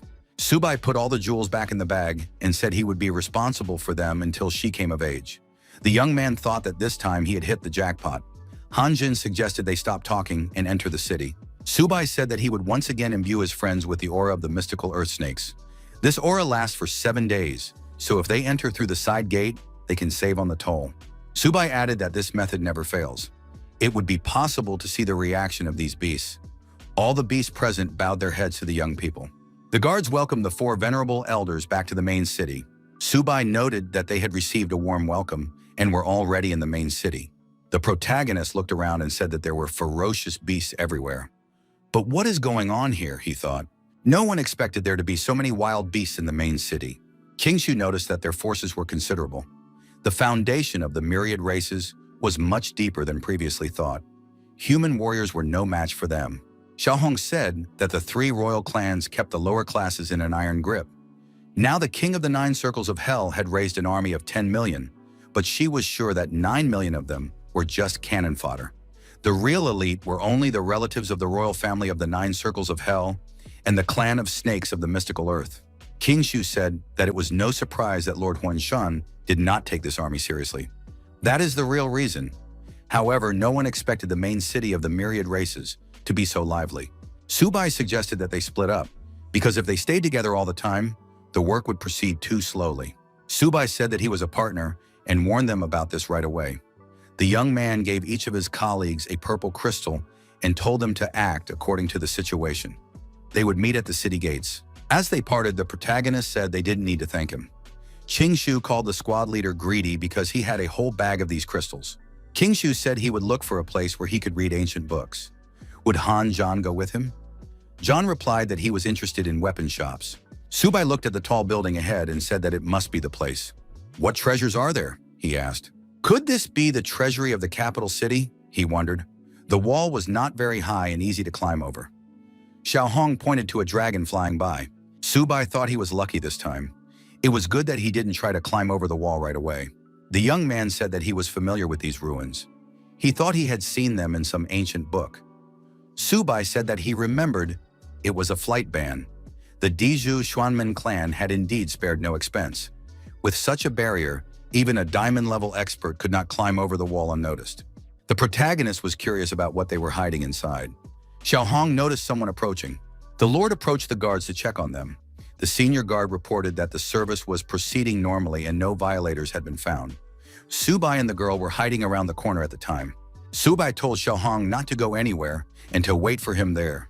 Our hero decided to test Xiao Bai's new ability and became almost invisible, that is, translucent. The commander of the guards ordered the door to be closed behind her. Subai followed. Then the protagonist deactivated the snake using a shadow attack technique and became visible again. The young man decided to see what treasures were here and why they were so carefully guarded. Subai discovered a whole mountain of amethyst crystals. It was a real stroke of luck. Now, even if he wanted to, he couldn't become poor. Subai saw someone's shadow in the distance and thought that there was someone else here. Could it be a representative of the Dizhu Xuanman clan, he said, demanding that whoever was hiding come out immediately. There were 2 people hiding. It turned out to be Qing Shu and Han Zhan. They were also surprised to see their commander here. One of them had gone shopping, another to read books, and the third had decided to visit the weapon shop. However, all 3 met here. Qing Shu said it was a strange coincidence. Subai noticed that the 2 had tried on thieves' gear. Hadn't they always been righteous? How had they managed to get past the guards? Han Zhan said that they had discovered a tunnel. He wandered through it and somehow ended up here. Subai said that talking was inappropriate now. They had to take as much as they could carry, and it was better not to make any noise. The squad leader added that the 2 should not follow him. Han Zhan reminded them that greed had never done anyone any good. The young men's backpacks were stuffed to capacity, and they said they couldn't carry any more. Suddenly, a bell fell off Han Zhan's backpack and hit the ground. It made a loud noise. The guards detected movement in the ancient temple and went on full alert. The sergeant of these guards was also discovered. When he regained consciousness, he said that the ancient temple was being robbed, that the barrier had to be activated at full power, and that no one should be allowed to leave. Subai said that they needed to flee, otherwise they would be doomed. Suddenly, everything around them shook. The criminals were running away, and they had to be caught. The elder ordered the entire city to be sealed off, every house to be searched, and the intruders to be found. The criminals ended up on the roof of a building, from where they could watch as the entire guard was put on full alert. Han Zhan suggested that they were in big trouble. King Shu agreed with this assumption and added that the entire city was blocked off, so there was no help to be expected. Subai said that he knew the saying, "The most dangerous place is the best hiding place." Xiaohong appeared in front of the guards and shouted that she had seen people. The girl pointed in the direction where these people had been spotted. The guards reacted quickly but were immediately deactivated by the protagonist and his friends. The young people made their way into the vault. Xiaohong asked what they were looking for. Subai replied that he had a feeling there were treasures hidden there. Xiaohong pointed out the hidden door to the master. Subai said he couldn't see anything. The girl explained that the door was sealed with a spell so that people couldn't find it. Xiaohong activated a hidden mechanism and the door opened. Subai said that the Xuanmen were very cunning. It was no wonder he hadn't noticed the door before. Xiaohong added that there was a powerful energy downstairs. The young people descended the stairs that were just behind the secret door. Downstairs, they discovered the Tree of 1,000 Wishes. The protagonist was surprised. "What is this strange tree?" Xiaohong said that it was forbidden magic. How did the Dizhu Xuanmen clan dare to grow such a thing? Are they really aiming to become the fourth royal clan? Subai thought he had heard that name somewhere before. The Tree of 1,000 Wishes. The system reported that this tree contained countless fragmented laws of power. The tree was directly related to the Great Catastrophe. This chance could not be missed. Xiaohong added that the Dizhou Xuanmen clan had committed a terrible deed. To grow the Tree of 1,000 Desires, they needed tens of millions of snake-like monsters. Subai climbed to the top of the tree and asked the girl what it was. Xiaohong replied that it was an 8th-rank spiritual fruit. The Dizhu Xuanmen clan sacrificed countless lives to obtain this fruit. Subai picked the fruit and said that it was the size of a fist, but weighed more than 100 jin. The young man added that this was the first time he had seen such a spiritual fruit in his life. "What is this fruit good for?" he asked. Xiaohong said that this fruit contained incredibly terrifying energy. It helped masters of the Lord level increase the concentration of their blood. When the concentration reaches a certain level, they have to destroy countless of their own kind. That is why the method of cultivating the Tree of 1,000 Desires was declared forbidden by all 3 royal clans. Subai said that in that case, they really couldn't leave this tree here. The system explained that in order to transplant the divine tree, it was necessary to first awaken its divinity. One had to place a hand on the divine mark. Subai said that this tree could not be left here and reached out his hand to its trunk. The trunk expressed dissatisfaction. Subai touched the tree and said that he was ready. The activation of the tree's divinity began. The protagonist noticed the appearance of a spatial rift. But how is this possible? Could these be the small disturbances? He thought. Xiaohong asked in fear what the mentor had done. After all, space had begun to collapse. "We must leave here immediately, or we may be sucked into the rift. If we don't leave now, it will be too late." Subai shouted for Xiaohong to hide immediately. They had to hide in the spatial bag. Subai announced that it was temporarily safe here. Xiaohong said that the master had indeed transplanted the Tree of 1,000 Wishes. The heavenly treasures he had collected appeared before the protagonist. The young man said that it seemed to have worked. However, why was the earth still shaking? Subai was outraged when he realized that the tree was devouring his heavenly treasures. The young man showed aggression towards the tree. Could it be that all his spiritual materials were stolen by this tree? He thought. Xiaohong was frightened and told the master to be careful. At the Great Wall Defense Army base, Nie Qing visually recorded the release of energy. The military man said that this energy was incredible and seemed to go beyond the laws of nature. The king was surprised. Could something even stronger than the king of the 9 circles of hell have awakened in the depths of 10,000 Ras? The soldier was surprised. Could it be an entity that surpasses the level of a king? Nie Qing ordered to immediately contact the reconnaissance team and find out what was going on there.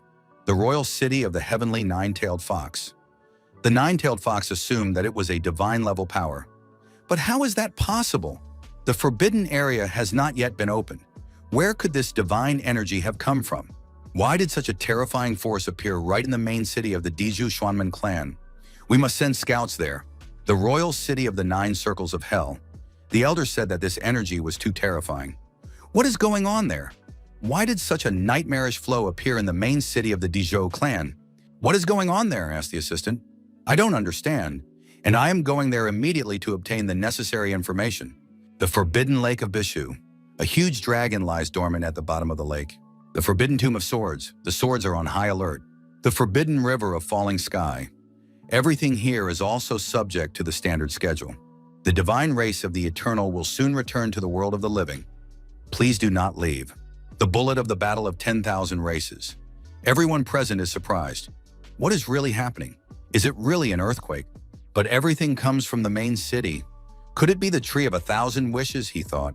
The monster thought, if the 3 royal clans find out that he used forbidden arts to cultivate it, he will be finished.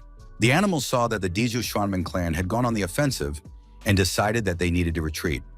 After all, it was impossible to fight in such chaos. Chaos broke out among the ranks of 10,000 RS. The brown bears were indignant. How could these beasts from the Diju clan just take off and run away? Subai also did not understand what was happening. Did he initiate all this? The elder appeared in the sky, exuding excessive energy. She asked the young man how he dared to touch the sacred tree. Subai thought that now he would have many serious problems. The 9th elder of the platinum rank ordered her assistants to seize the young man. Subai thought that if he didn't run away right now, it would be too late and he would be finished. The 9th elder began to pursue the commander of the advance guard. Subai tried to run away as fast as he could. At the last moment, our hero managed to activate a protective barrier and defend himself from the 9th elder's attack. The attack on our hero did not stop, because he had destroyed their clan's sacred tree. Now even tearing the young man to pieces would be too easy a punishment. Qingshu felt a sharp surge of energy. Could it be Subai again? Han Jan prepared his weapon and told Subai to run away first. He would personally delay the 9th elder. The monster woman attacked Han Jan, and the young man flew to the side.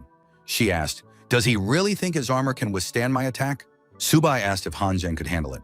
"If not, we can run away together." Han replied that they should leave, and he would cover their retreat. Han Jin said that the monster woman should try to catch his sword art. His opponent replied that these were all pathetic tricks. Such attacks could not harm her. The man would have to say goodbye to life. Han Jan changed his mind about taking such a big risk and shouted for them to wait for him. He also activated retreat mode. Subai threw a spiritual fruit to his friend and told Han to swallow it quickly so he could restore his energy. The monster woman continued her pursuit and said that none of them would escape her alive today. The first squad did not listen to the monster's words and only increased their speed, running away from danger. The female monster was surprised. Is this really the speed of the gold level? After 3 hours, our heroes continued to move at an accelerated pace. The monster said that they couldn't let these people get away. The female monster did not understand where they could be hiding. This is the forbidden zone of the Falling Sky River. If you go further, you may end up at the Azure Pond. The students hid behind a rock and decided to take a break. It seemed they had shaken off their pursuer. Han Zhan asked what sacred tree they had been talking about and why the monster woman kept mentioning some tree. Subai said it was a long story. The main thing now was to regain their strength and get out of there as quickly as possible. The 9th elder of the platinum rank was nearby and declared that none of them would leave. They would have to identify them personally. Han Jin grabbed his weapon again and told Subai to leave first. The monster ordered the return of their clan's sacred tree. "In that case, I grant this man a quick death," he added. There was a powerful explosion, and Han Zhan was thrown far back by the shockwave. Subai was surprised. How dare they call this tree of desires sacred? The young man added that he had rid them of this evil. The 9th elder said he would see how long this man could hold out. Han Zhen once again said to leave this monster for him. He added that he was not joking. It is better to leave one than to perish all at once. The victory of humanity is what matters most. Subai and Qingshu, running away, said they would wait for Han nearby. The 9th elder rushed after them and asked, "Are these people still trying to escape?" Han Zhang appeared in front of the huge snake and said that he was his enemy today. The 9th elder threw Han Zhang far away and declared that this man was overestimating himself. His life is not worth the life of an insect. Han Zhan jumped to his feet and grabbed the snake by the tail. The young man declared that he was not finished yet. The 9th elder swung his tail and threw the man far away again. Han Zhang fell to the ground again, and this time blood flowed from his mouth. Subai and Qingshu managed to reach the Azure Pond. Subai was surprised. Why is it so quiet here? Is the Azure Dragon not at home? At the edge of the forbidden area, the monster asked its mistress, "Why is it so strange here?" Usually, any living creature that enters the forbidden area is immediately attacked. The monster said that their sacred tree was still in the hands of the fugitives. Under no circumstances can we let them go. Suddenly, the sky darkened, and a huge dragon appeared in the air. It was the Azure Dragon, and the monsters decided to retreat immediately. Subai treated his tame animals to crystals and told them to eat as much as they wanted. Qingshu was surprised. How can Subai eat so calmly? The pursuers could appear at any moment. Subai was surprised. Does Qing Shu still not understand? This is our forbidden zone. They wouldn't dare come here. Otherwise, those two elders of Zhuanling would have been here long ago. The protagonist noted that in any case, they couldn't stay here for long. They had to decide where to go next. Qing Shu suggested returning to the Misty Mountains and joining up with the main forces. Subai replied that they had already caused too much commotion on foreign territory. If they moved back, they might encounter the Zhuanling clan. Subai suggested returning to the heart of the 10,000 races and launching a surprise attack. Qing Shu decided that the commander of the detachment had gone mad. There would be not 2 platinum masters hunting them, but many more. The protagonist said that this time they would take a different route and make a small detour. Qing Shu asked if Subai knew the way. Subai replied that he knew the way. Besides, they could always try to find Hanzhong. Trees die if they stand still, but people live as long as they keep moving. Subai said that they were about to set off and that the assistants should hurry up. Subai told his colleagues that he had recently realized something. If you encounter an opponent of platinum level or higher, you can forget about fighting. The only thing that makes sense is to use your strength to speed yourself up and slow down your enemy. In that case, there may be a chance to escape. Qing Shu agreed. The gap between the gold and platinum levels was too great. Moving through the forest, Subai held back his friend and told him to be careful. Movement has been detected on the right. The young men noticed wild beasts leading a captive, and that captive was Han Zhan, his hands tied behind his back. The beast claimed that no one could save this man now. Subai said that if they rushed in recklessly, Han Zhan would be in serious danger. First, they needed to calculate everything. Qing Shu asked what Subai was up to again. The protagonist replied, "One clever move can decide the outcome of the whole day." Han Zhan said that these beasts were behaving like true savages. Their behavior violated all conventions. The beast declared that he was ready to destroy this man right here and now. Suddenly, 2 young men in dark robes appeared in the nearby forest. They demanded that the wild beast stop immediately. "What is he doing here anyway?" they asked. The wild beast reported that he was acting on the orders of the 10th elder and was escorting the man back to the clan's territory. Han Zhan was delighted. "Have they really come for me?" Subai hit the prisoner on the head with his hand and told him to be quiet. Subai clarified, "Is this the escort squad? They are tasked with supervising the transport of the prisoner and collecting military supplies from the Cat clan." The beast said that the supplies had already been delivered. The envoy noticed that the transmission was crackling, so a new batch was needed. Subai was surprised. "Does this guard dare to question the clan's orders?" The beast replied that it was an honor for him to serve the messengers. The guard, the messengers, and the prisoner arrived at the territory of the Ghost Cat clan. Subai said that he would interrogate the prisoner himself and that the guard should immediately summon the clan elder. The elder arrived and apologized. He had not known about the messenger's visit in advance. Subai stated that they had come for supplies and spiritual materials. The elder was surprised. The last shipment had been delivered only 10 days ago. Why again? The messenger explained that a catastrophe had struck the front. They had suffered enormous losses and needed new materials to hold their positions. Subai was furious. After so many years of war, isn't every single clan out of 10,000 races teetering on the brink? When the king of the 9 circles of hell gave the order, the Dezhou Xuanmen clan threw all its skilled fighters into battle.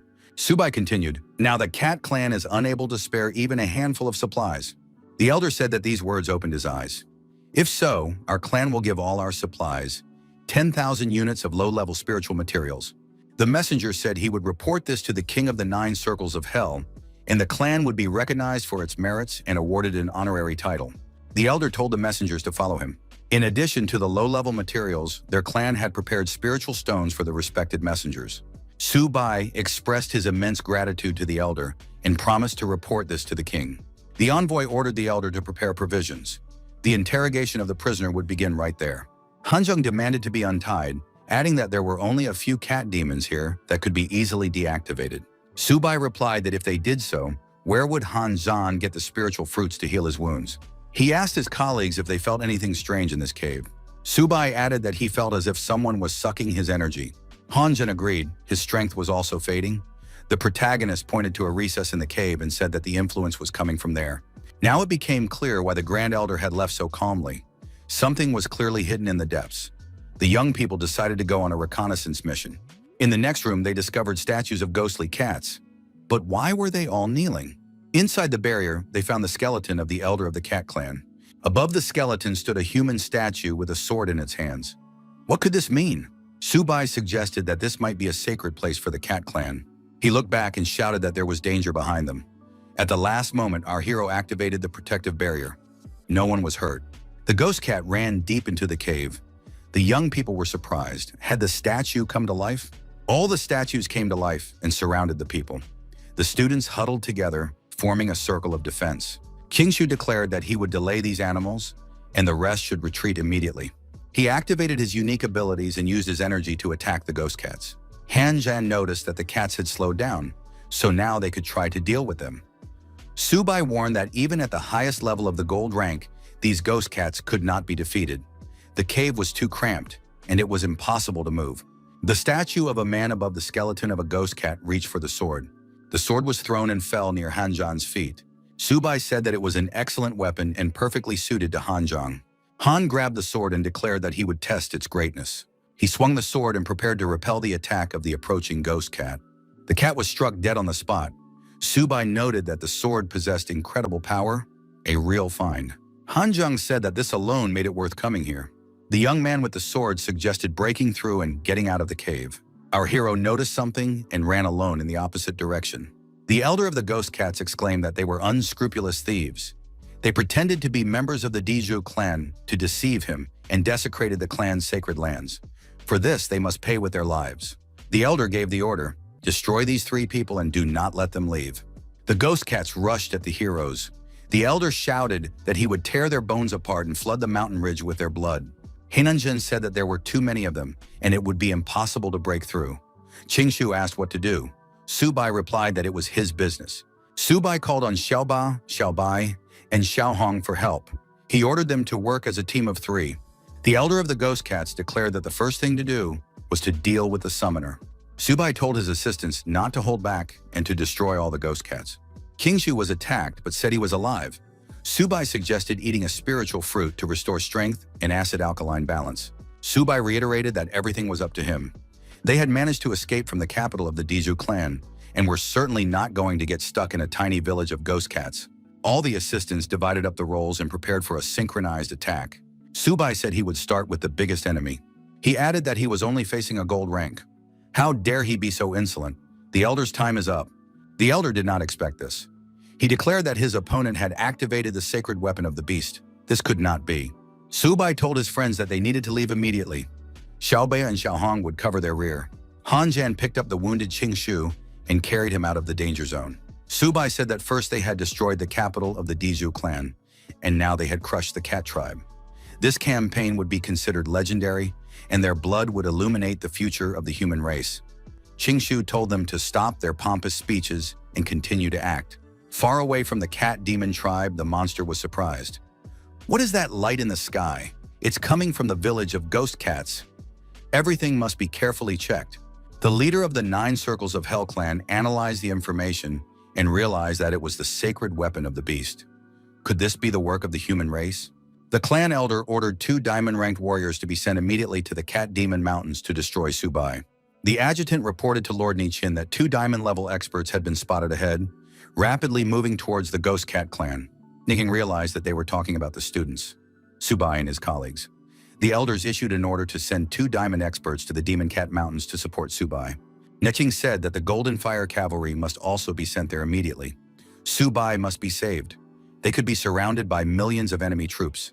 Our heroes, continuing to flee, finally managed to break away from the pursuit of the demon cats. Subai said that they couldn't stop yet. It wasn't safe here either. Suddenly, the monster woman appeared in the sky again and said that she had finally found them. The monster woman was aggressive and declared that they had nowhere to go now. Today, she would skin them, tear out their veins, grind their bones, and scatter their ashes. The monster woman summoned the giant snake again. The snake attacked the humans and said that this opponent was only gold-ranked, yet he had survived her attack, so he knew how to do more than just run away. Qingshu and Han Zhan were not so lucky.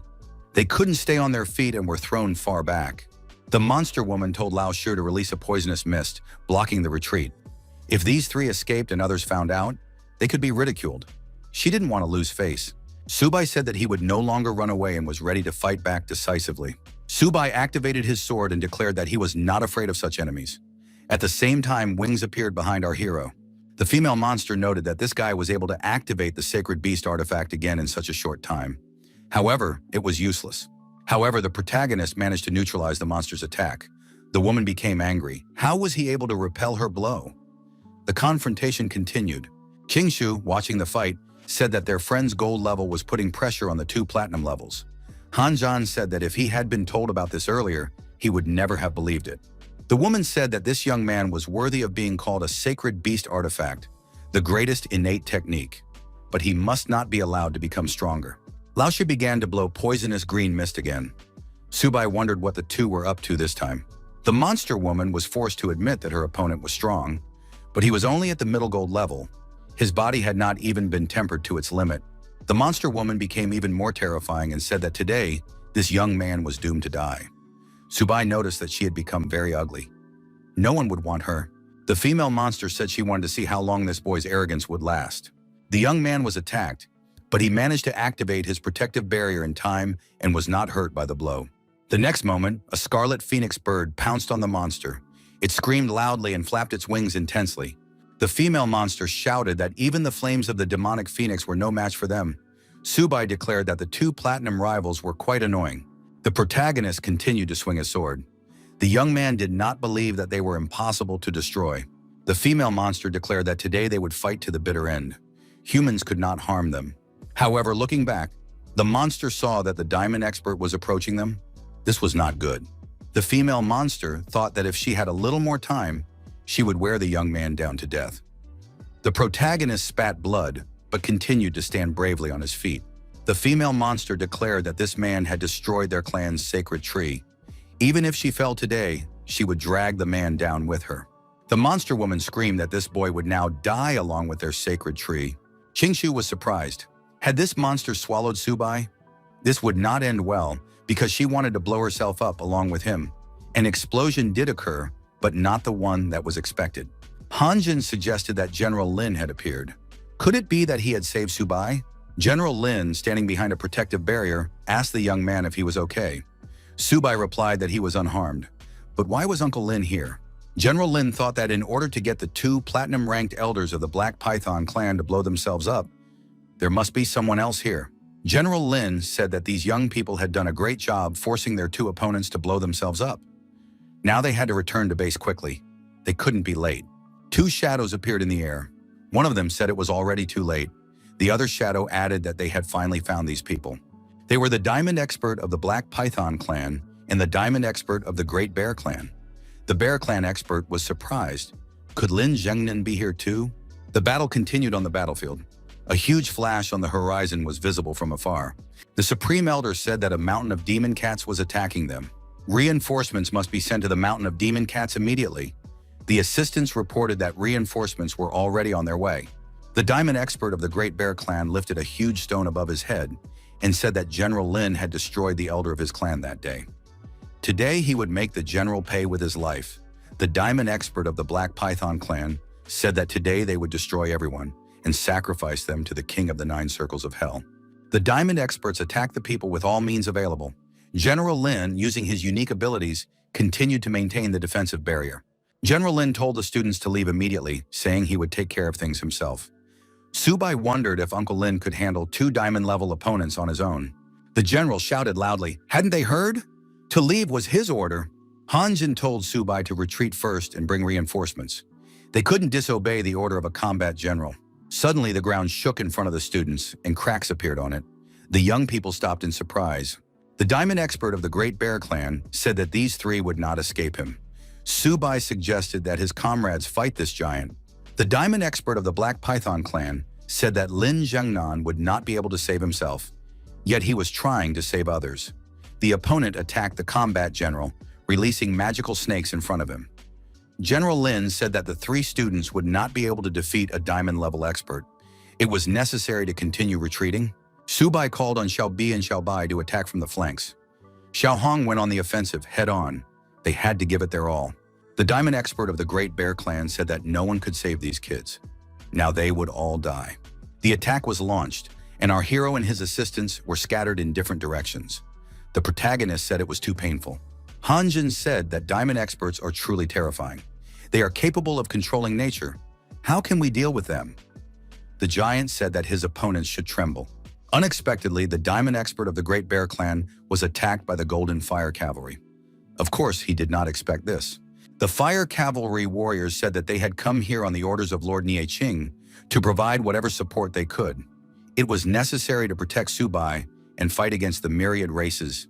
King Shu said how good it was that the Golden Fire Cavalry had arrived. Hanzhan agreed. Now they were saved. Subai declared that if reinforcements had arrived, it was time to counterattack. The diamond expert of the Great Bear Clan was surprised. Had the humans really sent the fire cavalry? The protagonist told his tamed animals that it was time to give a worthy rebuff. The attack on the diamond expert was organized according to all the rules of warfare. Xiaohong towered over the turtle, activating her unique fire abilities. The diamond expert of the Great Bear Clan activated a protective dome, trying to avoid a massive attack. He declared that the Great Bear Clan was invincible. The diamond expert of the Black Python Clan agreed that General Lin truly possessed impressive power. It was no wonder he was called the future royal level. Lin Zhengnan said that today all enemies would be destroyed and no one would leave here alive. The confrontation continued. The diamond expert of the Black Python Clan told the old bear that their opponents had the advantage in numbers. What should they do now? The diamond expert of the Great Bear Clan turned into a huge animal and roared loudly that he would tear all his opponents to pieces. The diamond expert of the Black Python Clan said that the advantage was on their side and that it was necessary to retreat. The huge bear declared that he would cover their rear. The Black Python could retreat. Subai was surprised. Had these two decided to just run away? But just a moment ago, they had been walking with their heads held high.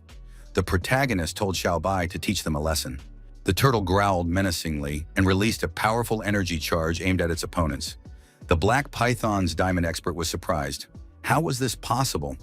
Did this monster really have such abilities? The turtle continued to attack the giant bear, and as a result of this attack, the bear lost its head. The giant white tiger Xiaobai knocked the Black Python clan expert to the ground and pinned him down with his claws. The opponent said, "Is this how a shadow attacks?" The battle was also in full swing on the battlefield. The military effectively attacked the beasts, saying that they would destroy every one of the myriad races. The leader of the 9 Circles of Hell clan appeared from the crevice. He assessed the situation with a sharp glance. Niting appeared from the crack opposite. The commander said that if Zhu Yu made even one move, he should not blame him for being merciless. It would be better to admit defeat. Zhou Yu replied that if it weren't for the fact that the 2 clans, the demonic phoenix and the heavenly fox, had retreated before the battle, the human race would have been wiped off the face of the earth today. Even if Nie Qing's power was superior, he should not think that he would have an advantage against the combined might of the 3 royal clans. The king replied that their race had been gathering strength for 100 years for this counterattack. Zhu Yu calls himself a king, but dares to challenge the heavens. Such insolent behavior will only lead to destruction. The leader of the 9 Circles of Hell clan said that Nie Qing has less than 20 years to live. What right does he have to talk about the heavenly Tao? Nie Qing is almost useless. Zhu Yu issued an order. The troops must immediately retreat to the Luotian River, located near the Demon Cat Mountains.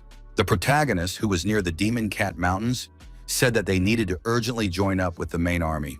Han Zhan, riding on a turtle, said that they were moving too slowly. Qing Shu told Han to stop complaining. He should be happy that they had a comfortable ride. General Lin climbed onto a high rock and told the students not to move. Military movements had been spotted ahead. Subai asked what was happening there. Lin Zhengnan reported that the Luotian River must be ahead. Subai asked why there were so many troops from the myriad clan here. General Lin said that the people had won the battle on the front lines, and their opponents had been forced to retreat to the Luotian River. They needed to quickly bypass them and return to camp. Hanzhen was delighted because the human race had won a great victory. The myriad races clans would not last long.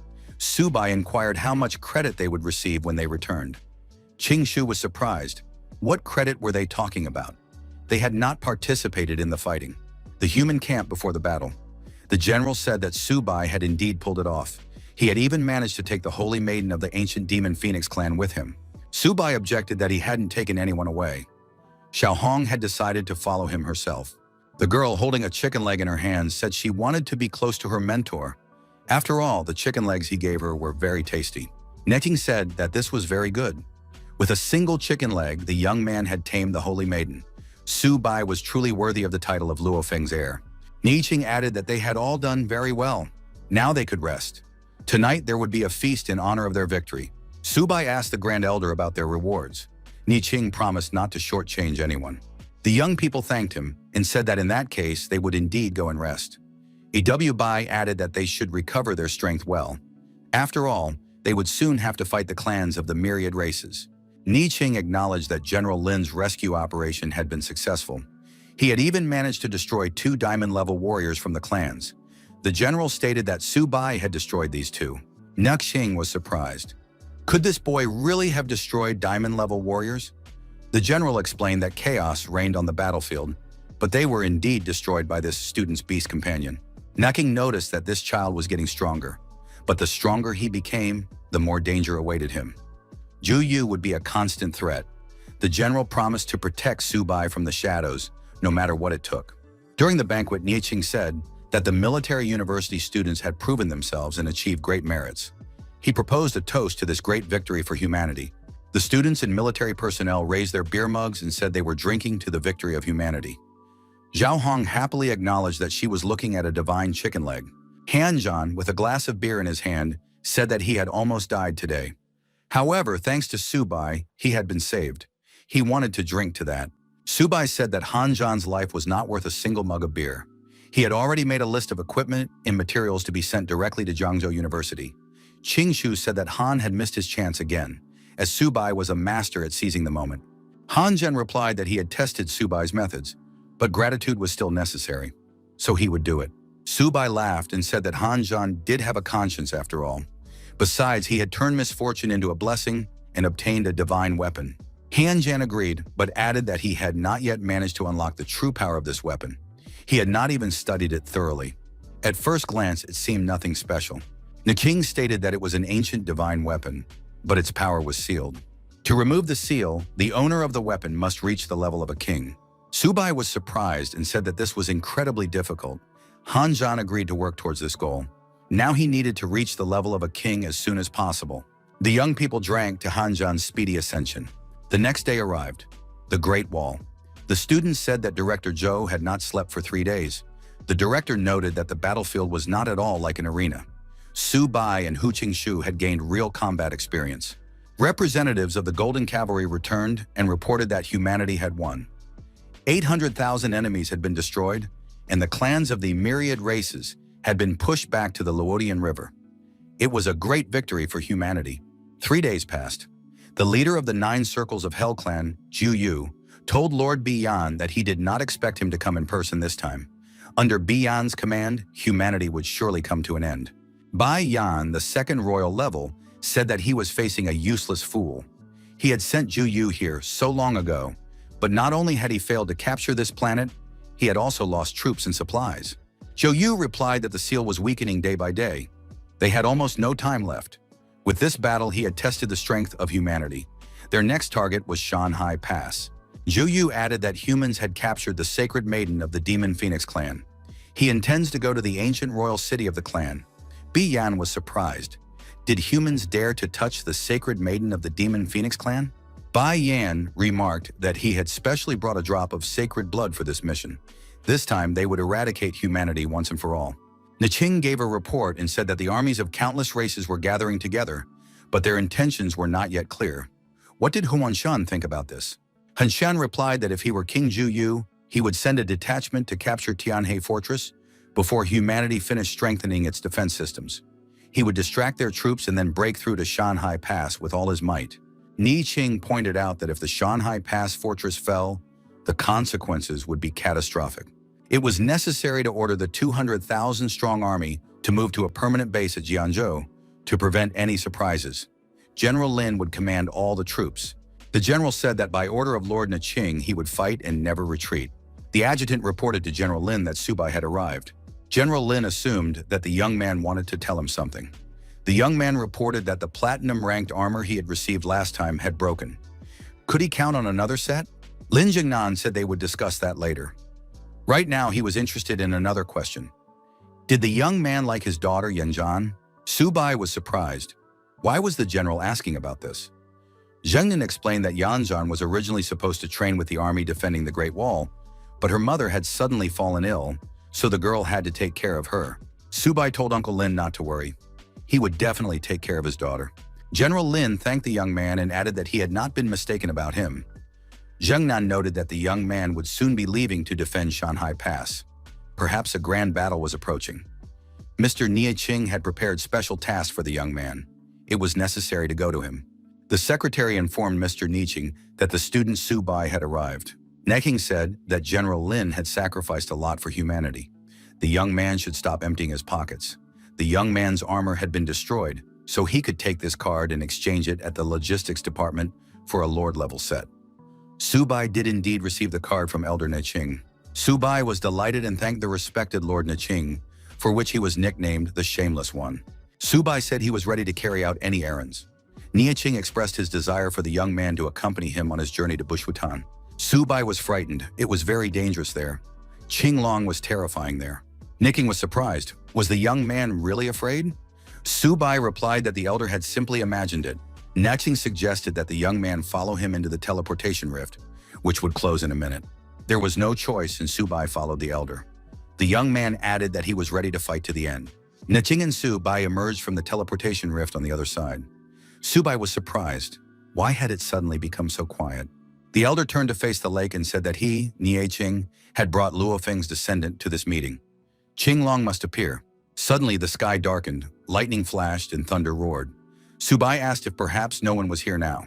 The next moment the young man agreed that Qinglong was indeed at home and very angry. A huge water dragon rose above the surface of the lake. The elder repeated his words. Subai was frightened because the dragon was rushing straight at them. What should they do? Nieching said they would have to dodge. The elder ordered the young man to immediately activate the resonance of the source and not show fear. Subai concentrated, gathered his thoughts, and said that he would try to do it now. The protagonist succeeded. Qinglong stopped nearby and looked at these people with surprise. Was this really the resonance of the source? But where was Luo Fen? Nieching told Qinglong that Luo Fen had already fallen. This was his heir and successor, Subai. The young man greeted them.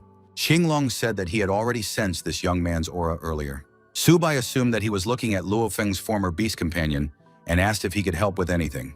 Qinglong said that the young man was not strong enough. He was not yet worthy. Subai admitted that he was still very weak and was no match for the respected Luo Fen. Qinglong said, 3 drops of blood essence, and at the decisive moment, he will lend the young man his power once. Nieching asked if Qinglong could withstand it. The dragon said that blood essence is different from the rest.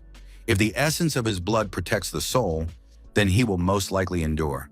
Qinglong added that perhaps one day the young man would be able to open Bushutan and the ancient tomb below. In that case, Subai would fulfill his master's last wish. Nieching asked Subai to give him some blood. The young man complied. Qinglong received 3 drops of blood and asked in surprise what was wrong with this blood essence. The dragon did not expect that 3 drops of his blood essence would actually restore his consciousness. Who was this Subai really? The young man repeated his name again and added that he was currently studying at a military university.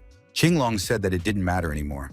If he had accepted the young man's 3 drops of blood, then he would repay him. The protagonist received information that a powerful beast had been spotted nearby. Did he want to try to tame it? Subai couldn't believe it. Could he really tame an azure dragon? However, this beast was too strong, so taming it was impossible. Subai was surprised. Why notify him about this taming if it was impossible? Nieching told the protagonist that it was time for them to return. Subai agreed, because he still needed to go to the logistics department and get his armor. The Great Wall Garrison Fortress. Those present were surprised. Even in the ranking of generals, Subai would be in the top 10 for combat merit. This is phenomenal. Despite the fact that the generals defeated many high-level beasts, Subai had accumulated so many merits. That's what it means to turn quantity into quality. His strength was only at the gold level, but he broke through and achieved the level of a lord. Hanzhan wondered if he would be able to spend it all. Qingshu remarked that this guy would manage. Logistics department. The protagonist said he would like to exchange a set of lord-level armor. The manager in the logistics department was surprised. The young man was only gold level. How could he want to wear lord-level armor? Even among the lowest of the 12 lords of Longguo, there were those who still wore diamond-level armor. Subai handed over the card and asked if it would be enough. The girl saw that it was a genuine token from Lord Nieching. Could it be that the elder had really allowed him to obtain lord-level armor, even though he himself wore gold-level armor? The manager said that even with Lord Ni Qing's token, a set of Lord-level armor still cost 1 billion merits. Subai agreed. If it wasn't enough, he could deduct it from Han Zhan and Hu Xingshu. He had their IOUs and fingerprints. The manager checked and said that everything was in order. The 1 billion merit points were accepted. The Lord-level armor set would be delivered later when it was ready. Everyone noticed that the university's rating had changed. What could Subai have bought if he spent so many merits? But why did Qingshu and Han Zhan's merits suddenly drop to 0? They had never encountered this before. In the logistics department, the manager showed the young people their receipts and added that she had checked everything. The young people received their receipts complete with fingerprints as proof that everything had been done without any violations. That was why Subai had used all his combat merits for personal gain. Qingshu said he knew it all along. When powerful enemies of other races were chasing them, Subai did not treat them out of the goodness of his heart. It turns out he had planned everything. This guy is very calculating. Qingshu added that they still had a lot to learn from Subai. The students looked at the protagonist and his armor in surprise. This is Lord-level armor, and Subai is Gold-level. He walks around in Lord-level armor. That's too much. Few generals can afford such a thing. Maybe it's worth trying to rob this student? Subai saw his friends and ran up to them. He boasted that he had received the armor. What would they say about it?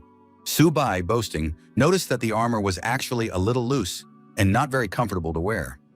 Qingshu and Han could barely restrain themselves from swearing. The young men said they weren't feeling well, so they needed to leave. Subai was surprised by what was happening to them. Shanhai Guan. Zhou informed Lord Biyan that 300,000 Phoenix Clan warriors were ready to join the battle at any moment. Bai Yan said, 1 million from the Alliance forces, plus 300,000 from the demonic Phoenix Clan? That's a force to be reckoned with. But they would only have one chance to attack Shanhai Pass. Biyan added that to make sure everything went perfectly, he would send another 100,000 barbarian bulls to help. Zhu Yu noted that in that case, victory was theirs for the taking. Bai Yan waved his bloody weapon and told them to answer his call. 100,000 armed barbarian bulls emerged from the bloody trail and prepared to attack their enemies. This was the fierce and bloodthirsty clan of the barbarian bulls, ready to do anything for profit. Zhu Yu thanked Lord Biyan for his generous help. With the additional strength of the ferocious bull barbarian generals and beasts, victory was assured. Bai Yan said that they would storm Shanhai Pass and called on everyone to follow him. It was necessary to devour people and put an end to their legacy. The bull barbarians swore by the will of the king to follow Lord Biyan. In the war against humanity, they would crush everyone. Zhou Yu ordered his army to advance on Shanhai Pass. The great elders said that after the fall of their great king, the demon Phoenix clan had not waged war against humanity for 100 years. However, humans are holding their Holy One captive. This insult cannot be overlooked. The clan will not forget the feud and will not rest until humanity is destroyed. The warriors must return the Holy One and destroy humanity. All of them moved in unison towards Shanhai Pass to destroy humanity. Subai was surprised. Why did General Lin suddenly start talking about the wedding?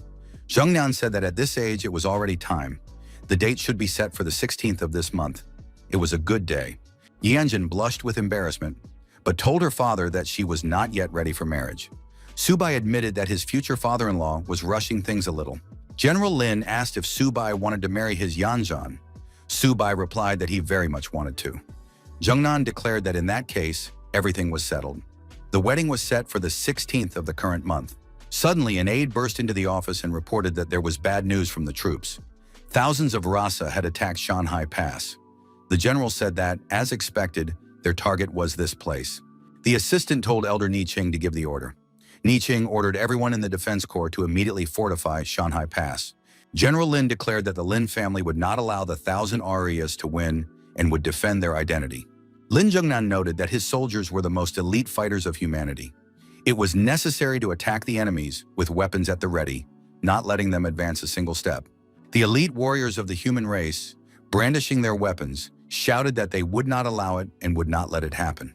Lin Zhengnan ordered the energy cannons to be brought to full combat readiness and to open fire when ready. At this time, the protagonist was meditating in the lotus position to make a breakthrough and raise his level. After a short time, there was a powerful release of excess energy. The young man shouted that he had finally broken through. The people outside were extremely surprised. What was going on here? Had someone just raised their level? Subai declared that he had reached the platinum level. Now he would definitely show his enemies who was the strongest here. Hanjin noted that the breakthrough had occurred in Subai's room. Qingshu suggested that it was he who had broken through to the platinum level. Mr. Ni Qing received an urgent report. Student Subai had reached the platinum level. Elder Nai Qing noted that this young man might have even more potential than Luo Feng. The best training for Subai would be the battlefield. It was time for him to go. The elder ordered all the students of the military university to gather. The Forbidden Lands, the Endless Sea. The elder of the Demon Phoenix clan asked Mr. B. Yan why they had brought their main forces to the Endless Sea. The leader replied that as soon as they crossed the sea, they would be able to bypass Shanhai Pass and launch a surprise attack on the people directly on their territory. The elder said that her clan was ready to guard the fortress at the Great Wall and confront the people directly. Juyu noted that there was a reaper in the sea. There were rumors about it. Bai Yan said that there was no need to worry about that. With the help of the crystal, they would be able to cross the sea safely. At that moment, Bi Yan was holding the blood crystal in his hands. Bai Yan declared that it would not fail them and added that everyone should follow him. Zhu Yu thought that if he had this treasure, he too could invade Shanhai Pass. The elder of the Phoenix clan noted that the water was already parting. Bai Yan told his minions to hurry up. Zhu Yu ordered the troops to close ranks and stick together. Thanks to the blood crystal, the enemies could move through the water without discomfort. The Phoenix clan elder said she felt nothing at all. In her clan's ancient records, there was a warning. Beware of what lurks in the depths of the sea and never enter the abyss. Zhou Yu drew Mr. B Yan's attention to what was happening in the depths. The Phoenix clan elder asked what it was. Creatures appeared that exuded incredible danger. The sea monsters were armed and extremely dangerous. Zhou Yu felt that these sea monsters were watching them. The elder of the Phoenix clan suggested that there really was a reaper living in the endless sea. Zhou Yu asked Mr. B Yan what they should do now. The leader told them not to be afraid and to move forward, following him. Bai Yan noticed an unexpected danger ahead and warned that they could not go any further. The Phoenix clan elder said that these were the forbidden lands of the gods. They could not withstand this power, so they had to go around it. Zhu Yu ordered all forces to pass by the maze and not approach it. A day later, an order came for all troops to stop here for a rest. Zhu Yu reported to the Supreme Commander that in 2 days their army would reach Shanhai Pass. Bian replied that this was good. No one had yet managed to invade Shanhai Pass, as it was protected by mountains, thousands of ridges, and the endless sea. But Lin Zhengnan did not expect them to bypass the pass and attack him from the flank. Bai Yan noted that after victory in this operation, humanity would have no strength left to resist. Zhou Yu added that by that time, humanity would already be seeking reinforcements. In that case, he and Bi Yan would deal with Niqing. The Phoenix clan elder said she would follow this plan. All this was for the sake of bringing back the saint. Bai Yan declared that in 2 days humanity would come to an end. Night fell. Shanhai Pass. The enemies arrived at the outskirts. Zhu Yu noted that it was now the darkest hour before dawn. At this time, people feel most tired. Now is the best time to attack. Bai Yan ordered the attack to begin and Shanhaigan to be destroyed. Zhu Yu ordered all armies to listen to his command. Shanhai Pass must be destroyed. Hordes of enemies rushed at the peacefully sleeping people with the aim of destroying Shanhai Pass and all of humanity. The guards were surprised. This was not their army. Was it just their imagination? The guards determined that thousands of creatures were approaching them. How was this possible? The beast broke into the garrison and began to destroy everything around them. The alarm sounded, enemy attack. This must be reported immediately to General Lin Zhengnan. Thousands of RAs are attacking from the pass. The officers said it was necessary to remain calm and not panic. The artillerymen had to adjust the positions of the energy cannons. It was also necessary to beware of attacks from above. The wounded should be taken to shelter. The warrior looked up at the sky and wondered, what is that? The elder of the Phoenix clan demanded the return of their saint. There was a powerful explosion. The shock wave scattered many soldiers in different directions. The soldier helping the wounded shouted that the situation must be reported to the general immediately. Zhu Yu laughed and said that the result was worth the long journey across the endless sea. It's just amazing. Zhu Yu asked Mr. B Yan whether it was worth destroying some of the diamond-level experts defending the fortress while they still had reinforcements. The leader replied that there was no need to rush. The bigger fish hadn't taken the bait yet. The trap he had set was not only aimed at taking Shanhai Quan. The big fish was Ni Qing. General Lin Zhengnan ordered all units to prepare for defense and bring the energy cannons to full combat readiness. The military reported that 1,000 RAs had launched a surprise attack from the pass, and all the shells for the energy cannons had been destroyed by the ferocious creatures. General Lin saw that the king of the 9 circles of hell had come in person. He approached the enemies and asked if they agreed to fight him personally. Lin Jianan said that the king of the 9 circles of hell was afraid to fight him face to face and had resorted to such shameful tactics. Juyo declared that all means were acceptable in war. Without the support of this fortress, the people would not be able to hold out. Zhou activated his enormous energy sword and said that humanity's defeat would be sealed today. Zhengnan could prepare for his demise. The general was attacked, but managed to use his sword to block his opponent's attack. Explosions rang out everywhere. Lin Zhengnan strained with all his might and shouted that humanity would not lose. The enraged general ordered, "You scoundrels from the 1,000 races, get out of here!" Zhu was surprised. Did the general use a bloody energy explosion against him? Zhu wondered, was General Lin going to take him with him to the grave? Bai Yan noticed that this man did not know his own mind. The leader of the villains said that if the general was tired of living, he would send him to his grave. General Lin Zhengnan was treacherously attacked. Huge clouds of smoke rose from the site of the explosion. The soldiers were worried. What was happening to their general? When the smoke cleared, it became clear that the general was wounded. Lin asked Bian who he was. Zhu apologized to Mr. Bian. His dereliction of duty had forced Mr. B to intervene personally. The leader said he was waiting for a bigger catch, so he would leave this small fry to Zhu. The head of the 9 circles of Hell clan said that Shanghai Pass would be the place of death for General Lin. However, Zhu's attack did not reach its target. A huge green turtle appeared in front of the wounded general. A protective barrier formed around it. The general was surprised. This was Subai's beast. How did it get here? Subai and his friends came to the general's aid. Subai asked how Uncle Lin was feeling. Zhenan replied that these young people had arrived just in time. Subai said that he would not allow anyone to harm his future father-in-law. Today, he would take the life of the king of the 9 circles of hell. Qingshu noticed that Subai was seriously angry. Hanjin said in his usual mature tone that the warriors should leave this battle to them, and they themselves should take the general and go defend the city. Subai, spewing streams of excess energy, prepared to face the powerful enemy. His assistants were ready to provide whatever support they could. Bayan was surprised. Did this young man really have such abilities? Subai spread his wings and said that he would make the king of the 9 circles of hell pay for what he had done. Qingshu noticed that the phenomenon in the sky was even stronger than before. Subai had raised his level again. The warriors saw the young man in the sky and rejoiced. Could it really be Subai? He had become much stronger. With such power, he could split the heavens and the earth. Subai declared that the king of the 9 circles of hell would be destroyed and rushed to attack him. Zhu said that the young man had a high opinion of himself. The weapon of the sacred beast was powerful, but he could not defeat the king. Hanjin admitted that there was nothing that could be done against such power. Qingshu said that there was no time to waste. They had to surround the others and destroy them. Zhu was forced to admit that he had underestimated this young man, but now he had even more reason to destroy Subai. The young man had become an enemy who had been counterattacked. Subai asked, "Is that all the king is capable of?" Zhou replied that the young man was boasting in vain. He himself would now be destroyed. Subai received a powerful blow, lost control, and hit the ground as he fell. Hanjan stopped fighting and asked if Subai was alive. Zhu said that even if Luofan himself were here, he would not be able to stop the destruction of humanity. However, at that moment, Zhu was attacked. His body was pierced by an energy beam.